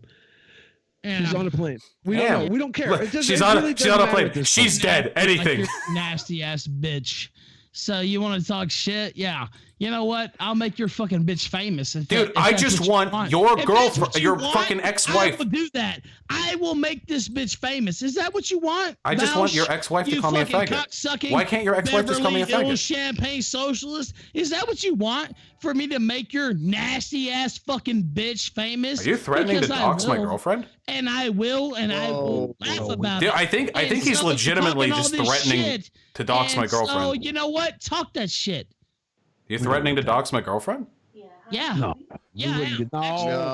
Oh, really? I will put her name out. I don't give a fuck about you or anybody else listening to this stream. Yeah, go there. Go there. Fuck with my ex-wife, and you'll see what happens. I'm not fucking I with think your we should ex-wife. leave You everybody's said. girlfriends out of this. Do it. It doesn't bother me. This It's is not fair to me. You think I'm joking? I think bother you're me. a Like, foul Ethan, you alcoholic failure of a man. Shit and die. You fucker. said you'd bring her. I don't give a fuck about. Oh, doctor. Yeah, I will. So what are you gonna do about it, fucker? I mean, it's funny because like for years you've pretended. Communist, political violence. I want to shoot cops. What are you gonna do about it? Nothing. That's what you'll do about it. Host, am I Nothing. supposed to respond to And this? I Like will he's just put threatening her to dox my name out girlfriend. for the world to see, and there is absolutely nothing you can do about it. Is this? It's reality. So you can sit here and you can laugh, you can talk all this shit. Yeah, I will dox that fat bitch. I don't give a fuck Yeah. about her. Could you two remove her? Remove him from the call? I don't give a fuck about. I'm the serious. stream. Remove him now, or I will leave. Don't. So if you think you're gonna catch me on something, I don't give a fuck. Yeah. Period. So you can write All right, that up. so- your progressive overlords, or Guys, you can know remove what? him, or I All can right. leave. What would you prefer? All right, yeah, we can't have doxing. I mean, it's not gonna happen. We're gonna end this now. We're ending this stream. We're gonna end the stream. I want to thank you both for coming on tonight. I wish we would have had you guys separately though, because I've. Oh my god, they just ended the fucking call.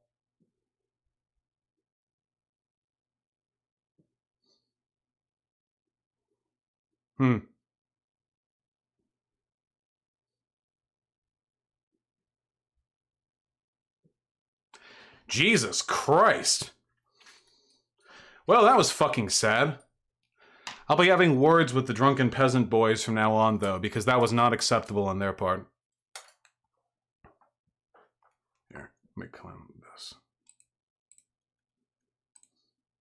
Yeah, that was the worst breakdown I've ever seen.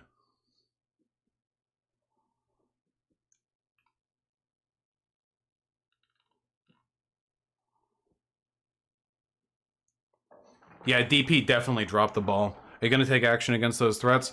Well, he's already off of YouTube, so there's not much to be done there. But he's completely off YouTube, right? Why did they not moderate his insults to Hyena? Yeah, I need to have a talk with the DP boys after that. Yeah, no wonder his wife divorced him. Jesus Christ.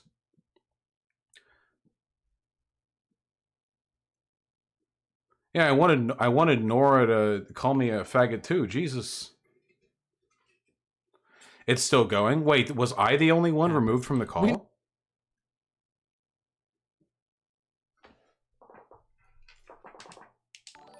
All right, hold on.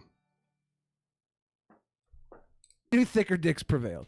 We knew this shit was gonna fucking get wild tonight, and I'm sorry. I'm sorry it did, because I feel like there's sweet boys in all of us. Yeah. We didn't get to see that. Really quick, I'm gonna rifle through all the questions without any anybody here to answer. It should go a lot quicker now. Joel said guest opinion. Yeah, no.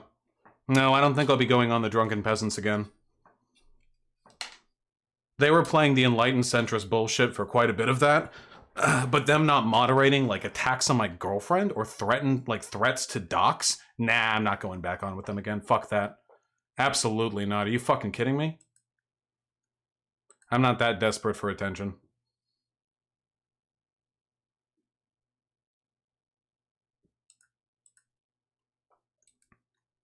You gotta stop using the divorce as an insult. That's pretty shitty. Are you kidding me? I didn't bring up the divorce as an insult until after he started making fun of my girlfriend. At that point, I can say anything that I want. Though noted, I didn't make any threats and he did. As always, he was a hypocrite in every conceivable regard. Yeah, Ralph absolutely opened himself up to that.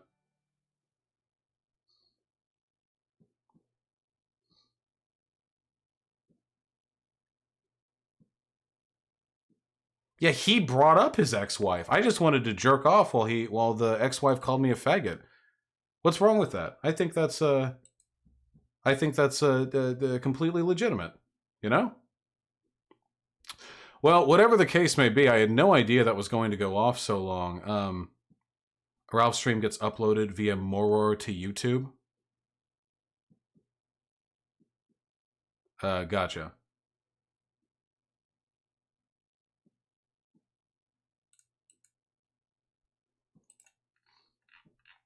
I think Ralph is actually worse than Rand. I think Ralph is actually a worse person than Rand. Rand was just, I mean, at least there was some level of ironic disaffection with the with Rand's like drunken incivility, but Ralph is like fucking crazy, dude.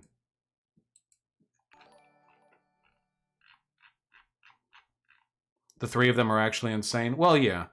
They're also kind of lolcows. I mean, that's, you know. We've yet to see how bad Rand is. Doesn't that guy have a kid? Well, Ralph also has a kid. Do you think we can take out his Twitter for doxing threats? That's an excellent question. Yeah. Yeah, fuck him. He directly threatened to dox me. Yeah. There's his Twitter. The Ralph retort. Yeah, absolutely. You kidding me?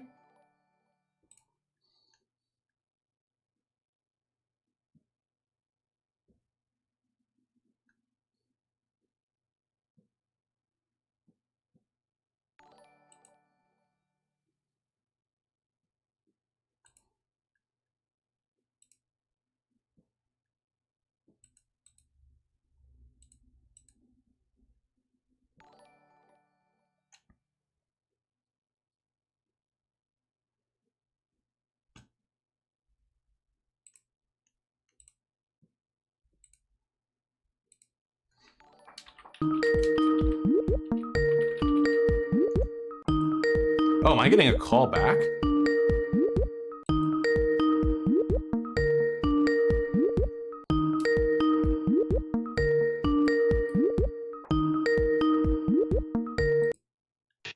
Sorry. Yo. Yeah. Back. Hey, Vosh, I thought you left the call. I didn't kick you. No, it just left of its own volition. Huh. Oh, okay. What did you remove Ethan and I also got removed?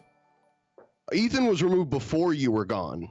We got rid of him like I think it happened at the same time. Well, whatever the case is, here, hold on. I'm gonna mute my stream. Okay.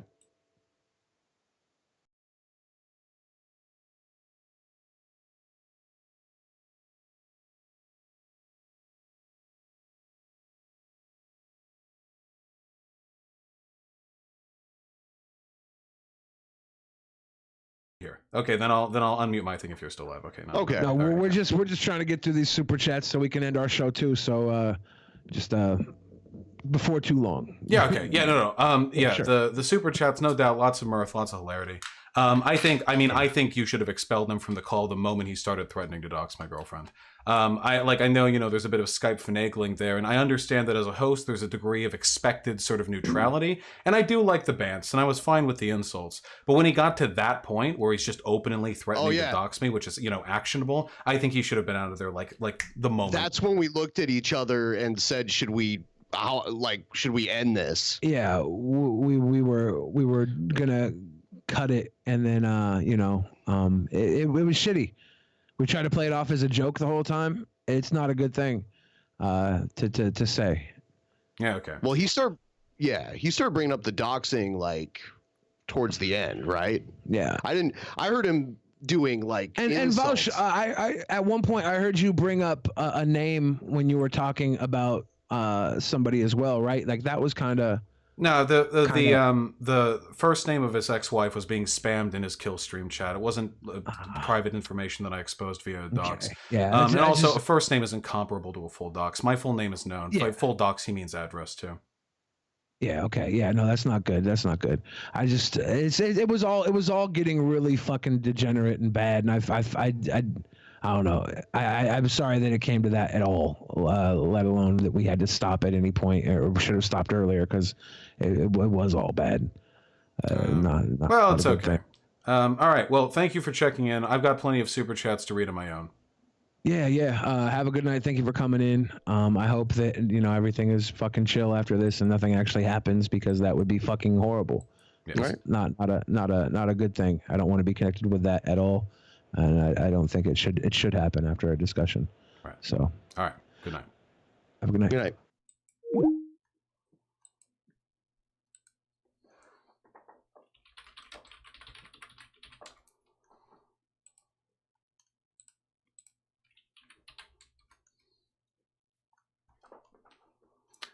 I can talk with them more later.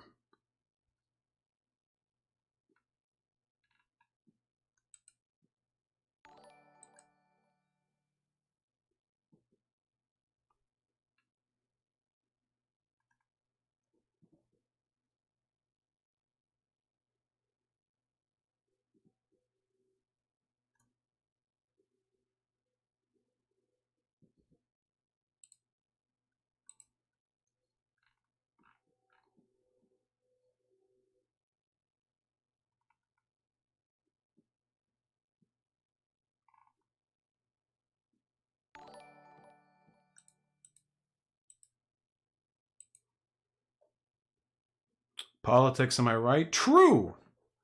That is true.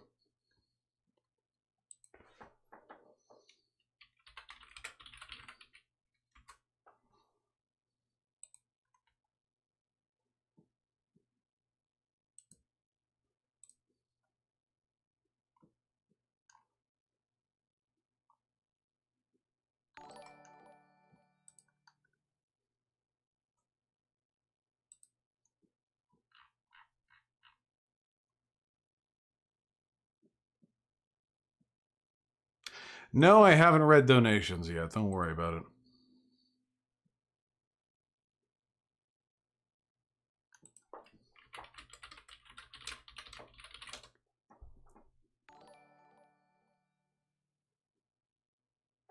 Is there even a report function on DLive? I don't even know if there is.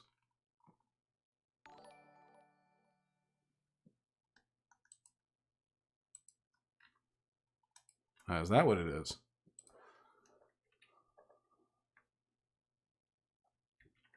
Just a second.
Kapshka.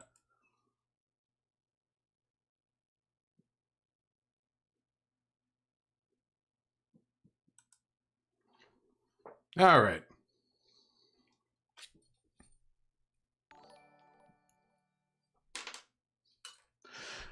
Probably should go over donos, right? Before I do, though, just 1 second.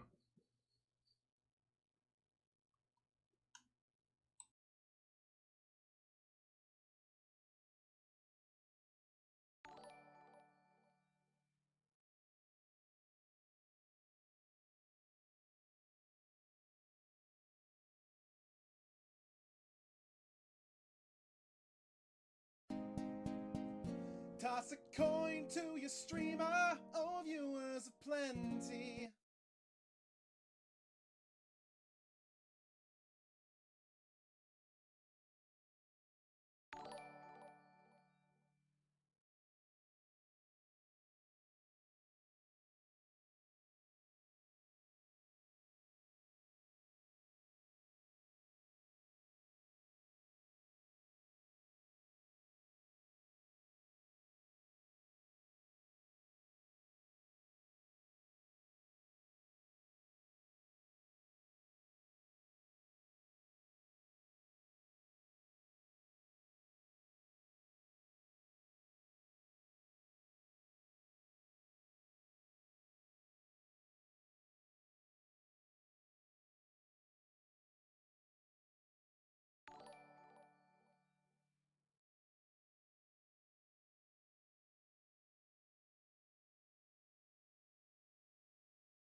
Yo.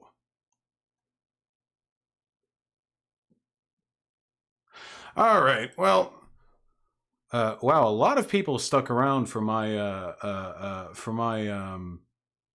not being here. How many donos are there? There's going to be a lot of donos, isn't there? I have a feeling I should adopt a high IQ donation reading strategy.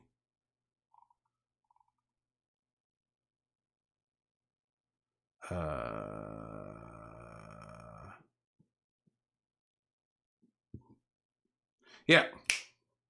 Brilliant idea. Here's what I'm going to do. I love you all really much. You're all beautiful people. I think I'm actually going to not read these donations right now.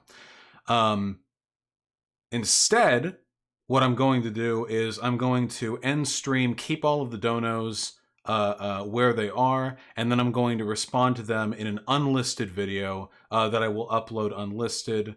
And then all your beautiful donations will be responded to in due time.